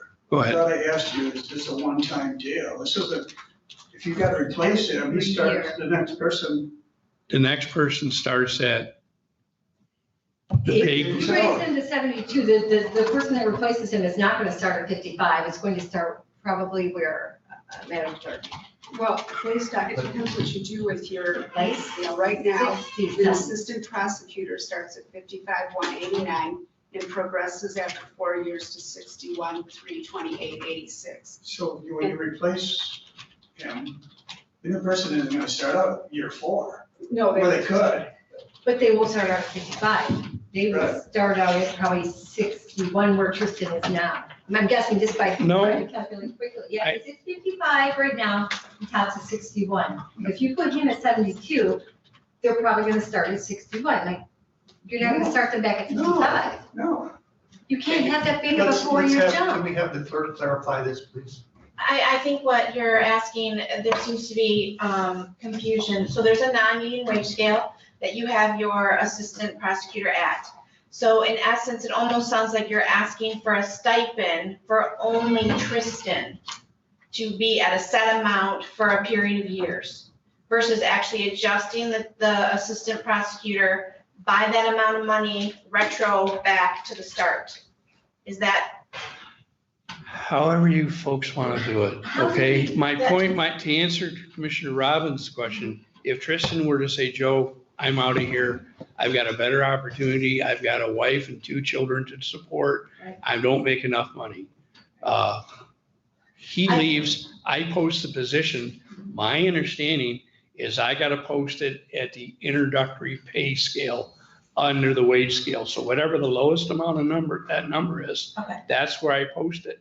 Now, I've seen some prosecutors say in the 28 postings that they've had on their website, which I indicated last week was out of the ordinary. Sometimes they say depending on experience, but where I started Tristan out when he came here, he had 0 experience. That's where I started him. I don't want to mislead anybody. I'm just saying, my feeling is that's where I'm going to start. If somebody comes with a boatload of experience and has the same skill set that he has, which I doubt they would, maybe I'd have to come back and say, look, this is what I've got. But my feeling, to answer everybody's question, and I'm trying to be clear, is I would start out at the lower wage scale. I can clarify from a legal perspective, because we did some research on this a couple of years ago on a different topic with a different thing. You have two different options here. One is you as a board control the pay scale. If you adjust the position pay scale, then that's one thing. Then that will be a permanent adjustment. However, if you make an off-scale adjustment to this individual, that means if he would leave, the pay scale would stay at the original year, whatever it is. That would be my preference Year 3, too. year 4. So you have two different options. I think that's what you guys are struggling Thank you. with, right? Thank you. Yes. And I did check on that a couple of years ago with some different positions. Again, I don't want to tie the board's hands. I don't want to tie my hands. I think it's depending on experience. So I like what you just But said. you're also, just further clarification, you are co-employers with the elected officials. You approve a salary amount and number of positions, because this also has come up. If a person quits middle of the year, and if the board approved that position and a higher pay scale, it's up to the elected official to determine where they place them on that pay scale. That's not a board decision. So right now in your pay scale, you have a chief deputy at the top of the pay scale. You have a deputy assistant at top of the pay scale, right? If they would leave, you would, since it's in your budget for 2021, you could replace that person anywhere on the scale that you see fit, because you're not asking for any more money from the board. However, if the board gives a one-time off-scale adjustment to individual, let's say the board did this, and then if he would leave, you would have to abide by the steps in the pay scale. That would be my preference. That would be my understanding, and that's what I tried to get at. So for our non-union wage schedule, you would leave it where it's at, but just pay him this random wage resale of 72,000. Now, it wouldn't be my recommendation to do that. What I'm saying is, if you were going to make a recommendation, it would be a 6-year step. He started on 1/1 of 2016. So on 1/1 of 22, and the assistant prosecutor, there is a 6-year step. Would that follow the next person unless we pull it off? Unless you pulled it off. Okay. Which you adjust every year. You have So, but if we raise that, if we were to raise that by 11,000, whatever, what is the actual cost to that then? It'd be 14% on top of that, so it'd be 7% MERS, 7% Social Security. Point I'm making, so what this, if you looked at it at a flat rate, and did sort of the on-call pay sort of thing, unique situation, it's $200 a week, but it's a set amount, at least we know what that is, and it's not, you don't have those additional 21% or whatever it is. Right, so $200 times 52 is gonna be 10 grand. So if you made effective on 1/1 of 2022, that the assistant prosecutor was to receive a stipend of $200, that would not increase what the percentage changes. It would be similar to what the clerk received. It's a stipend, it does not travel with the next person, and it's by board motion. Right. That I think is the very cleanest. I mean, if you were to amend your motion to say that I think is something we're gonna all probably agree on. I mean, I would agree to Yeah. that myself. Commissioner Sutis-Little, did you want to speak? Yes, I would, please, thank you. And a lot of this discussion is based on what if. What if Tristan leaves? What do we do with the next person? You know, I understand planning for the future, but to penalize people in the present for planning in the future doesn't make a lot of sense to me. And I think that I just heard the county administrator say that we could do a one-off, which means we could go the salary route. It would be applying to Tristan only. When he left, we're back to setting it as the entry level. I just heard our prosecuting attorney say that would be his preference. He would be supportive of that. That's certainly what I would support too, rather than trying to figure out a weekly amount or a monthly amount and, you know, let's just give him, let's get what the prosecutor is asking for. He knows his staff, he knows his needs, And he certainly has made a case for why this is necessary. And I want to thank you, Joe, also for explaining how important it is to encourage the police officers to contact you for legal information. As enforcement, they do a wonderful job, but they have limits, and to keep us all out of trouble, the fact that we encourage them to utilize your services is just really important. So I would support the salary, and that's all I wanted to say. Thank you. Commissioner West. Yes, I'm not going to withdraw my motion or amend my motion because I'm opposed to an on-call, because I believe that sets us up for, I think there are lots of offices that have people come in at certain points during the weekend. And so I stayed with the motion I made. I think we ought to do the salary adjustment as provided. So not change the position, it's just salary adjustment. Off schedule salary So- adjustment. Yeah. That's what we have three options. I just want to make sure we all understand. One is you could adjust the pay scale for the position. I don't think I'm hearing any support for that. Two, you can adjust, I'll say an off-scale salary for an individual, only for that individual. If that individual quits, Joe would have the option to fill that position based on whatever is in the pay scale. Option three, you could adjust the pay scale as maybe Jen suggested for this individual. However, you also have the right, if this individual quits, to adjust the pay scale back to where it was also. So in simple terms, those are your, or the stipend option. There are some, I think, concerns with the stipend option. There are also some, I think, maybe some concerns legally if you have a salary person getting a stipend on top of that. It's different. She took on specific duties outside the clerk's office. These are duties within the prosecutor's office. I'm not sure you can legally give him a salary person a stipend on top of that. I think you're gonna have some gray areas there legally. Before we go there, could you repeat number 3 that you said? Okay, The first one was. okay. I'm not sure, let me Pay just scale. repeat, yeah. Okay. One is Pay scale. adjust the pay scale, take the individual out. You look at the position, you adjust the pay scale. I don't think there's support, correct? No. Okay, that's what, okay, so that one's off the table. Two, as I remember, was Off scale. adjust the pay for the, I'm trying to keep the names of it. Adjust the pay scale for the individual.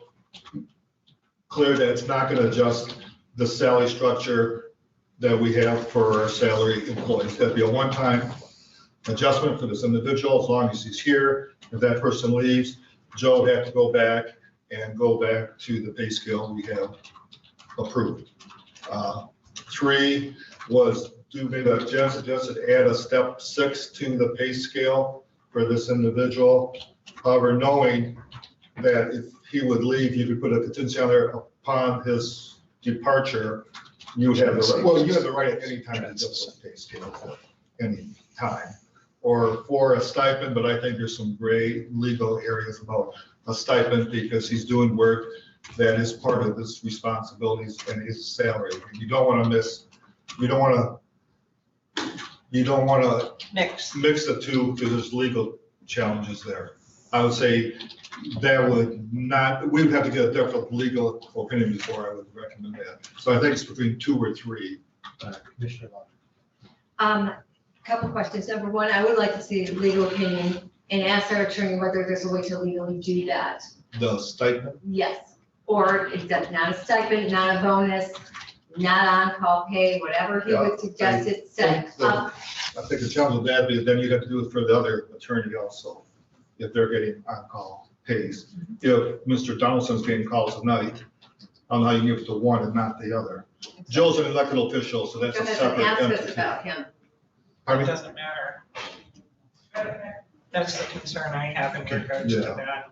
Well, I got a concern with all of it in regards to that, and. And the other thing is that you talk about putting in a 6-step. If we go ahead with this, you're gonna put in a 6-step, and that'll be approved for the year. And so, if we hire someone different, for whatever reason, he wins the lottery, and he can go up to that sixth step because we've approved it for that year. You can't really stop that, so. For that year. Because that's we've correct. approved it.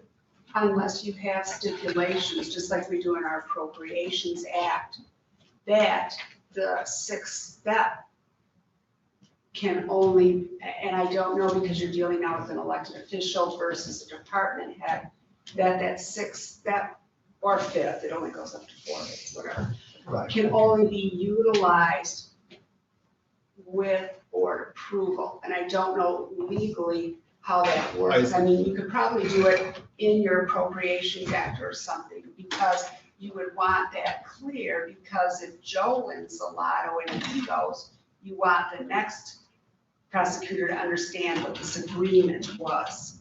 The simplest way to do it without adjusting all these things is do an adjustment based on one individual off scale. And that addresses those issues. That protects you that if he would leave, Joe would not have the ability to go beyond what's on your pay scale. All right, so we have a motion on the floor. And I need to hear the motion. Because. I just have to wait a second because Jen was That's fine. typing them, not me, so I'm gonna go back here and we're gonna see if I can see it. I can restate it better now because. I think he's been restated. I move that we make Would you a, withdraw the original motion and let's just start clean? sure, I would have to do that. Okay with the second? All right. So So I now move start. that we make a one-time off-scale adjustment for the assistant prosecutor position for this staff. member. And at the amount that Mr. Hubb was recommending. And the amount recommended. Second. Okay, all those in favor, say aye. Aye. Aye. All those opposed, say aye. Aye. So the motion passes basically 5-2. Thank you, everyone, for your time. I really appreciate the communications we had. I think it's very important. I do have one more question for you though, before you go. Okay. You alluded to the fact that you could pull that increase from your budget. So I will ask the question again. Where in your budget are you over budget where we may possibly cut? I would say the legal intern, we haven't, that's in my budget. It's $6,500. 63. I haven't used that in a while. Okay, I think our travel expenses are a little high, at least this year. Our extradition is usually is in there, and usually there, I think what my suggestion is this. In January, I came up with some concrete ideas of where this adjustment could be made. Looking at, what I did is I looked over the period of years, what my budgets were with that amount and what I actually spent. Because as I indicated, every year,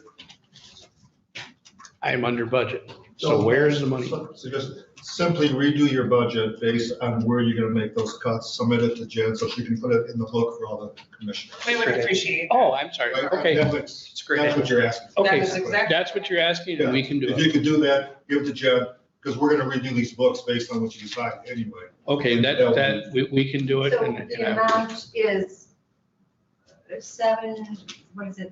12,000 plus 21% of that. It's 72,000 is the total. 72 with plus the increase, you have to take 21% of the. I thought it was 14%. We will do that and work with him because I know what line items he's talking about, Jen and I both do, so we can sit down with Yeah, him. find out, I just came up with, I know what it's like 17,000 or something. We appreciate you working with the board. Well, and I appreciate your questions and your comments, and I respectfully take everybody's comments into consideration. Thank you. Thank you very much. All right, so then, we look at the prosecuting, no, we did that, the Great Lakes boat.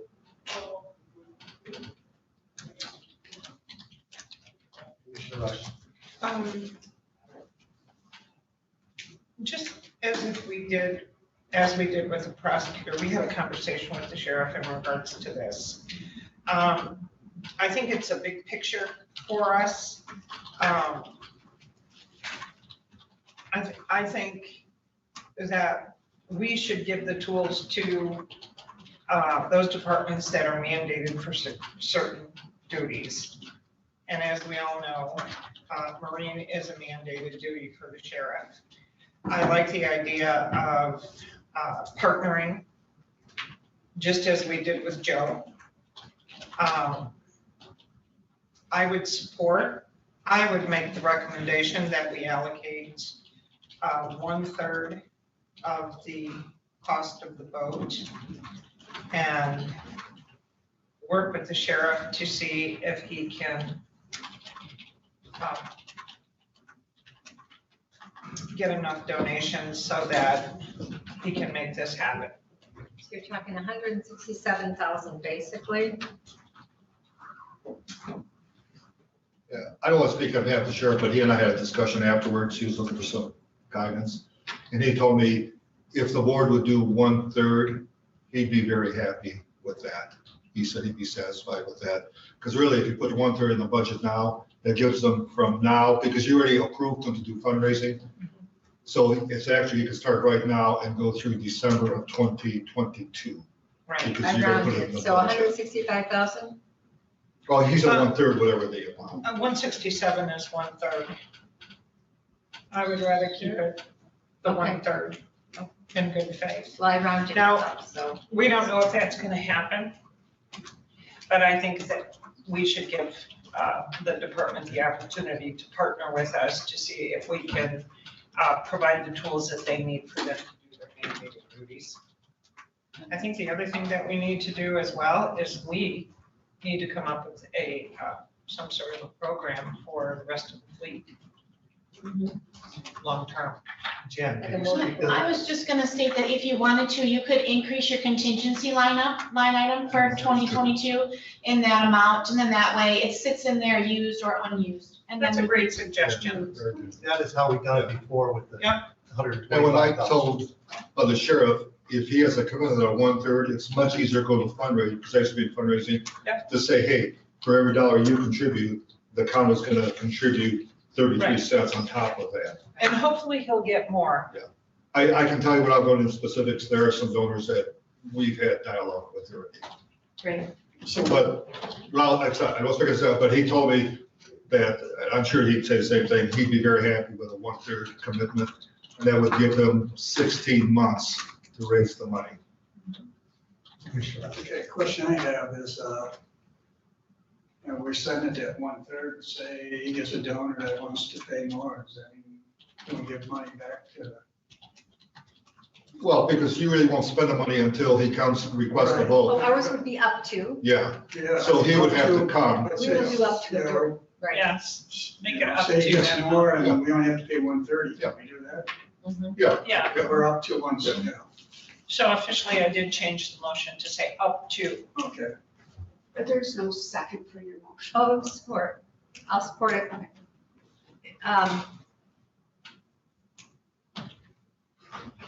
You done? Okay, I think that's a very good point.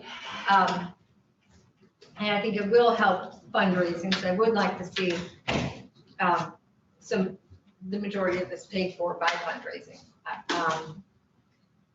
The other thing we gotta consider, and if it's up to, if more donations come in, he can let me know, there's gonna be some maintenance on the boat too. Right. Maintenance and storage or, whatever else, so we gotta keep all that in mind too. Yes, I mean, as I've estimated, it'd be 20,000 a year it's gonna take to run that boat. And then we don't have a place to store it as well. Yeah, so you may get So some we're perpetuals. talking a pole barn, another pole barn for storing it. So there's a lot more expenses to that boat than just buying it. Potentially, unless we pull some stuff out of our pole barns. Yes. It's not in the motion, it was in the discussion afterwards, that that money be placed in contingency. That is part of my You motion. want it to be part of, so that. Yeah, I like that. That's a So- good place for it. So, Basically, what I would have is recommendation that we allocate 1/3 of the cost of the boat, I put board, boat, and work with the sheriff to see if he can get enough donations so we can make this happen, up to 160,000 with funds to be placed in contingency. I think that was 167, somebody said. 167. Is that's, yes, placed in contingency. Mhm. That way, If we have an emergency and run out of money, we can change our minds. Because we'll pull that from fund balance forward if it passes. I mean, that's the only place to draw the funds from. That's fine. Unless you want to take it out of the delinquent tax revolving fund.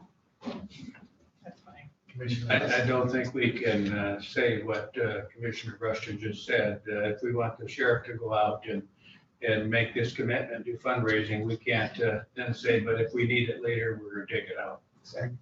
So I Well, think, that's true, but I'm just saying if, sky falls, Funds, I don't think the sky's gonna fall too soon. Well, just like everything you do, We don't still want is contingent on the board approving any purchase. So even though you put them in the budget, Right. that doesn't guarantee, just like every other purchase, it still has to go to the board. So you always have that check and balance in place on every major purchase. Commissioner Solis Little, did you have anything to say? So I support the 1/3, and I like the way it is worded up to, I think is important. And, the only thing, one wonders if the budget of those goes up, so the 1/3, we haven't put a cap on that, but I don't think it will increase that much. His indication was from last year to this year, I think it was $6,000 it increased, so that's not a huge concern. I still say we don't really need a Cadillac. I mean, when you have over $100,000 in extras put on a boat, to be this, that's not what we need to promote here in Leelanau County. And this is just extreme overkill. I mean, who needs a radiation detector in Leelanau County? But anyway, all those in favor, say aye. Aye. All those opposed, the same sign. Aye. Motion passes 6-1. All right, so then that brings us then to the correction contract. That's just an update right now because we don't have any agreement. We just wanted you to know exactly where we were in that situation. All right, then we have the treasurer's office software. I think we just wait on that. Yeah, I think we're gonna set up an internal presentation, correct? Sure. And then we'll come back to you. Okay. and Right? it really is outside of the budget process, I think, because we're using treasurer office funds for it. So I don't think the timing is as critical as the rest of the stuff we're doing. Right, but we usually get our MERS extra money from the DTR. And if we do this, I don't think we're gonna have I extra think it money from should, MERS. I think we should put it on our future next session topic, because I think it should be covered in the budget. I think he needs to know whether to plan for it in Yeah. 22 or not. So- Actually, I just made a note of things for next, 31st and put that on there just for an update, if we have updates. If, whatever you know. I'm sorry, Commissioner Solis Little, did you want to say something? I did talk with Ron while we were trying to find a way to get me back on. And I thought he said that the departments would talk about it internally with him to see if it made sense and if the interfacing made sense or it did not make sense in terms of a major shift right now, given how it would impact certain departments much, much more than others. So is that the way they, Chad, that what you meant when you said you're having an internal discussion? Yeah, John and I will set up a meeting and hopefully have the gentleman or the people from VSA there. And you're supposed to talk to us too. And, well, we'll have an internal discussion and see where we're at, because that may lead to different options. So John and I will give you an update on the 31st, where you are. Is that comfortable, John? All right, thank you. Then we'll move on to Park and Rest, the capital outlay. And I think they're meeting this afternoon, correct? Yeah, So we'll put that on the 31st. Yes. And then information technology request. I think we just talked about it before. I think we need to move forward with it and get us redundancy. And Jen, I believe those are in the budgets, correct? Yes, they are. Yeah, Jen They are. has put them in the budget. They are in. Okay, so there are no objections to it. Are there any, I should say, are there any objections? Hearing none, then we'll say that. We'll put that in there, or it's in already. So then the solid waste council cameras. How did that change? It was 10,000, right? Believe, Yes. so, yeah, I'm almost sure. She's talking about the other two that are gonna be built or what's gonna happen, and that she wants it so that all can have it when they're done. Oh. She's gonna do the ones that she can right now with the 2% funding. Yeah, it's $10,000 and would come from the solid waste council budget, not the general fund. All right, so, That's where I have the confusion. so is there any objections to that? No. No. All right. So then we have a Leelanau clean water. I would. How already, but go ahead. I think our suggestion of $4,500,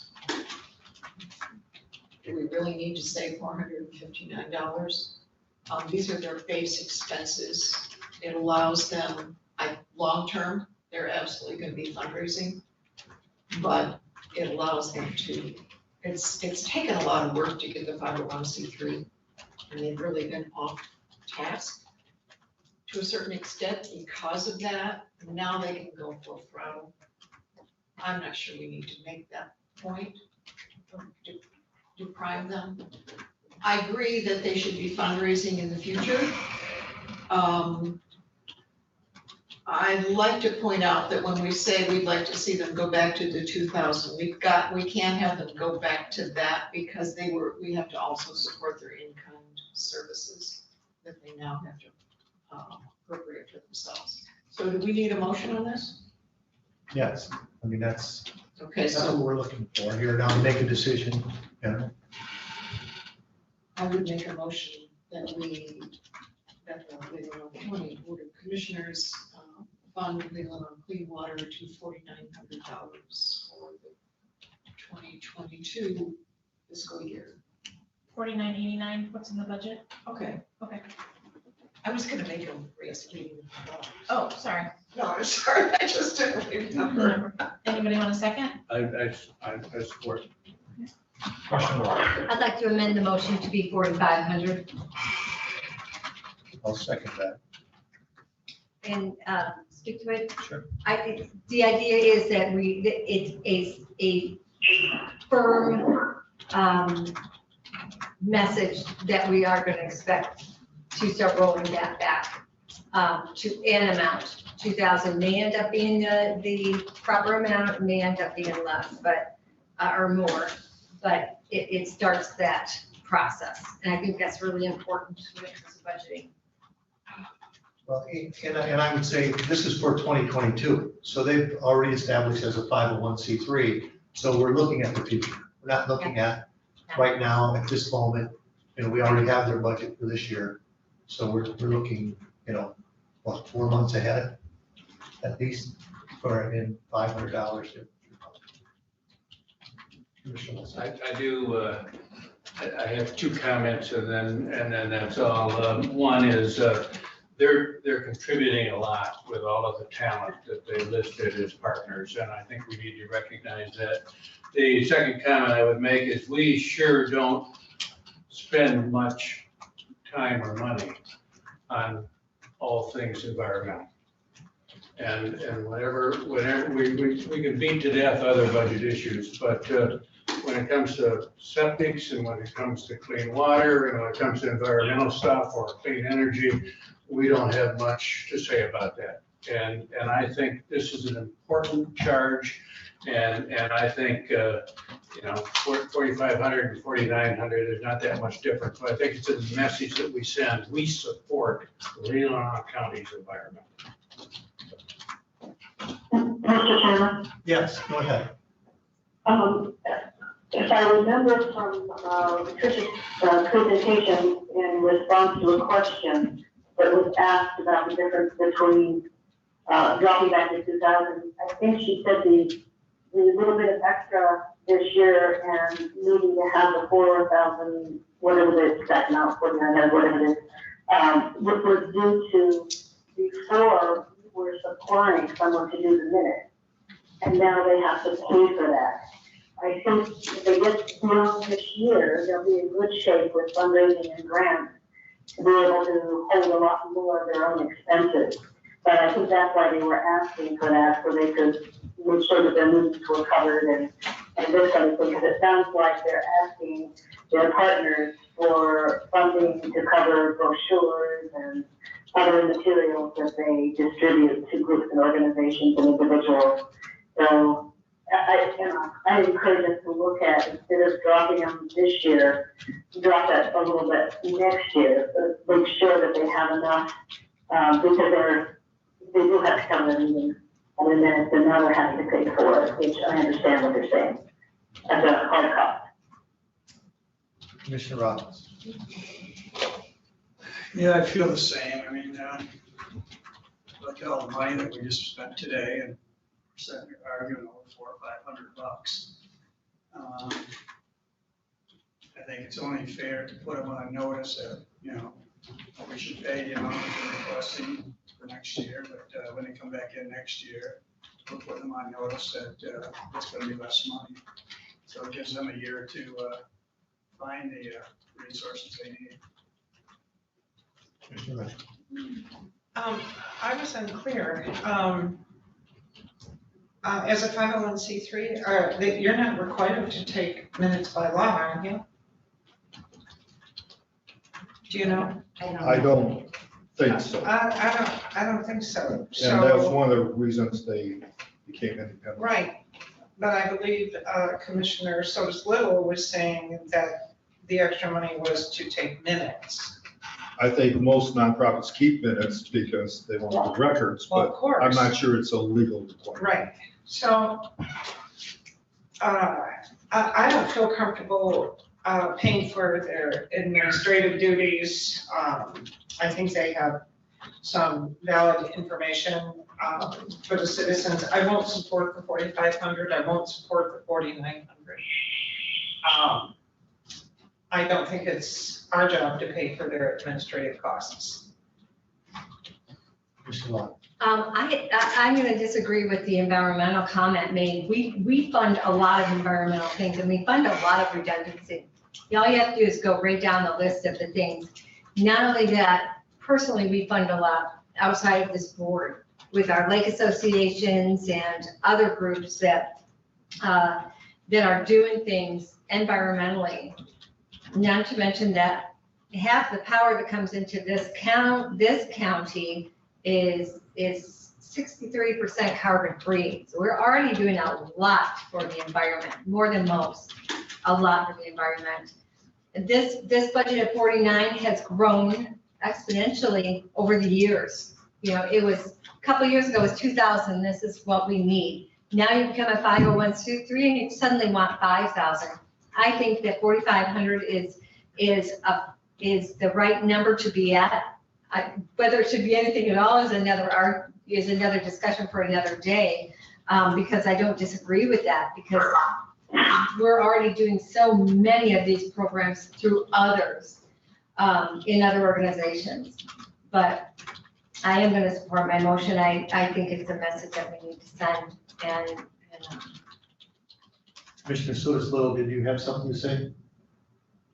No, except to say that Commissioner Russian is correct. I don't think it's a legal requirement. It is a cost of doing business, and when someone is doing something technical, when they're doing distribution of minutes to their partner organizations, it's very important. Both of the 501c3s that I'm associated with, we have to pay. So it's just a requirement to do business and to share with the community. Well, and I just want to say, we just spent 12,000 on Lake Leelanau, which to me is a very environmental issue. We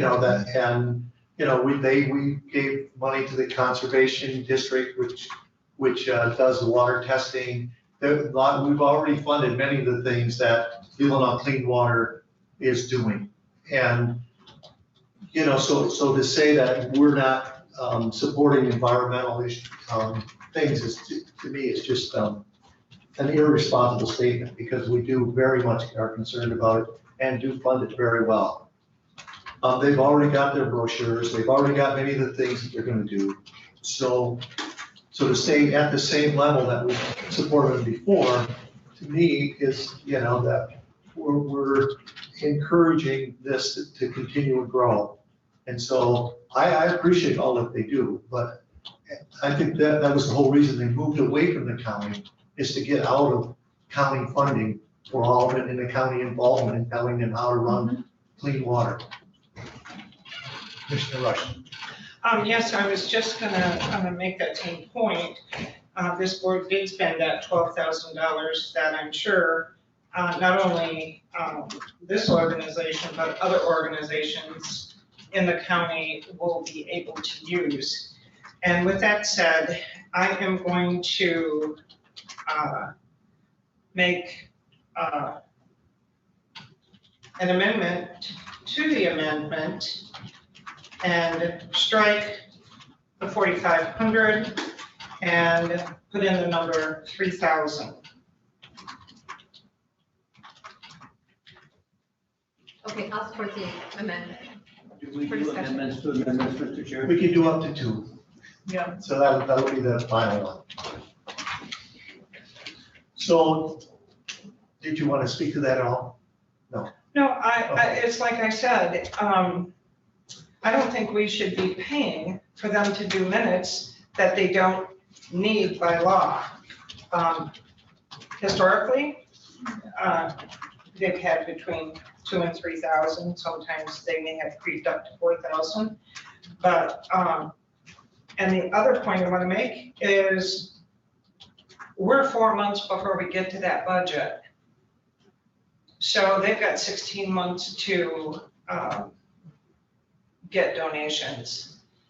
And if we want to give them a start, $3,000, I don't think is unreasonable.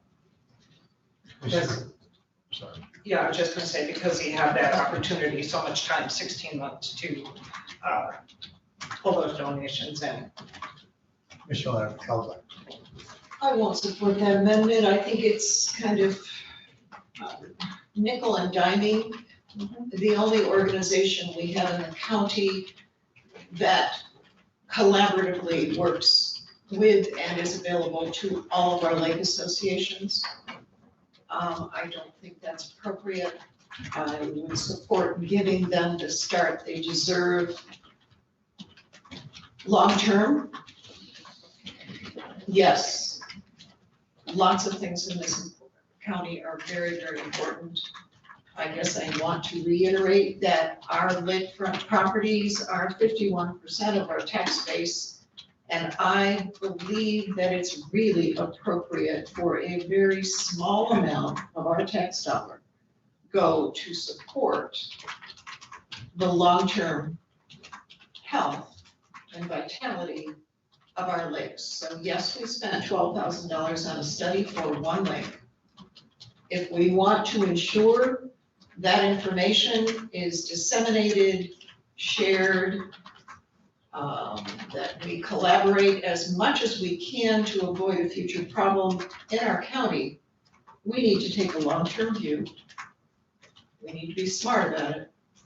And nickel and diming when we have just spent thousands and thousands of dollars, I don't understand why we do that. So I will not support Commissioner Rushton's amendment. Can I ask the administrator a question? Sure. The rescue dollars, would they qualify? Will have to be somehow related to COVID, so I don't think so. Okay. Infrastructure for water is available, but they're not doing infrastructure work. So Okay. just top of my head, I would say no. Okay. All right, so the first vote will be on the $3,000 amendment. Okay, all those in favor say aye. Aye. All those opposed say aye. Aye. Okay, the motion fails 4-3. This is a split vote here, someone, it has to be a roll call vote. Okay, Because she's remote, all right, but the open meeting is not. all right, thanks. Yeah, so this will be a roll call. Interesting. And this is the second amendment or the first? Michelle, I have This no is for roll call $3,000. sheets. Correct. Correct, this is the first vote that we just did voice, but because it's a split vote, we'll do it as a roll call. I don't have any roll So call. anybody watching or knows who said did what. Okay, so. We'll just do all 3 of these in that. Okay, so first roll call is gonna be for the 3,000. And That it was by Rushton. Yeah, hold on. 2,000 by Rushton. So you take it alphabetically, right? Commissioner Rushton? Yes.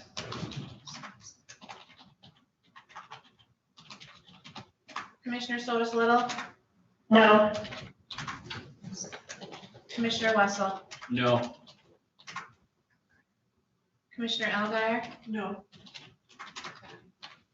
Chairman Bunnick? Yes. Commissioner Lautner? Yes?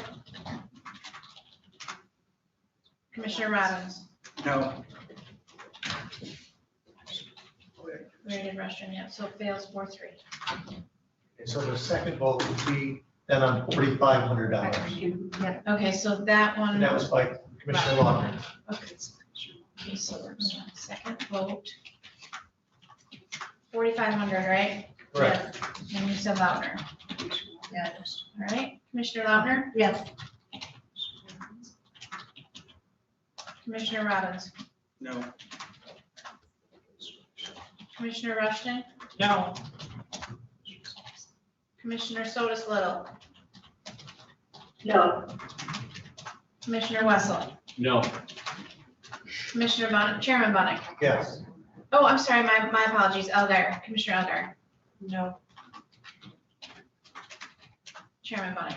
Yes. Okay, so that fails. And this next vote will be on the full amount, 4989. Correct, moved by Commissioner Algar. Yes. Okay. 4989. Yes. Third. Commissioner Elgar? Yes. Chairman Bunnick? No. Commissioner Lautner? No. Commissioner Robbins? Yes. Commissioner Rushton? No. Commissioner Sotis Little? Yes. Sorry. And then Commissioner Wessel? Yes. Motion passes. 4-3? Wait, yeah. Okay, Yes. sorry. Yeah, no, that's fine. Thank you. All right, so then we, I think that's it, until we do future budget session. No, contract negotiations. Oh, I'm sorry. Well, yeah, but that we were gonna go into. Oh, okay, yeah, we can do that. We still have to come back to, I mean, you could do that first, or you can do those. You want to Still do have that to- afterwards? It doesn't, you still have to come back and adjourn the meeting in public session. Right. It's up to you. So, Mr. Chairman, Mr. Chairman, yeah. my apologies for interrupting. So, There is one other issue related to the COLA that we moved to the August 31st. And part of the reason is I wasn't able to, actually, this should probably be asked by the board. And that is, would we direct the clerk, ask the clerk to actually provide to us the process and the options related to the COLA increase for retirees, so that we know what it is we're making a decision on and what the pros and cons are. And that's something that we would really need the clerk to do. So can we direct the clerk to please do that if she agrees? Did you understand what she asked? Michelle? Just the process. Yeah. It's the process. Well, and would we want to know how much it is as well? Well, that's not the process. The process being, how do you do it? What are your options to doing it? And what, is there a cost to, if you were to want to go that way, is there a cost to us, the county, to get them to compute those numbers? Meaning, like, would it be a lump sum? How many groups can you divide? That's how I talked about process, not whether or not you should, just the process if you were to entertain. We're gonna need all that information Yes. to make a And then decision. you could move on from that. Thank you. Commissioner Locke. I'm not interested in doing it, period, so I think it's going to be, I hope we don't do it. I believe Social Security is going to get a big pay raise first of the year as it is, 5% or some such already. So it would be an expensive venture for us to do, something we'd have to fund up front. And I just don't see us doing it. It would be a cost long time down the road besides. Mr. Chairman, that's why I would like the clerk to provide information on the process and the options, rather than our guesstimate here. All right, so, would that be a motion then? No, directive. Just a directive. All right. I guess, is there support from the commission? Right. Well, that's what I'm trying to get, you know. Because it is quite a bit of work for Michelle to do this. I So I mean, guess the decision well, is deep, which- that's why I'm asking that, Commissioner Soto. If that's not a motion and just a directive from you, then we're not gonna have the clerk go through the process. If this board supports it, then that's why I'm asking, is that a motion? Okay, I will make it, let's change that to a motion then. All right, do we have support? I don't understand, I'll second it, but I don't understand what the issue is. Okay, let me try to, in very simple terms. The board has the option of giving cost of living increases to retirees. We have not done this since 1990. 2005. Oh, 2005, okay. In the past, this has been brought up several times since I've been here. The board has chosen not to do that. And it is quite a bit of work to do the research. So I guess the question is, in simple terms, we have requests from one commissioner for the clerk to review the process. The question is this something the board even wants to do? Because I hate to have the clerk do all this work and then find out there's no interest on the board to do it. Does it have to be, are there deadlines, does it have to be a part of the discussion this year? Well, if you choose, no, this will be this year, but if you want to do it, obviously the funds have to be in the budget. And is it for everybody that's retired or? That is part of the Yeah. decisions that you make when you're doing that, and that's why going through the process, it's not recommendations as to if you shouldn't, dollar amounts, it's basically percentages, lump sums, what does it cost you to get figures, and how can you divide it? It's all I would be looking up, I would not go beyond that. If there's enough you would want me to, it's up to you. Any other comments? My other comment is, in the past, it was really easy to do, because, okay, yeah, we'll do a 1% and it just rolled in. Now the whole MERS process has changed. It's way more complex, it has to be funded up front, and that's a large dollar amount.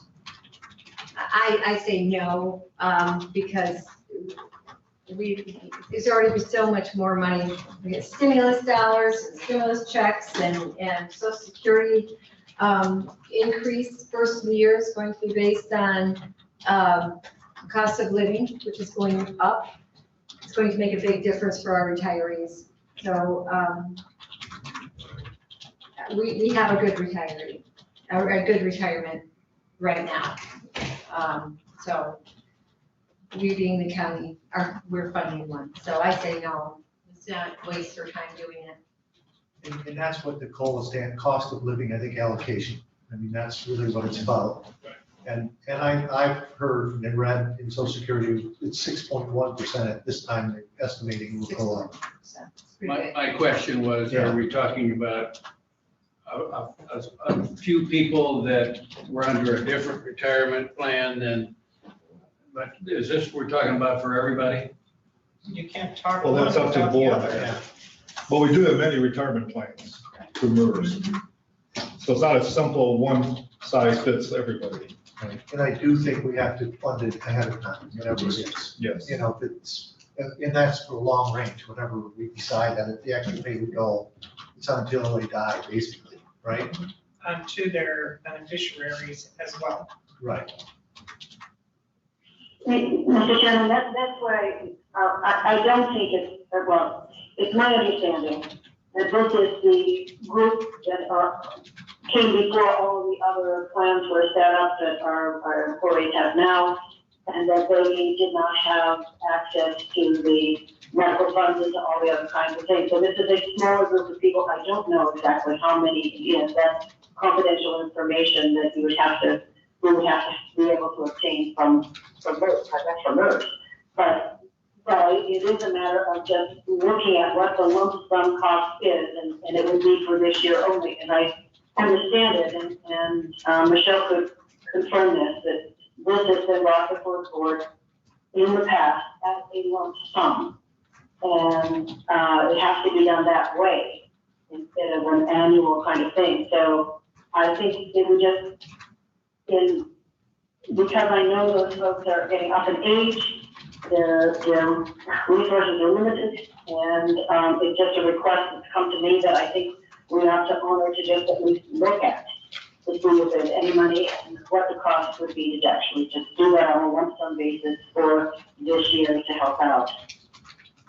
Commissioner Rush. If we do it for one, we're gonna have to look at them all. I mean, because once we start down this road, they're all gonna come before us for the same request. And especially last year, this year, stimulus dollars have been flowing from our federal government. So just with a stimulus alone has been, what, $1,200 minimum? So I can't support this. I won't support it. Any other comments? So, all those in favor say aye. All those opposed, the same sign. Aye. Aye. Okay. You're gonna So have a I think- roll call? I think it's 6-1. I think there's a pretty clear. split vote. Is there a split vote? There was one yes. Yes, I believe there was one yes. It was late. but I think that- Yeah. All right, so just have to do a roll call. Okay, so it'd be I can't just say. Commissioner Sotis Little, I don't know anybody. Yes. okay, Commissioner Wessel, No. Commissioner Allgaier, No. okay, Chairman Bonick, No, Commissioner Lautner, No, Commissioner Robbins, No. Commissioner Rushton, No.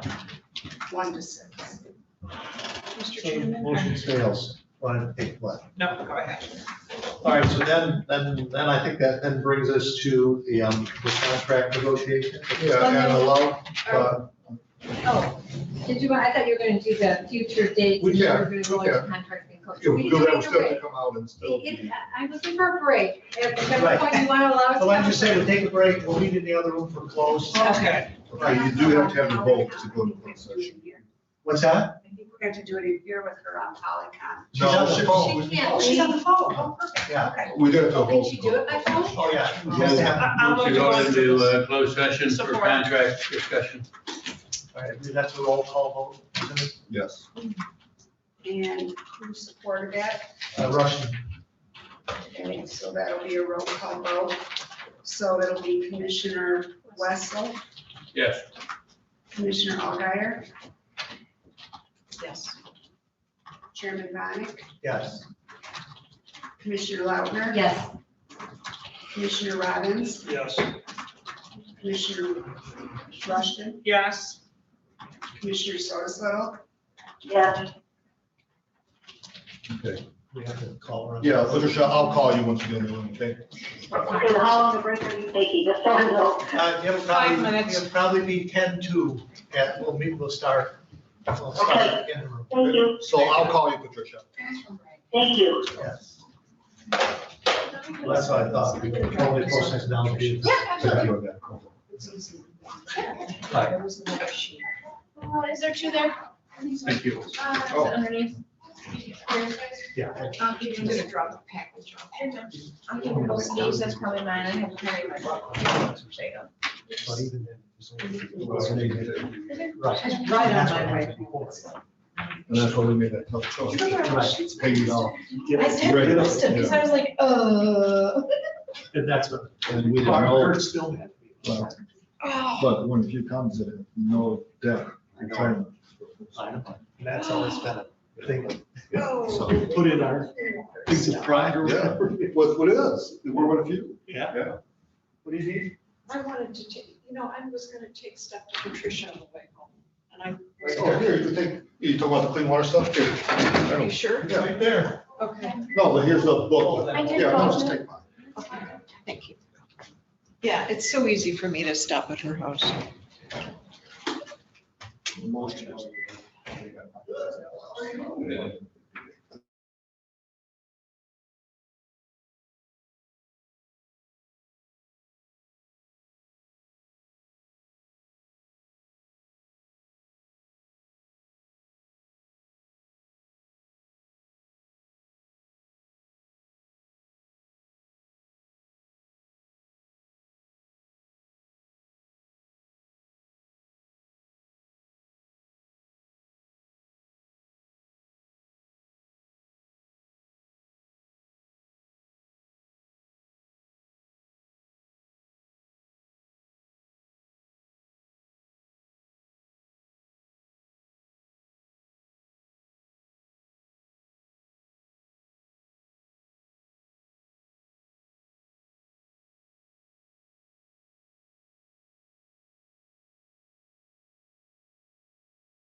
So this is the last day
I'm gonna come. Oh, she will? Oh, I thought she was gonna, She tried to, you were right. I thought she was up I think she has to be here, we'll, might as well not even look at dates. No, we're not meeting next Tuesday, correct? We're meeting the 31st. We had a tentative on 24 and then. No, I think you all said, okay, are you all, Jen, are you ready? Yep. There's your motion time. I move that we go out of closed session. I support. All those in favor say aye. Aye. All those opposed? All those opposed, the same sign. Motion passes 7-0. Thank you. All right, in terms of the agenda for the 31st, and these are in no order here, you'll get an update on the HVAC project here in this building. John Richards, the engineer, and Gary O'Connor will be here to give you an update. They did do some preliminary update, John Richards, maybe a couple months ago, so I'll pass it out to you in terms of finishing up this project, and Gary can give you an update what has happened last year or so in this building. So that'll be on the agenda. Also, I met with the consultant that Mr. Bunnick and Commissioner Rushton met with from Triton Solutions about HR, and 2 or 3 of them will be here on the 31st to give an overview of the services they provide, and they're pretty much in module packages and approximate cost for each of those services. So they have confirmed that they're available on the 31st. Ron and I will give an update on the IT transition. We've been still in dialogue trying to finalize a plan, how to proceed. I am meeting next week with members of Dam Authority to come up with a short and long-term budget and to get clarification on those grease fittings where they have to be, it appears they do not have to be greased twice a year. I think Jerry misspoke there. Oh, that's good. But we'll That's good clarify to hear. that. Yeah. But what I told them is we want to look 5 years into the future, but tell us specifically for next year what your costs are, because I think the issue is just constant surprises. And so they agree that needs to take place. Let's see, I'm just going, we call that PPP. So to back up, can you clarify, Jen, did we agree to or set a budget for $40,000 a year each year for 10 years? No, Did we do that? the proposal that was emailed, I correctly guessed at 11,000. So for 2022 on there, that information that Laurel sent you, it said for 2022, it was 11,000. He had put in $8,000 for base maintenance and $3,000 for an inspection. So if anything, we'll have to adjust it up for the inspection because 11 is what they're coming in just to have the heat, phone. But we didn't commit to 40,000 a year for 10 years. No. Okay. Well, legally, you could not even have done that. Yeah. It was brought to your attention that they had a 10-year plan and they would like 40,000 a year. Oh, Yeah. Instead of going for the Well, that special makes sense. assessment. Okay. But part of the challenge is, and once again, I think they're all good people, meanwhile, there's no unity among that board how to proceed. Well, I And have they a have good plan for it. different ideas with different members and different thoughts on what should even occur. So that's why I'm trying to meet with them, come up with a firm plan that they all agree upon. So somebody's not going one way and someone else has a different project in mind, and Jerry's caught in between trying to determine what to do and so forth. Is part of that discussion that we have on that going to be possibilities of moving to a different structure? Well, that's up to, I think we need. that's up to all of you. Because I think there needs to be a commissioner. Yeah, she's on speaker. Patricia? I'm here. Yeah, she's on the speaker. Yeah, if she's on speaker, then you can handle it. I can't remember, did we make a decision on the clerk software? She had a request for software? I think she's waiting. She asked to wait because she goes to conference Monday, Tuesday, Wednesday to Okay. talk to him. Okay, so I'll put a question mark on that one. And then decisions about financial director, HR, and Parks and Recs leadership. So that'll be on the 31st budget, or 31st budget agenda. And then it's possibly BSNA. Yeah, oh yes, I thank you. I put that as an update too. Yes. And that's at 9? I think we agreed. 9:30. Oh, sure. Today was 9:30. Today was 9:30. Today was 9:30. I thought the 31st was too, but. The 30th was 9:30. It was really nice this morning. So it's 31st is not. But it's the 31st now. Yeah, you changed it from the 30th to 31st. Yeah, and my college roommate is coming in town. I'm so glad Ty couldn't do the 30th. So it's 9:30 a.m. to midnight, is that what we're looking at? Just like today. So are we saying 9:30 or 9 on the 31st? You said 9:30. That was at 8:45. Okay, so I had 9 o'clock, 9:30? And, Commissioner Alguier has her hand up. oh, I just wanted to mention that we have a board meeting that day at 3 o'clock at the airport. Oh, you mean the, Right. oh, Right, we had So said That goes till 2:30. 12. Oh, no. I think it was 12:30 is what I remember, 12 or 12:30. yeah. well, we said we'd adjourn, so give you plenty of time to get to the airport. That's what all of them agreed. I'm thinking not later than 1:30. It's probably realistic. Commissioner Alguier. Thank you. I would like to revisit the decision on the salary structure for senior services. That salary was set 8 years ago when senior services was smaller budget. I see considerable inequity in what that department head is being paid. And I believe that the commission should revisit that issue. Okay, there was a vote last time not to do that, so you need 4 of you supporting the back on the agenda. No. No. I support it. Yes, but what we have to have is Yeah. someone who was opposed to it to support Yeah. and putting it back on the agenda. That's how it gets back on the agenda. Because then it shows that there could be a change in the vote. Jen, is there, Well, there is considerable inequity in terms of the other department heads and the level of responsibility, and the job has changed considerably. I think we've discussed that whole thing. I'm just fishing for someone to say, yeah, I'm willing to, do this. Okay. Jen, help me out. Did I miss any major topics that we haven't talked about yet? Gosh, that's gonna And be I don't have enough. my list. I'm looking at my memo here. I think we pretty much covered everything.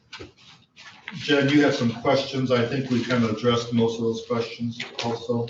I'm just looking at I think it goes when you go to, it's when you get to, when you're going line item by line item. Well, I know, yeah. But I think for future agenda items too.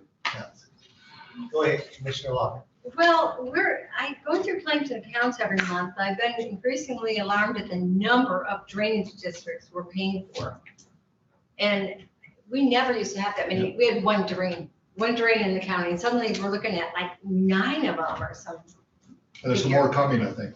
Well, I do want to know why, but the second thing is, do we have a budget for all these drains? Because some of it, we're going to get reimbursed for, but not Yeah, all. unfortunately, legally, you have no control over that. We You have basically- to budget for it, and we're paying for them. You have to pay for them, yes. So we have to budget for those. Yeah, they're in 21. If you want to ask, if Chet wants to ask Steve to I can come get for Steve to come 22, in, but give an right update. now, What's in for 21? if you want to do that now, I'm not sure if you have Well, I don't time. know, we could do it here maybe when he's There's here, a- but I think we need to look at that.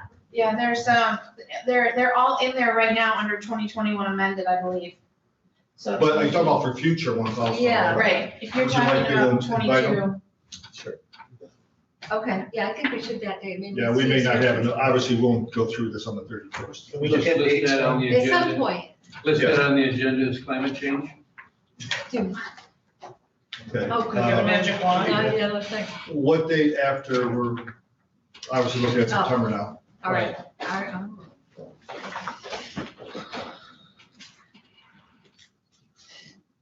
Well, we're gonna meet that Monday of the first week. How about the Thursday of the second? That's on the 2nd? What are you talking about, 11th? No, September 2nd. I'm talking Oh, about. I'm sorry, wrong month. And that's going right into Labor Day. Are you made on the 3rd? What was, You're in what's wrong with the 1st? Well, we can meet on the 1st. Okay, 2 days back to back. Yeah. that'd be kind of tough. to do back to Okay. back, I think. What about the 6th? Oh, it's Labor Day. You can show up. 6th is Labor. I I can got tell the you the- 6th off. I got the 6th clear. The 3rd probably will not work, so Friday for Labor Day, a lot of you have Yeah, it's probably not gonna anything, So I have to so. go till the 9th. Yeah, then you're gonna be, you're out of town until what day? Till the 8th I come back. Okay, so we could meet the 9th or 10th? Yeah. For the Can't 9th? meet on the second. I can, yes. That was, I can, 2nd isn't real good for me. That's gonna be a messed up week. I like September 9th. So the 9th. 9th. I'm not sure about the 9th, Thursday, the 9th. unless it's afternoon. I think Well, we afternoon. can, Let me, we've done both. okay. Well, I mean, Can we've done we meetings. tentative Right. it in and So see? you wanna go, yeah, September, Potentially the 9th is okay, but, well, let's just say for now, potentially, because we can revisit on the 31st. But September and 9th, I'll look to see whether it's morning or afternoon. is everyone else available? Patricia? Yes, I'm available. Okay, put 9:30 or 9? I like the 9:30 Well, myself. let me look and see whether morning works for me. Is everyone available Yeah. morning and afternoon? I'm only, I am. I'm only available one or the other, I think. No events. Oh, wow, that's rare. So, So, Yes. Melinda, you wanna check and just, then I can let everyone know? yeah, I can let you know. So either 9:30 or 1, right? Yeah, I think so. I mean, could we go to the 10th and not have a time restriction? I'll have Well, the we same- might have to come I'll on the have 10th this- anyway, because we're getting behind on time. I'll have the same issue on the 10th, but I think afternoon might work better on I that. know usually Fridays are not the best. But afternoon might work that day, so. Let's shoot for the 9th and we can discuss on the 30th. And Melinda, you can let me know whether it's gonna be 9:30 or 1 o'clock. And actually, we are getting fairly Yeah. close. We've got some major issues resolved. And we're making progress, so I'm optimistic we can wrap this up. You want to try for one more day? Sure. Our board meeting is the 14th. So we could do the afternoon, the 14th. Yes, so. That'd be good. We can do that. Budget, what are you talking, 1 o'clock? Well, whenever we're done with the executive. 11:30. Okay. Anytime after 11:30. Okay. Well, no, we have executive. Yeah, that's what No, September, do we have executive on the 7th in September? No, that's October. October? No, it's the 14th. It is the 14th, okay. Okay, so September 9th, time to be determined, and September 14th after the executive. Oh, And it's October 5th. And then October, yeah. And realistically, Michelle, we have to, in order for you to publish it, what day do we have to have it wrapped up? I have room at the publications, just so long as I have it available to the public about 7 days before the hearing. So it has to be the end of September. We We have to only wrap need it time up. to prep it and print it. So the meeting's on the 5th, you need to have it by the 28th. I think so, yeah, that's, yeah. That's 7 days. What time are we meeting on the 5th? Oh, October 5th, that's October 5th. 9 o'clock. That's our executive committee meeting On the 5th? of October. Oh, yes, because it's the onward, okay. Yeah. Any other? Yeah, Gwen and Rick, in October, the meetings are the 1st and 2nd Tuesday. Just October. Just October. No, there was an oops, December is the same. Oh, December, okay. I'll be around Christmas. Oh, it's a Christmas, okay. But Yeah. we'll worry about typically. that later. Let's get through the budget. All right. Any other comments? All right, any public comment? Seeing none? Any commissioner comments?